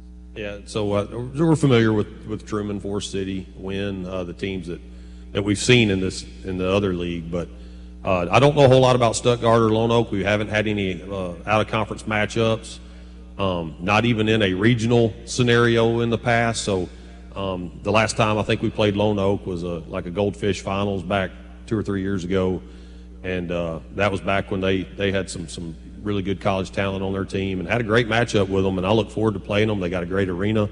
Stuttgart, I think, has made plans to move into a new arena, so going to be cool to see some new gyms for these girls. And I'm a South Arkansas guy, so I kind of like heading that direction. Start seeing little fields and ducks as you're driving, so that's kind of what I'm used to. So talk to us a little bit about your non-conference schedule. You said it'll be a little while. There's only 6 teams in that conference. So, 10 conference games this year is all you had. You got to fill your schedule with other stuff to make sure you're ready for that. So talk to us a little bit about the non-conference schedule. Yeah, so I tried to get a good combination of different types of teams, different styles of play. Some teams that I thought were going to be a little bit down that I scheduled, I got a few move-ins. We're going to have some really tough matchups that I thought were going to be a little more on the competitive side, but that's okay. I think that experience is going to be crucial early. And I think we're going to surprise some people with how ready we are to play. I've had a lot of girls in the gym. This is the longest amount of time I've had, with that extra week now with basketball being pushed back. We've been able to be in the gym a lot more than we've had in the past coming off of volleyball season. So we're going to be ready to play. We're going to have some, like with every team, I think, some bumps in the road. But we had the best practice yesterday that we've had in several years, and I think our readiness be right on par with where we should be at that time of year. How do you mesh the leadership with the older girls and the younger girls? The younger girls are coming off a lot of success. And not to say the older girls aren't. I didn't mean it that way. I'm just saying they're coming off a lot of success. So they're riding that high, and they're used to significant minutes. They're used to this or that. And so how do you, as a coach, how do you mesh that to make sure you give your team and everybody the best chance to succeed? That's another good question. And we've dealt with some culture stuff. There's some definite dynamics that happen early on with our team when we all come together and trying to build a culture. Our themes have been chop wood, carry water. Let's do the mundane activities daily and take pride in them. So trying to build that culture has been our focus early on. We've got a Bailey caddy who's coming off that junior high team, who she's a basketball only girl, and I've had her in the gym a lot. She's gotten a lot stronger. We've committed to the weight room, tried to spend a lot of time together in different groups, letting them work out with different girls, letting them get in drills with different girls. We've made a big focus on communicating. We play a little bit different defense that requires a lot of communication, getting them used to talking, being comfortable talking. We're going to try to get out in our warm-ups and talk early, talk loud, talk often. We're going to try to pick up the pace on offense this year. Back when Cheney was our point guard, we'd won 26 games that year. I bet you we got 5 10-second calls walking the ball up the court. We were slow, and we lulled people to sleep. Not the most fun form of basketball, but it helped us win ball games at the time. And now we're trying to cross it at 3 and score in position in 5. So we're going to play a little different on offense. Real quick, girls, we're going to run down. Give me the one game you got circled on the schedule. Don't give me the answer of all of them. Don't give me the answer of, every game's important. You can, but I want to hear one game you really have circled you're ready to play. I'm excited. Well, I don't know if we're playing them yet or not, but Batesville, they're our rivals, and we might get the opportunity to play them, and I'm really excited about that game. If I read the schedule correctly, we're playing Izard County, and I don't think we've ever played them. We may have played them in a tournament or something, but I'm just ready to see something new, maybe some girls that we know, and have some good competition. I think I'm going to have to agree with Sierra. It's always fun playing Batesville in any sport. It's always a lot of people show up. It's a good environment. It's a fun atmosphere. So that's probably one of the games that I'm really excited for, and I hope we do get to play them. Well, thank you very much, Coach. Thank you, girls. Tremendous interview. Good luck this year. Keep working hard. Keep battling. I expect big things from you guys this year. So we're going to go ahead and take it to commercial break. When we come back, we will have the Southside Southerners on the stage.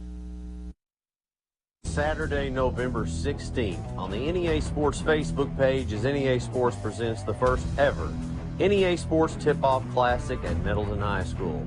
At 12, Ridgefield Christian takes on Marmaduke. At 1:30, Tuckerman versus Brooklyn. At 3 o'clock, it's the Campbell Classic with Riverside taking on Valley View. At 4:30, Middleton battles Cabot, and at 6 o'clock, Greene County Tech goes to war against Westside. NEA Sports putting Northeast Arkansas student athletes first.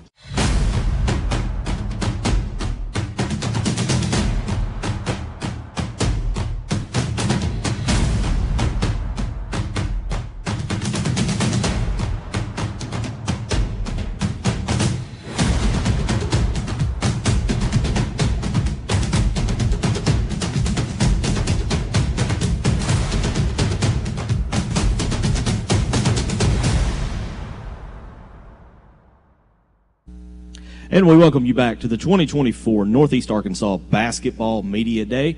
We're going to head directly back to the stage for the Southside Southerners. Coach Ty Ferguson, if you would give us a kind of an intro statement and then introduce these two gentlemen to your left. Yeah, well, first of all, thanks for having us. This is always a great event that we look forward to every year. Like he said, I'm Coach Ty Ferguson. This is my second year at Southside.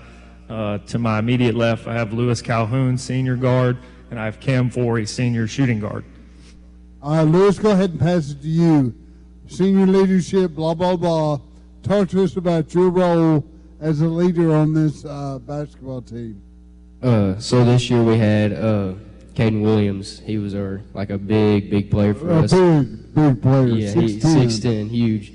But he got injured, so now we got younger people playing for us now this year, and we also got a bunch of football players playing for us this year. So for me, I'm going to need to get them to come into practice every day and do what's right for them to get better and as a team to get better and lead them in the right direction. Great answer. Cam, come to you with the same question. Your role on this basketball team. Well, I'm just going to have more leadership, and we're going to have younger guys playing new spots, and we're going to have a lot of football players coming and just a bunch of new faces on the team. Like I said, we're not going to have, or like Lewis said, we're not going to have our big man, so we're going to run new offense, do new things. So we're just going to have to try out new things, and I'm going to have to make sure to be a good leader and have a good role. Go ahead and pass it back down to Coach Ferguson. Elephant in the room. I was going to ask you, losing your 6'10", how does that change your approach to the season? Yeah, it changes everything. Just from hitting the ground running, you try to mold everything you do offensively and defensively to keep your 6'10" on the court and out of foul trouble. So it changes our approach offensively. It changes how we guard. It changes how we guard baseline out of bounds. So it's going to be a lot early on, especially with so many of our kids being football players. It's going to be a lot of throwing stuff at the wall and seeing what sticks and what works for our new core of guys, which doesn't include a 6'10". So the start of the season, which we hope doesn't get here very soon because we hope football makes a good run in the playoffs, but we got to kind of slow play at the start of the season. But my motto kind of every year is it doesn't matter. The games in November and December don't really matter. It's all tuning you up for conference in January and February, and you want to be hitting the ground running and hitting your stride in February. Coach, talk to us about that transition. Number one, how many football players do you expect to play basketball? And number two, around what you have with those kids? Yeah, so to put it in perspective, we had our own Southside Media Day the other day, and I had 17 kids out.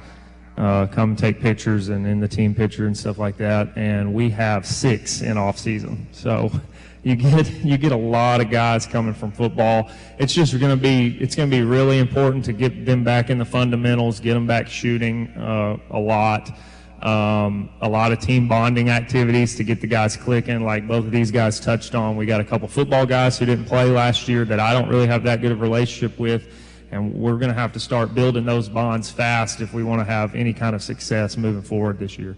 Well, the good news is your football team is pretty good. Yes, sir. So they may make a long run, which is, to me, somewhat detrimental to basketball, but into a new conference as well. Yes, sir. Talk to us about that. Yeah, new conference, some familiar faces. We move over with Truman, Wynn, and Forest City, who we played last year, and then we add Lone Oak and Stuttgart into the mix. We're pretty familiar with 4 of those 5 teams. I don't know that much about Stuttgart, but obviously we played Wynn, Truman, and Forest City twice in conference last year, and then we matched up with Lone Oak in their Goldfish Classic at Lone Oak in the semifinals. So we kind of know what at least 4 of the 5 other teams that we're competing with in conference are going to bring back. And I mean, we have just as good a chance as anybody. Obviously things are changing for us. We know who the top tier teams are going to be, which I think is going to be Forest City. I think they're the team to beat. But every conference game is an opportunity to make a name for yourself. And this year we don't have a district tournament, so every single night in conference matters if you want to make a regional. What about your pre-conference schedule? Pre-conference, we play in the Lion tournament. We play in the NEA tournament. We play against Searcy. We're going to a Berryville Classic, just a whole bunch of, like you said with Coach Harville, there's a whole lot of fillers that have to happen when you have such a small conference. You have a lot of open games, and positive for these guys who are football players, but negative for the basketball team is the deeper they go, the more actual basketball I have to play with just my off season. So we were talking about a scenario just on the way up here where if they make the semifinals, I have to take my 6 off-season kids to Berryville for a 3-game classic. There's some ups and there'll be some downs and challenges with it, but that's why you get into coaching. It wouldn't be fun if you just had the best team every night and you could just run the same stuff and win. It's about the challenge, and we enjoy it. We're not scared of it. Well, it's a problem, but it's a good problem, like you said. Yes, sir.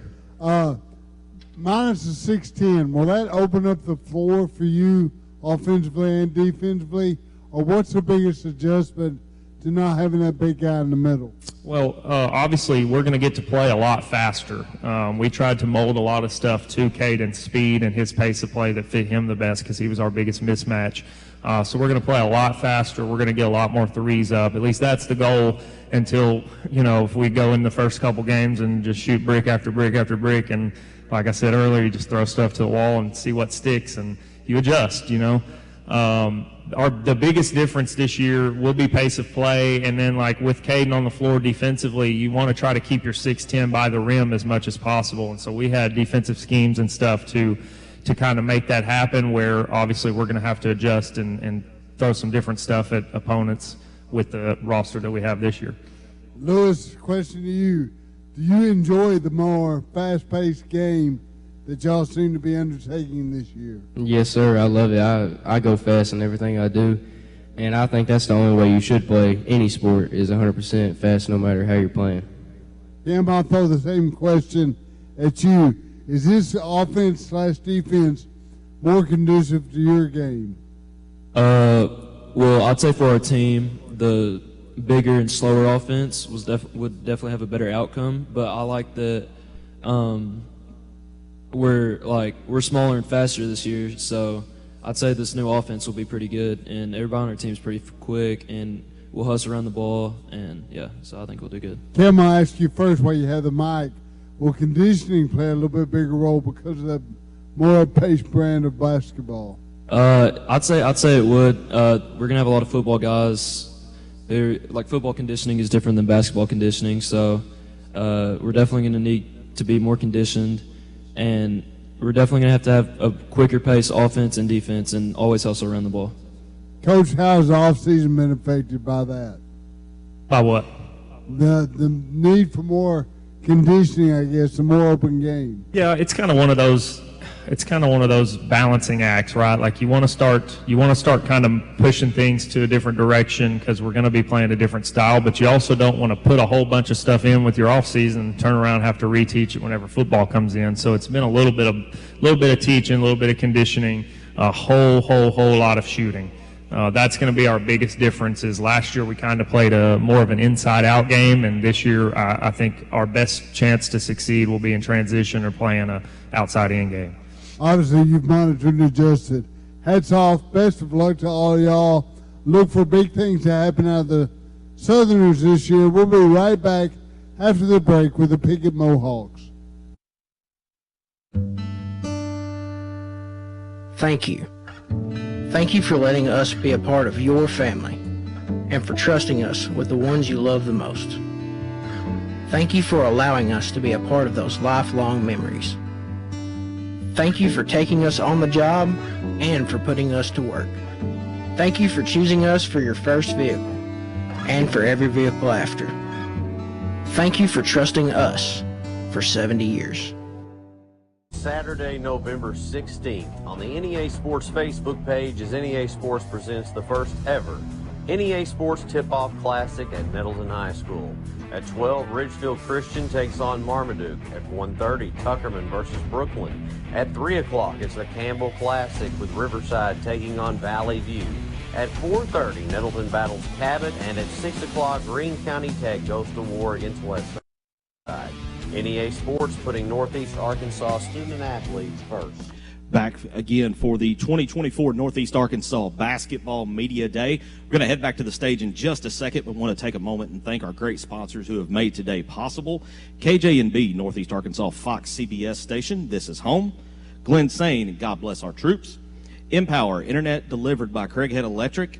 Temple Baptist Church for the use of the facility here. Special shout out goes to Brother Andy Neal for all the logistic work he did to get this facility secured for us to use again today. And with that, we will head back to the stage. Pickett Mohawks. Coach Dodd, thank you for joining us today. If you would, just give us a brief opening statement and then introduce the players to your left that you've brought with you. Yeah, first off, thank you all very much for having us. It's always exciting to be a part of this. First, I have all three of my guys are seniors. I have William Lucas, Cole James, and Tucker Dunlap.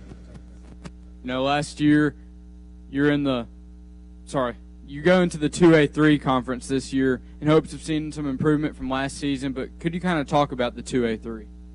Yeah, last year didn't really go how we wanted it to go. We are moving down to the 2A into a more traditional, rich basketball. It's not going to be any easier. You have EPC who won state, you have the Bays, you have the Rectors, you have the BICs. I don't want to leave anybody out, but it's going to be a challenge every single night going to the 2A.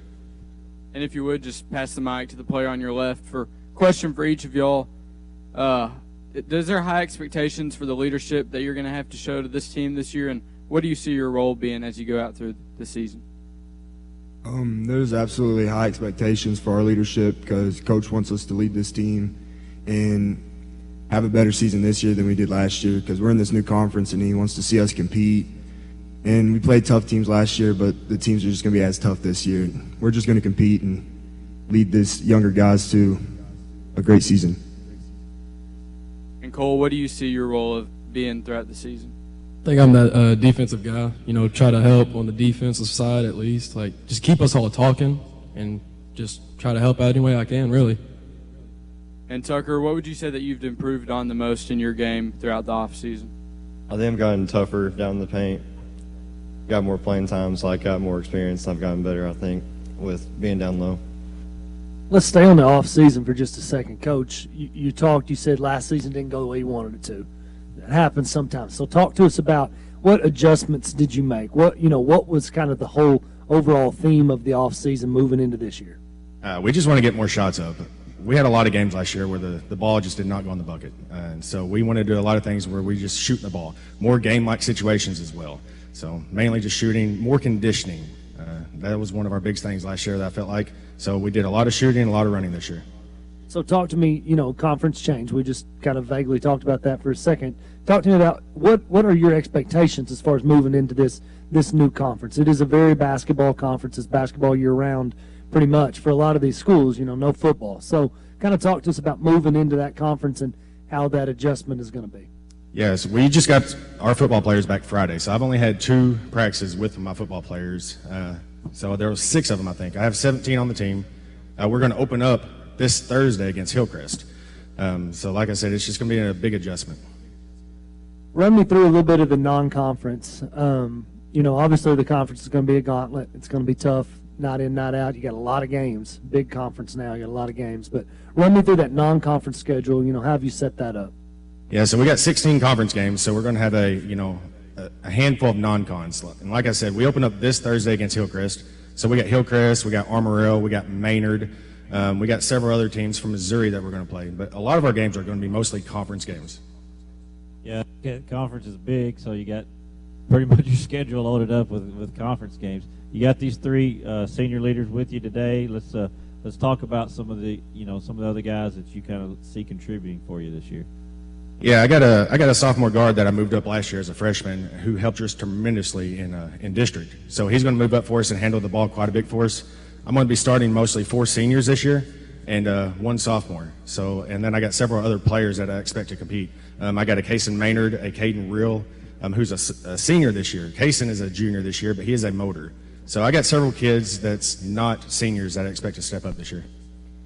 Let's talk to y'all for a second, guys. Just kind of run me through, your seniors this year. Give me what's a goal for this season. Just give me a team goal, obviously, but also give me an individual goal. What's something you want to make sure you leave behind on the floor this year?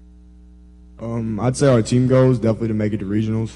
That'd be huge for us to make the regionals because our girls made it to regionals just last year. And individual goal, I'd just say to leave it all on the floor because this is my last year doing it, and I don't want to have any regrets.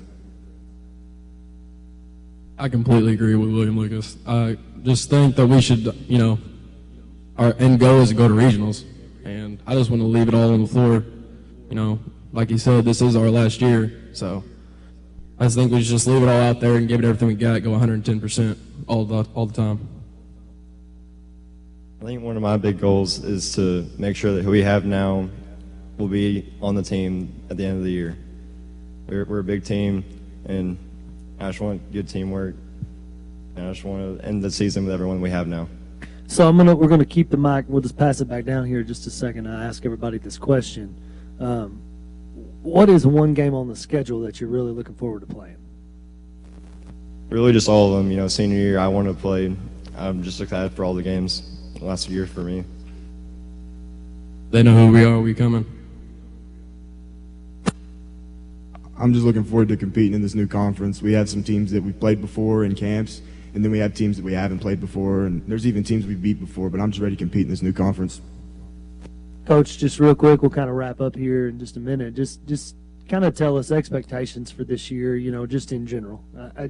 What they talked about, some goals for themselves, for the team. You give us an overall goal, obviously for this team, and what you expect really night in, night out. I just want to be out there competing every single night. We had a lot of games last year where we didn't compete very much. There was a lot of blowouts, and I don't want that this year.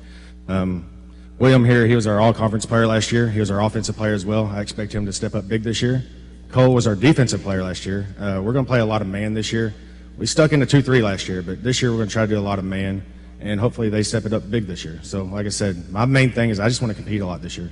Yeah, you talk about a change in, defensive maybe mindset a little bit. What's a Piggott Mohawk basketball game going to look like for this season? Like, what can we expect from you guys? Like, fast pace, slower pace, toughness, things like that. I hope it's physical. We got our big boy here, William. We're going to hammer it down to him quite a bit. He can also shoot the 3 quite a bit. So like I said, we're also going to run. I mentioned my sophomore guard. His name's Keaton Wicker. He can go. So I'm very excited to get that going. But again, all 3 of my guys here can go. I'm very excited to get this going, and I'm just ready to get it going. Well, I know it presents new challenges for you in a new conference, but we look for a good season for you guys in Piggott, and we wish you all the best of luck. We appreciate you, Coach, and you guys showing up today, and good luck to you this season. Hey, thank you very much for having us. When we return, we'll be back with the Valley View Lady Blazers. Thank you. Thank you for letting us be a part of your family and for trusting us with the ones you love the most. Thank you for allowing us to be a part of those lifelong memories. Thank you for taking us on the job and for putting us to work. Thank you for choosing us for your first vehicle and for every vehicle after. Thank you for trusting us for 70 years. Since 1930, Piggott State Bank has set out to share the true meaning of community. To us, community is family, neighbors, and loyalty. Planting a seed and helping it grow. We know our children are Clay County's future. Whether reading at the elementary school, sponsoring local library functions, or funding scholarships for higher education, we give our time and efforts wholeheartedly. We are Piggott State Bank.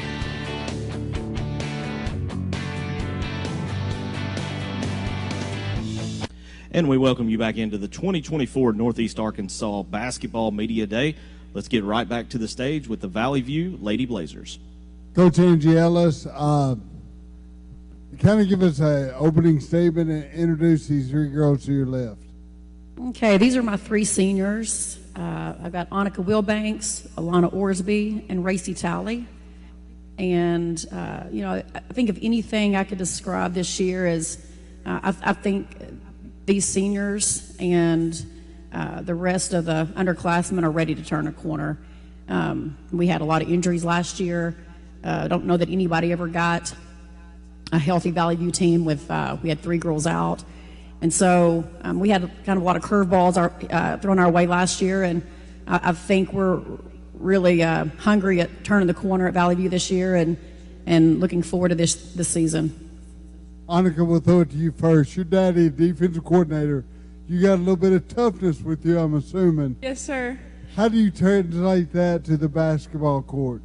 Well, I have to work out with my dad every single morning, so we focus on a lot of strengthening and everything, and I need to work on stuff that's going to help me and when I'm in athletic positions so I can stay healthy and not get hurt. Quickly, talk about the transition from volleyball to basketball. It was quick. It was a lot, but I think it really helped me because instead of having to dwell on, that being over, I just got to look forward to coming straight here and starting this. Annika, quick question. Do you make swords and knives with your dad in the morning, I too? do not. Okay, just checking. Alana, throw it to you now. I've seen you grow up. It's hard for me to believe you're a senior now. Talk to us a bit about your career, first at Jonesboro, now being a senior at Valley View. Jonesboro, I'm going to be honest, it wasn't the best, but I don't regret it. It was a great learning experience. It'll help me further on in life. And the whole transition to Valley View is actually super easy. I'm able to play with a coach who's wanting me to be at my best. I'm with teammates who also want the same thing. And I'm also with teammates who just accepted me when I first came. It was very easy, like I said. The first couple of weeks, I think I knew all their names. It was pretty close with them already, so it's been great. Razy, I'll ask you the next question. Talk to us about your role specifically on this team and how the teams gel together, especially after a good volleyball year. I'd have to say my role is probably I like to keep the underclassmen pretty confident. They have a lot of good talent with them, and I just like to make sure that whatever I'm doing, I can also let them know that they have another year or 2 years coming up, and they're able to make the most of what they're gonna be putting on. And I like to basically try to be as best of a role model as I can be. Back to you, Coach Ellis. You come into this year with very experienced players. Of course, the three seniors to your left, and then the junior class who played a lot of games as a sophomore. Just how important is that experience headed into this year? I think it's going to be valuable when we can get started. I never had 10 girls in the preseason, so it's just you kind of build up, and when we finally got the volleyball girls last week was the first team practice that we had. So, the preseason looks completely different than what we did last Tuesday, and it's kind of like I feel like a hurry up and kind of get ready for your first game. But, some of the sophomores, have come to me in the postseason and said, Coach, what can I do to get better? And, it's maybe their field goal percentage was low, but it was the shots they were taking. It was their decision making. So, one girl came to me this week and said, what do you think? And I went, well, your decisions are better. Last year, it's not that you're a poor shooter. you're making the wrong decision. So I said, and you haven't done any of that so far in preseason. Once we've got, it's a growing pain. The pace of the game as a sophomore is a lot faster.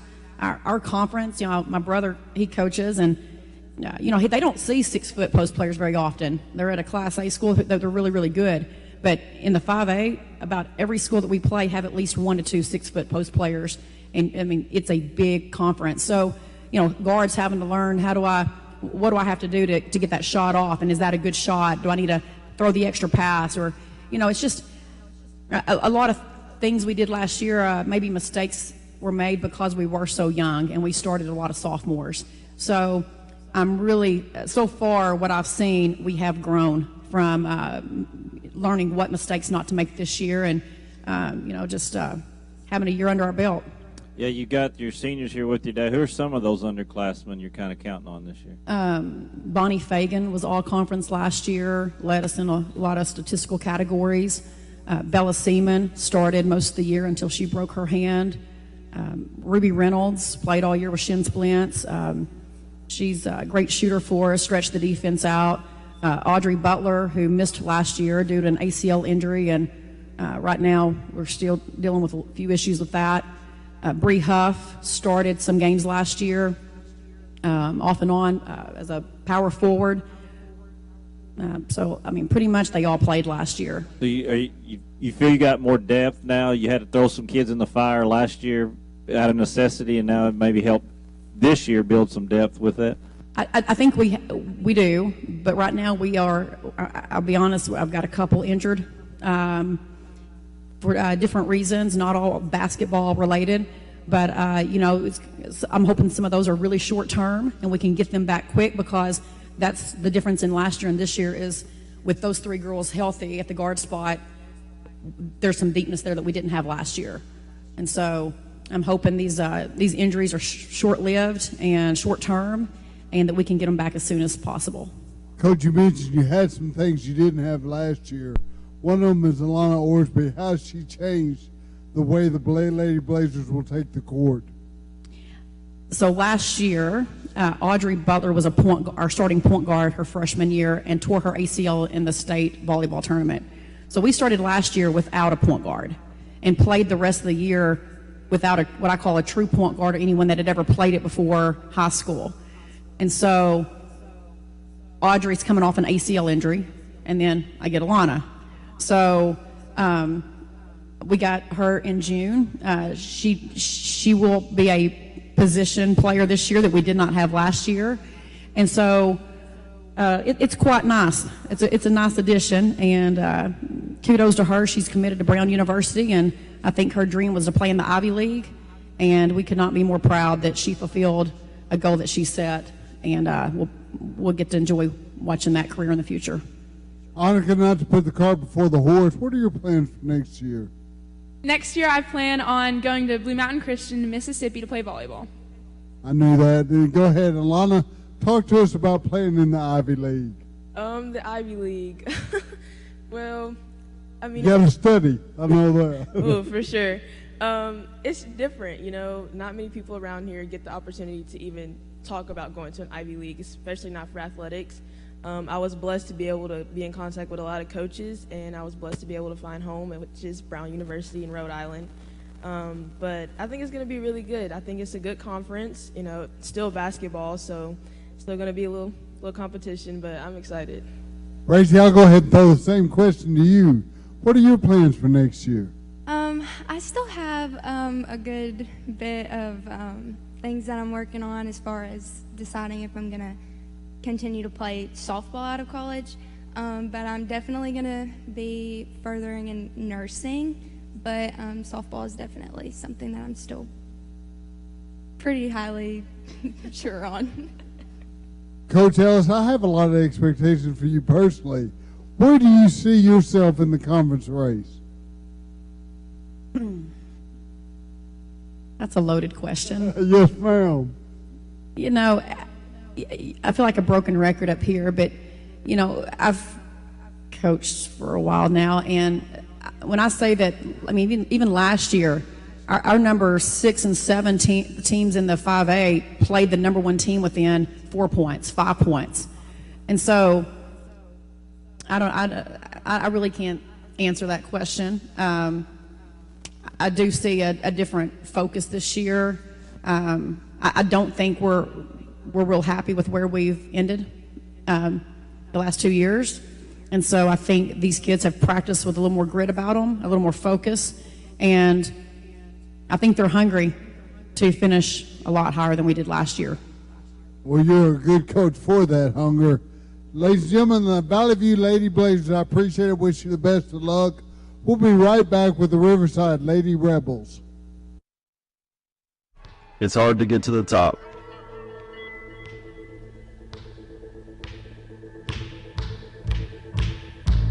But how do you stay at the top?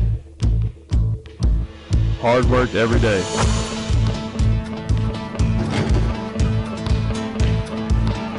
Central Dealership has the same philosophy. I'm Austin Reeves, and I'm proud to be part of the Central team. Attention members and guests. Taste the flavor of Mexico at Casamaya Mexican Restaurant in Jonesboro. At Casamaya, all recipes are prepared fresh daily. Tacos, burritos, nachos, sizzling fajitas, salads, and more with unlimited chips and salsa. Dine in or use our convenient drive-thru window. Olé! So don't wait till mañana to try Casamaya Mexican Restaurant on Caraway Road in Jonesboro. Taste the flavor of Mexico today at Casamaya.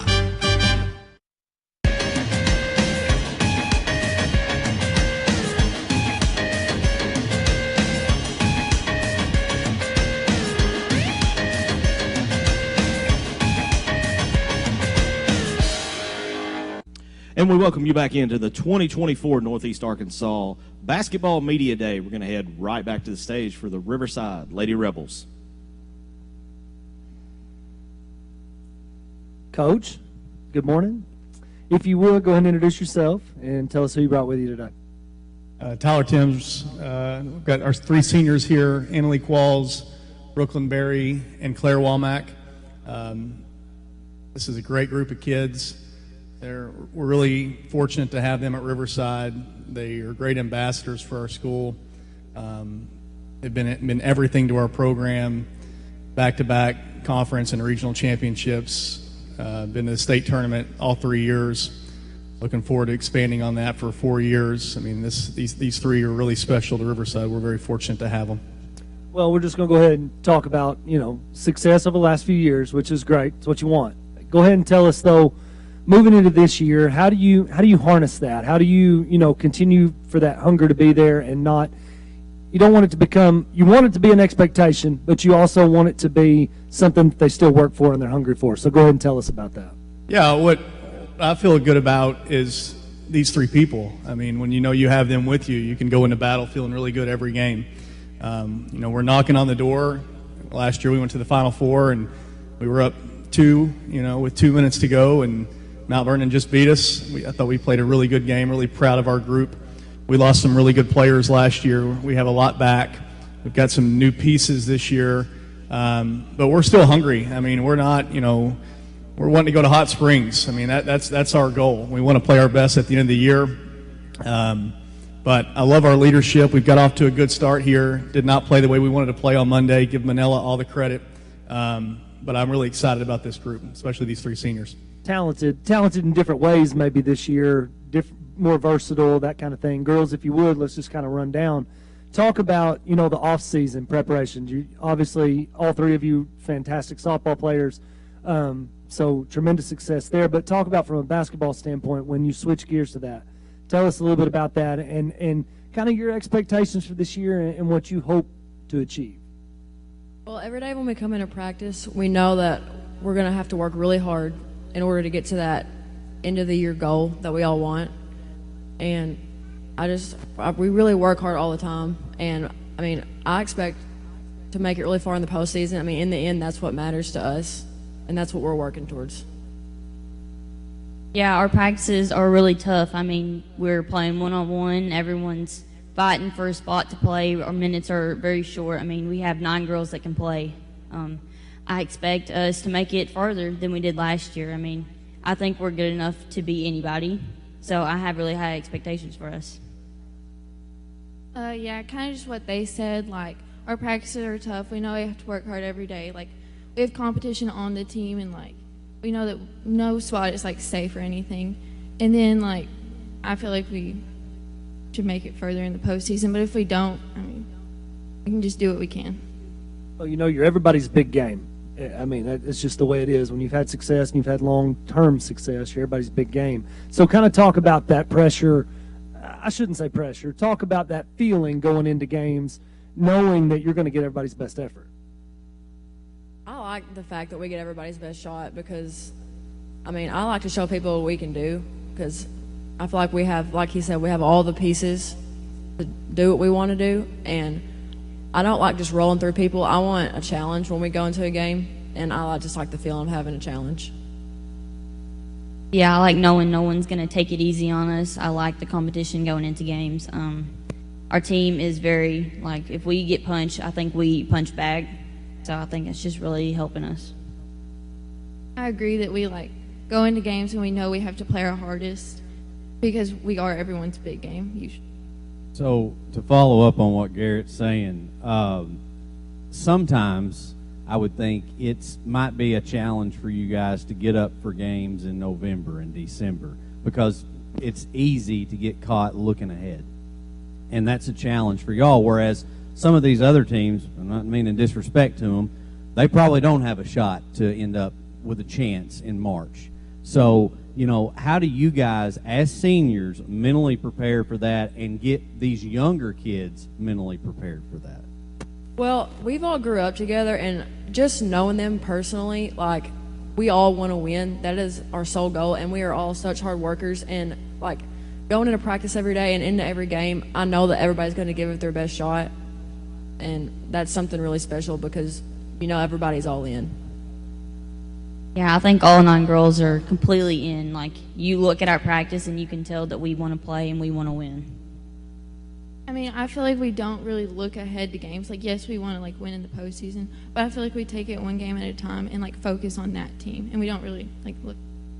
Coach, were you going to respond to that too? Yeah, no, we want to win every game. You know, last year was a little bit tough because we knew we were ultimately going to be judged by how many games we won in the state tournament, which is really tough in October and November and December.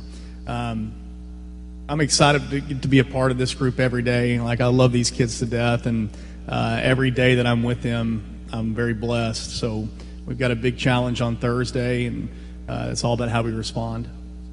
Brooklyn, I'm going to ask you one question. You won conference MVP last year. That moment, everybody would dream of getting that accomplishment, being recognized as the #1 player within the conference, and with a lot of really good athletes, not just in the conference, but on your team. I think you might also be because you're from Caraway, right? Yes. So I think you might be the only Caraway representative to ever have won conference MVP before. So I don't know if you've ever thought about that, but I just wanted to get your thoughts on what that was like for you. It was definitely a special moment. You know, I worked really hard last year. We had awesome starters. All 5 of them were really good. And so I knew that I had to work really hard to make my way into the starting spot. And when Allie got hurt, I knew I had to step up for the team and become that. And so I just worked really hard in practice every day just to try to help my teammates. That's a good answer. Real quick, give me one game on the schedule that you're ready to play. One. Don't say every one of them. Just give me one game you're ready to play. Well, I'm looking forward to, the postseason. We've won district and regionals 2 years in a row. So I'm just looking forward to that again. Because the postseason, I feel like, especially since we hosted at Riverside, it was like nothing I've ever been to. It was just a really good atmosphere. I'm looking forward to playing BIC. Obviously there are rivals. I think every one of us would say that. So, I agree with Brooklyn. I'm also looking forward to the Williams Baptist and the NEA since we didn't win those last year. Hey, here's the thing. Asking that question has both teams ready for that meeting. So, you're geared up for it. They're geared up for it. It is what it is. I'm going to ask you real quick, Coach, run us through the schedule. Just kind of tell us about the schedule real quick, non-conference, conference. Give us a little breakdown. We go to Brooklyn tomorrow. It's a big non-conference game. We beat them at our place last year by just a few, so we're thinking that's going to be a big battle, and I know we know it's going to be. We open up conference play after that. We've got the Williams Baptist and the NEA tournament coming up. That's always tough. Salem, West Side, there's some really good clubs in there. So we're just trying to get better every day and focus on the next practice and cleaning things up. That's kind of where our mentality's at right now. But hey, real quick, one thing about Brooklyn last year I thought was really cool is that she started the year not starting. Never pouted, never complained, and she ended up being Conference Player of the Year. That just is a testament to her character and her work ethic, and I was really proud of her for that. She's a special one for sure.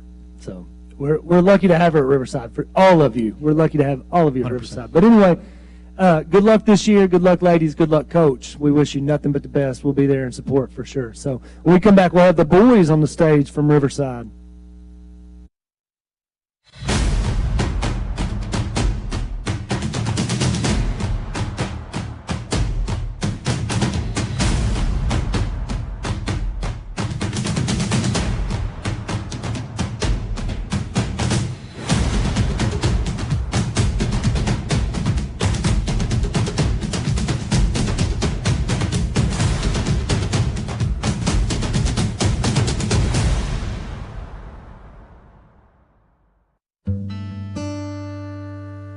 Thank you. Thank you for letting us be a part of your family and for trusting us with the ones you love the most. Thank you for allowing us to be a part of those lifelong memories. Thank you for taking us on the job and for putting us to work. Thank you for choosing us for your first vehicle and for every vehicle after. Thank you for trusting us for 70 years. And we welcome you back to the 2024 Northeast Arkansas Basketball Media Day. Going to head up to the stage in just a second for the Riverside boys. But at this time, I want to take a moment and thank our great sponsors who have made today possible. KJNB, Northeast Arkansas's Fox and CBS station. This is home. Glenn Sane, God bless our troops. Empower, internet provided by Craighead Electric. And Temple Baptist Church for allowing us to use their facility yet again today for this event.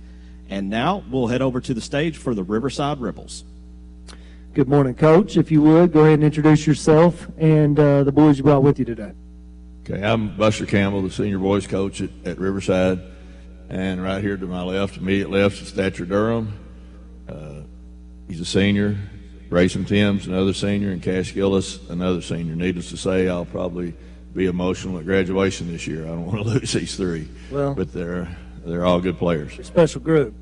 It's the most talent Riverside's had in a long time, I feel like, and definitely the deepest team, probably 25 years. So if you would, go ahead and kind of talk about that and just, about how much they mean to you and this group and just personnel in general. Yeah, well, I like to have all 16 up here because we go pretty deep, and we got a lot of guys that can play. They've been a special group. They've done well all the way through. We got beat, by 2 by Marshall, who were state runner-up. I thought we had a chance to win the whole thing, and we're planning on trying to be there again this year. But these kids they're fun to watch. If you like high school basketball, they play hard, and that's a big key to our success. They play hard every night. I want to touch on that. I want to ask the guys this, and I almost sorry to bring it up, but you mentioned the 2-point loss to Marshall, who's the runner-up. EPC in your conference, who you beat, wins the tournament. How has that motivated you three guys in the off season and you got to feel like we could have been that team or we can be that team this year? How's that motivated you going into this year? We definitely had a shot last year with us losing to Marshall by 2, and it's just motivated us to strive for greater because it was a tough loss. We should have had a chance. We almost had it, but we just motivates us to get to the next goal, is that next game. Yes, we have definitely been working hard to get back to where we were. We hope to be able to beat Marshall if we play them again and make the state finals. Like they said, we're just looking forward to playing in the state tournament again. We're ready to play EPC again. Yeah. Well, I tell you, in my lifetime, it's probably the most enjoyable watching you guys more than any group I've ever watched, just start to finish. It's 100 miles an hour, and you know, you put up 45 the first half last night. You said it's very entertaining basketball. So kind of talk to us about that. You know, you can play fast pace, you can slow it down. You've got the weapons in the half court set. Just kind of talk to us game plan wise, night in, night out. What are you looking for? Well, I think the big difference in this bunch is we guard people. I mean, you know, and sometimes we've been noted for scoring a lot of points, but this bunch, they can get after you. We've scored a lot of points and held the other folks down, but they just, I think what's going to be maybe the difference this year is we do have more depth. We got some size, and these kids just really play hard. Like you said, last year we beat EPC twice.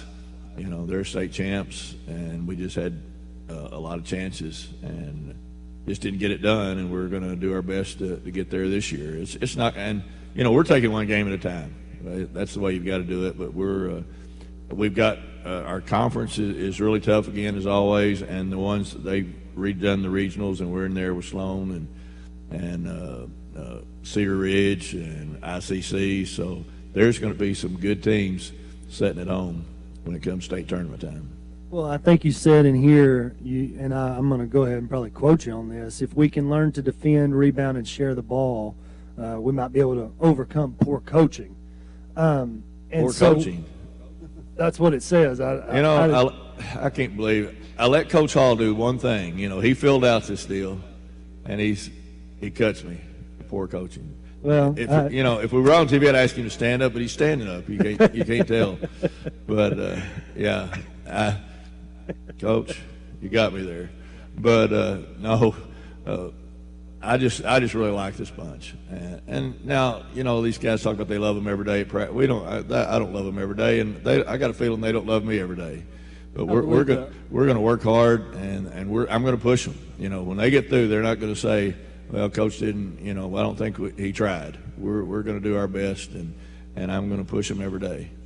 Tell us a little bit about the schedule, non-conference, conference, obviously. Kind of talk us through that a little bit. Well, our conference is so tough, and then we're in some real nice tournaments. The Jennings tournament with Mark Tree and Goslin and some other big schools. We've already played Flippin, who's supposed to be one of the top teams in the 3A, and we beat Manila in the 3A last night. And got Valley View coming up Saturday. Go to Tuckerman Friday night. About that, Coach, excuse me. Lane Campbell, nephew, I know. Any extra incentive for you? You such a great tradition in your family. I watched Avery Phelps play a great game last night. You play Lane Campbell. I hate to interrupt, but any extra incentive to beat your nephew? No, it's just, I mean, you know, I'd like to beat him, but you know, we got him last year, so you know, might mention that. But when it's over, we'll all go eat somewhere and have a big time. I mean, that's just a tradition. You know, we used to play games at Thanksgiving till I got, you know, too old to play, and they were pretty competitive. But we'd all sit down and have a big time afterwards. So no, that's a good experience for us, a good game. Valley View and Riverside go way back in the late '80s and early '90s. They were huge rivals. And you know they've exploded, and they're 5A now, and we're 2A. But we'll take them on every once in a while, and we're looking forward to it. I apologize for interrupting, but take it as a comment. You come from a great family, and you add to that. Well, thank you, guys. Let's switch gears to y'all for just a second and kind of tell me, give me a goal this year, an individual goal. I mean, it doesn't have to be necessarily an accolade. Maybe something you want to leave on the floor, basically. But give me an individual goal and a team goal that you have for this year. One of my main individual goals would be sharing the ball and being aggressive on the defensive end. When the team goal is passing, sharing the ball, we're really, really good at sharing the ball right now, and I think we can be even better with it. I am our point guard, so I need to be the leader of the team and share the ball and get the ball to our big man so we can score inside the paint.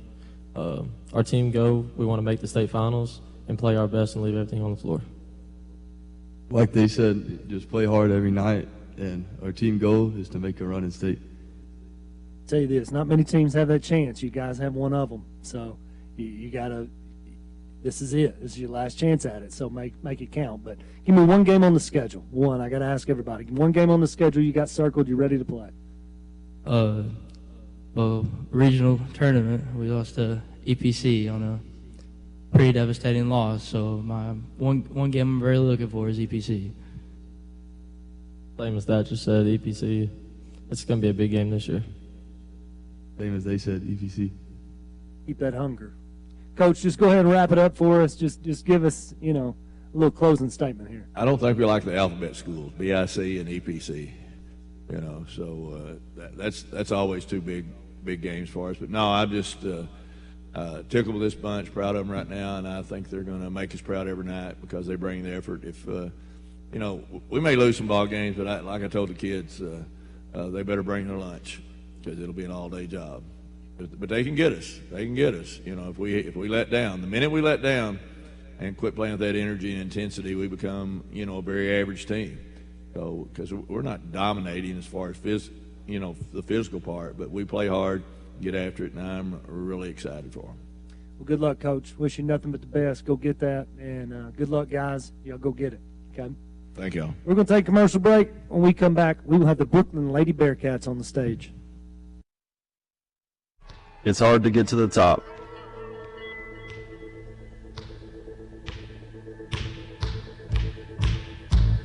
But how do you stay at the top? Hard work every day.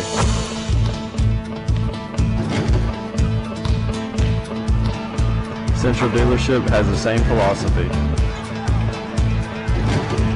I'm Austin Reeves, and I'm proud to be part of the Central team. Whether you're looking to own the home of your dreams or wanting to maximize your home value when selling, Colby Brooks is committed, consistent, and honest with his work. Don't let your buying or selling experience become another stress in your life. Leave it to Colby. And remember, buy from Brooks.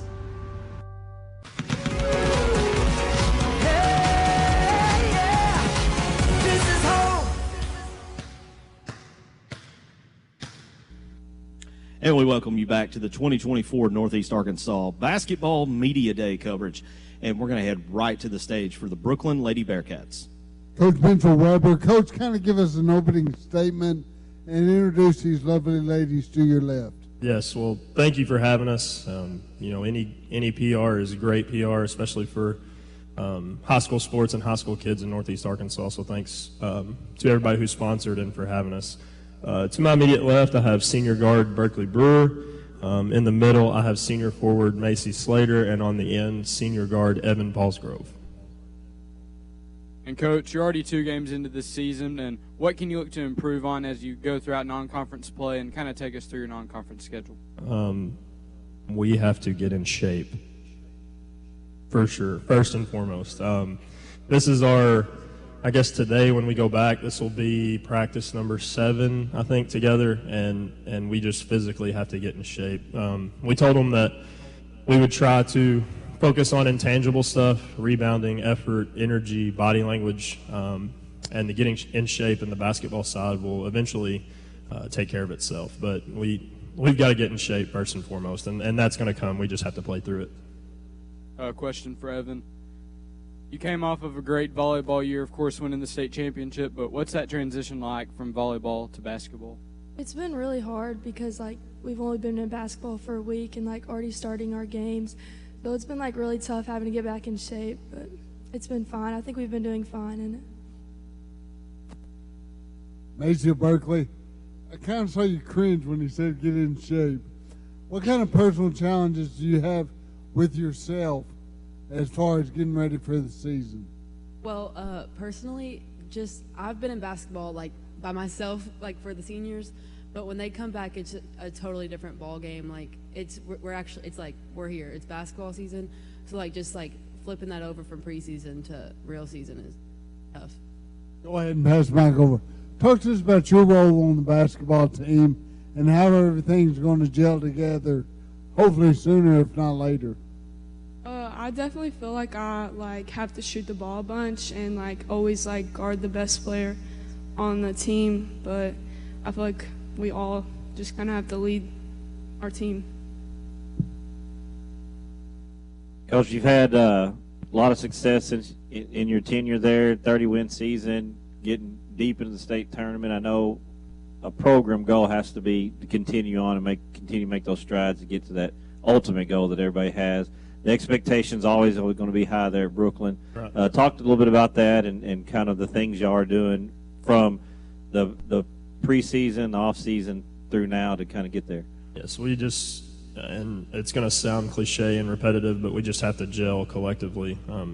Making deep state volleyball runs, we haven't gotten them until at least Halloween for the last, even before me, Coach Baltz didn't have them, for the last 6 years. And that's just part of the process. But with that comes just the standard that, and I think Coach Gross mentioned it early this morning. It's just in everything at Brooklyn. The football team had a great year. Volleyball does their thing. Golf.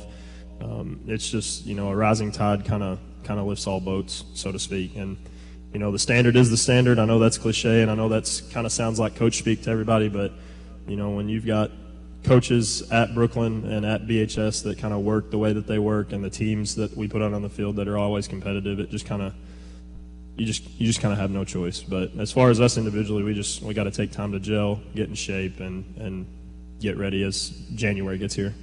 Coach, you talked about getting ready to make a long run in state, but before then, you get a very tough 4A3 conference. Right. Talk to us about that hierarchy preseason and where y'all fit into the projections. Yes, the conference changes a little bit. It went from a 9-team league to a 6-team league. The regional changes a little bit now that there's 4 regions in 4A instead of 3. So our region is just basically what our old conference was from last year, and adding a couple teams in the region. I would like to think that, kind of going back to the standard thing, that we would be near the top. I know Highland's got a lot of potential coming back. Blytheville got a new coach. Gosnell moves in. Don't know a ton about them yet. Pocahontas is still there, and obviously Coach Brandon at Westside is, one, if not the best boys or girls coach in the state. But the standard's the standard at Brooklyn. We only put conference championship numbers on the banner, no runner-up finishes, and that's just a standard that we have to look at every day in the arena, and that's what we kind of want to hold ourselves to. Talk to us about your pre-conference schedule. Sure.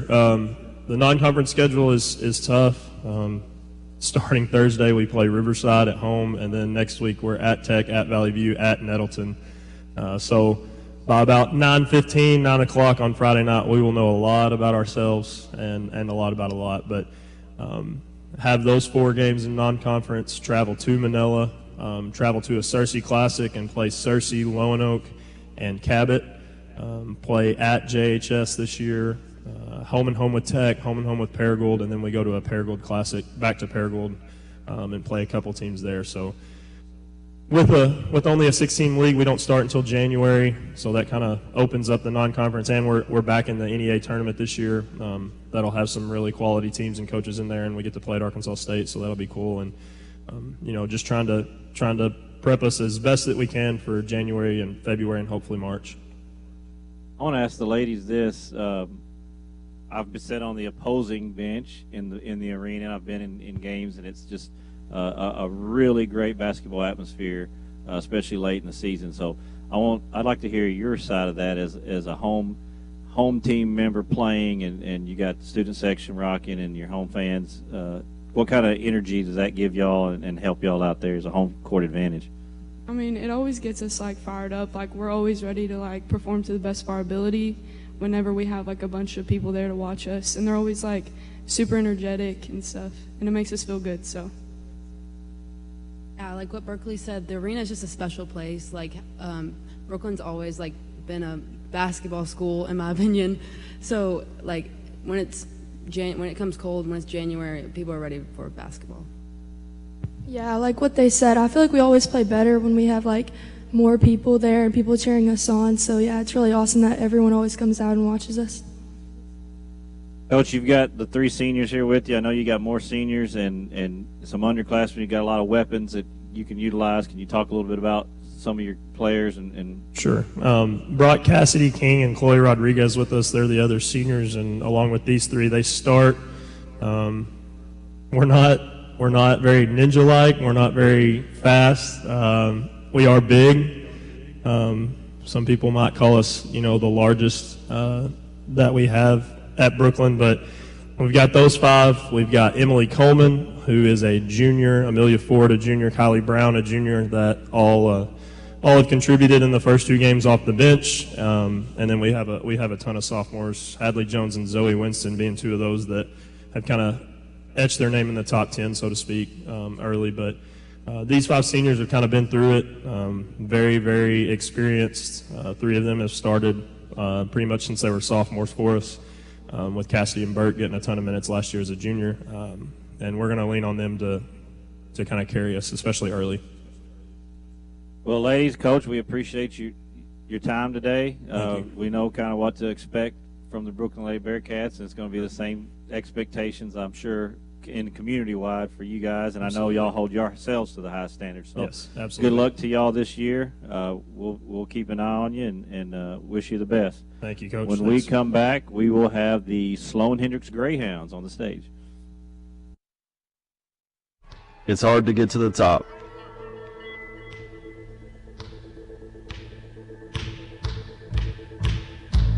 But how do you stay at the top? Hard work every day.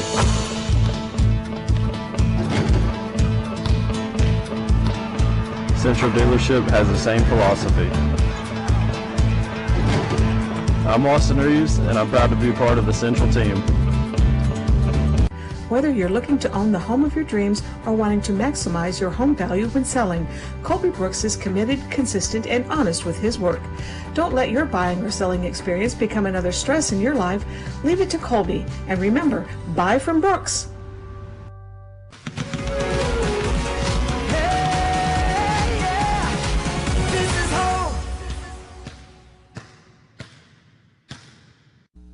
And we welcome you back into the 2024 Northeast Arkansas Basketball Media Day.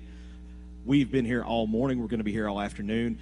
And later on today, we've got something special coming up for you. We have the official reveal of the SunCal Media NEA Sports basketball schedule for the upcoming season, so you don't want to miss that. But right now, we're going to head back to the stage for the Sloan Hendricks Greyhounds. Coach Daniel Bates, if you will give us an opening statement and introduce these 3 players to your left. All right, so I'm Coach Daniel Bates. This is junior Hudson Rorks. Then I've got my 2 seniors down here, Logan Hill and Braxton Wall. Coach, you've had a good run the last few years, 30-win season. You're in a brutal league, brutal conference. You're in a maybe even more tougher region to try to get out of. So you got to feel like if you survive those things, you got a good chance come state tournament time. So what are the things you're doing this year to prepare for that conference season and that late season run? So obviously throughout the offseason, we wanted to get a lot stronger, get a little bit more detailed in our offense and our defense, and I felt like we've done that. As you said, our conference is loaded, but what I feel like that does for us is it prepares us for the postseason. And for us, that's the most important thing. We just want to finish strong. Let's pass it over to you guys here. Hudson, you first. Kind of share with us kind of what you feel your role is on this team and what your strengths are to help them reach those goals. Yes, sir. I feel like this year that my role is to lead us, make sure that we get to the postseason and then advance further than what we have the past 2 years, and just make sure we're leading, everybody's in the right spots. And obviously, if it calls for me to shoot the ball, to shoot it. And on defense, make sure a great on-ball defense, great helper, and all just the little things that we need to have a deep run this state. Just on down the line, same thing. Roles and goals. What's your role and kind of goals you have for yourself in this team? I'm more of like a playmaker almost, more of a role player. I just try to compliment Hudson as much as I can, get the bigs involved, and do my job on defense. And, I mean, if everybody does their job, we'll be really successful and we'll make a deep run. Really, for me, I think that my biggest deal is just to rebound and just kind of just be where I need to be when I need to be there, and just do what I need to do to help us get through. And we'll just go back down the line. For all 3 of y'all, what have y'all improved on the most about y'all's game throughout the offseason? I think my biggest improvement would be that last year I strictly stayed in the paint. It kind of helps be able to move around a little bit more this year. I can shoot it a whole lot better this year. And the game's just so much slower for me this year, and I think everybody would say that. And I think everything's just more my speed this year. So. Well, I feel like for me the biggest thing was getting my strength. Last year as being a sophomore, I feel like in a couple games people were pushing me around, and making sure that I got my strength up in the weight room and everything like that. So when we get into those postseason games deep in the year, then I'm able to take the contact and all that. Coach, let's talk about your conference. Probably once again going to be one of the toughest around, and where do you guys fit in there? You feel what's kind of your goals there, and who's kind of standing in that way?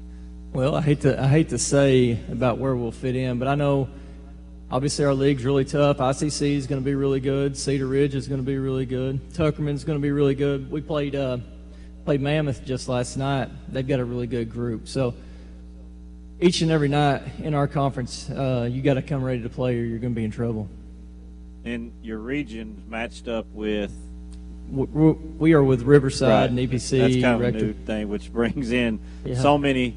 And Coach Campbell just spoke on it earlier. He said if you can get through that, then you're going to be one of the favorites come.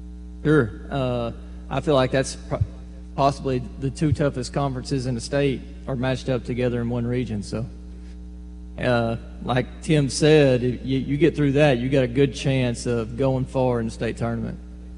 Right. What are some of your non-conference games that you got these guys thrown into in preseason tournaments to kind of help navigate that?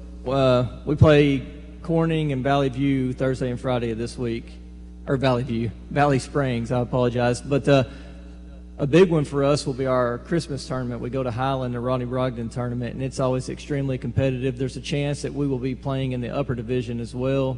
That has teams like Jonesboro in there, so we're going to have a lot of tests moving forwards, and I feel like all of these tests are just to get us ready for the postseason. Coach, besides the three guys you brought with you today, who do you look to contribute as well to this team throughout the year? So, sophomore guard Dallas Durham, he's a lefty. He is a fantastic basketball player, works his tail off. He's just a bull, shoots it really well, plays great on-ball defense. Can't say enough about him. And so also, and he's a second-year starter. And then we have Colton Sexton. This is his first year starting. He's 6'4", plays the big spot for us. Has out-exceeded everybody's expectations. He's rebounded the ball well, been a rim protector. Very proud of where he's at right now. Coach, I want to talk to you, ask your players specifically kind of about that non-conference and that those tough conference matchups. How do you feel about? I mean, Coach is throwing y'all in the ringer. And that's the thing I've noticed about your program. Y'all don't back down from anybody. You'll play anybody anywhere. So, is that kind of a mindset you guys have, and do you like that kind of schedule, and what do you expect out of that? Yes, sir. We really like that tougher schedule, because it gets us ready for the postseason play and everything.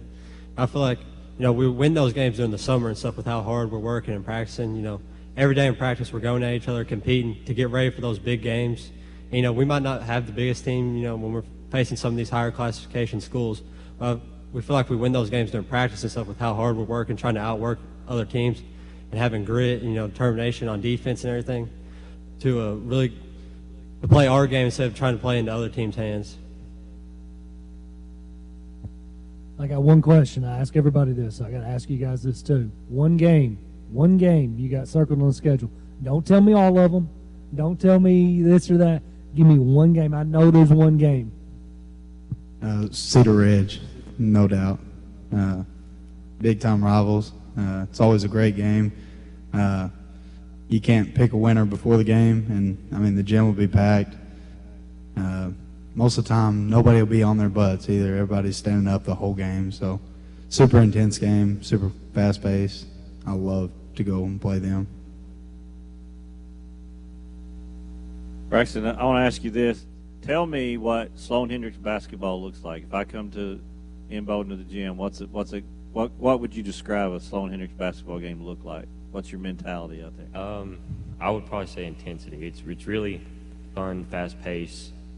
Like I said, we're not a very big team, but we like to play fast, that's kind of the game that we play. Fast and physical and with a lot of intensity. Well, guys, we appreciate it. Coach, we appreciate you. Good luck to you guys this year. Keep an eye on you. We feel like NEA Sports feels like it's going to be a good run for the Greyhounds this year. At this time, we're going to throw it back over to Marcus Carlton. All right, we have reached halftime of our coverage. We're going to take just a real quick break to reset some of our equipment, and we'll be back very shortly, just after a very short break with the Valley View Blazers.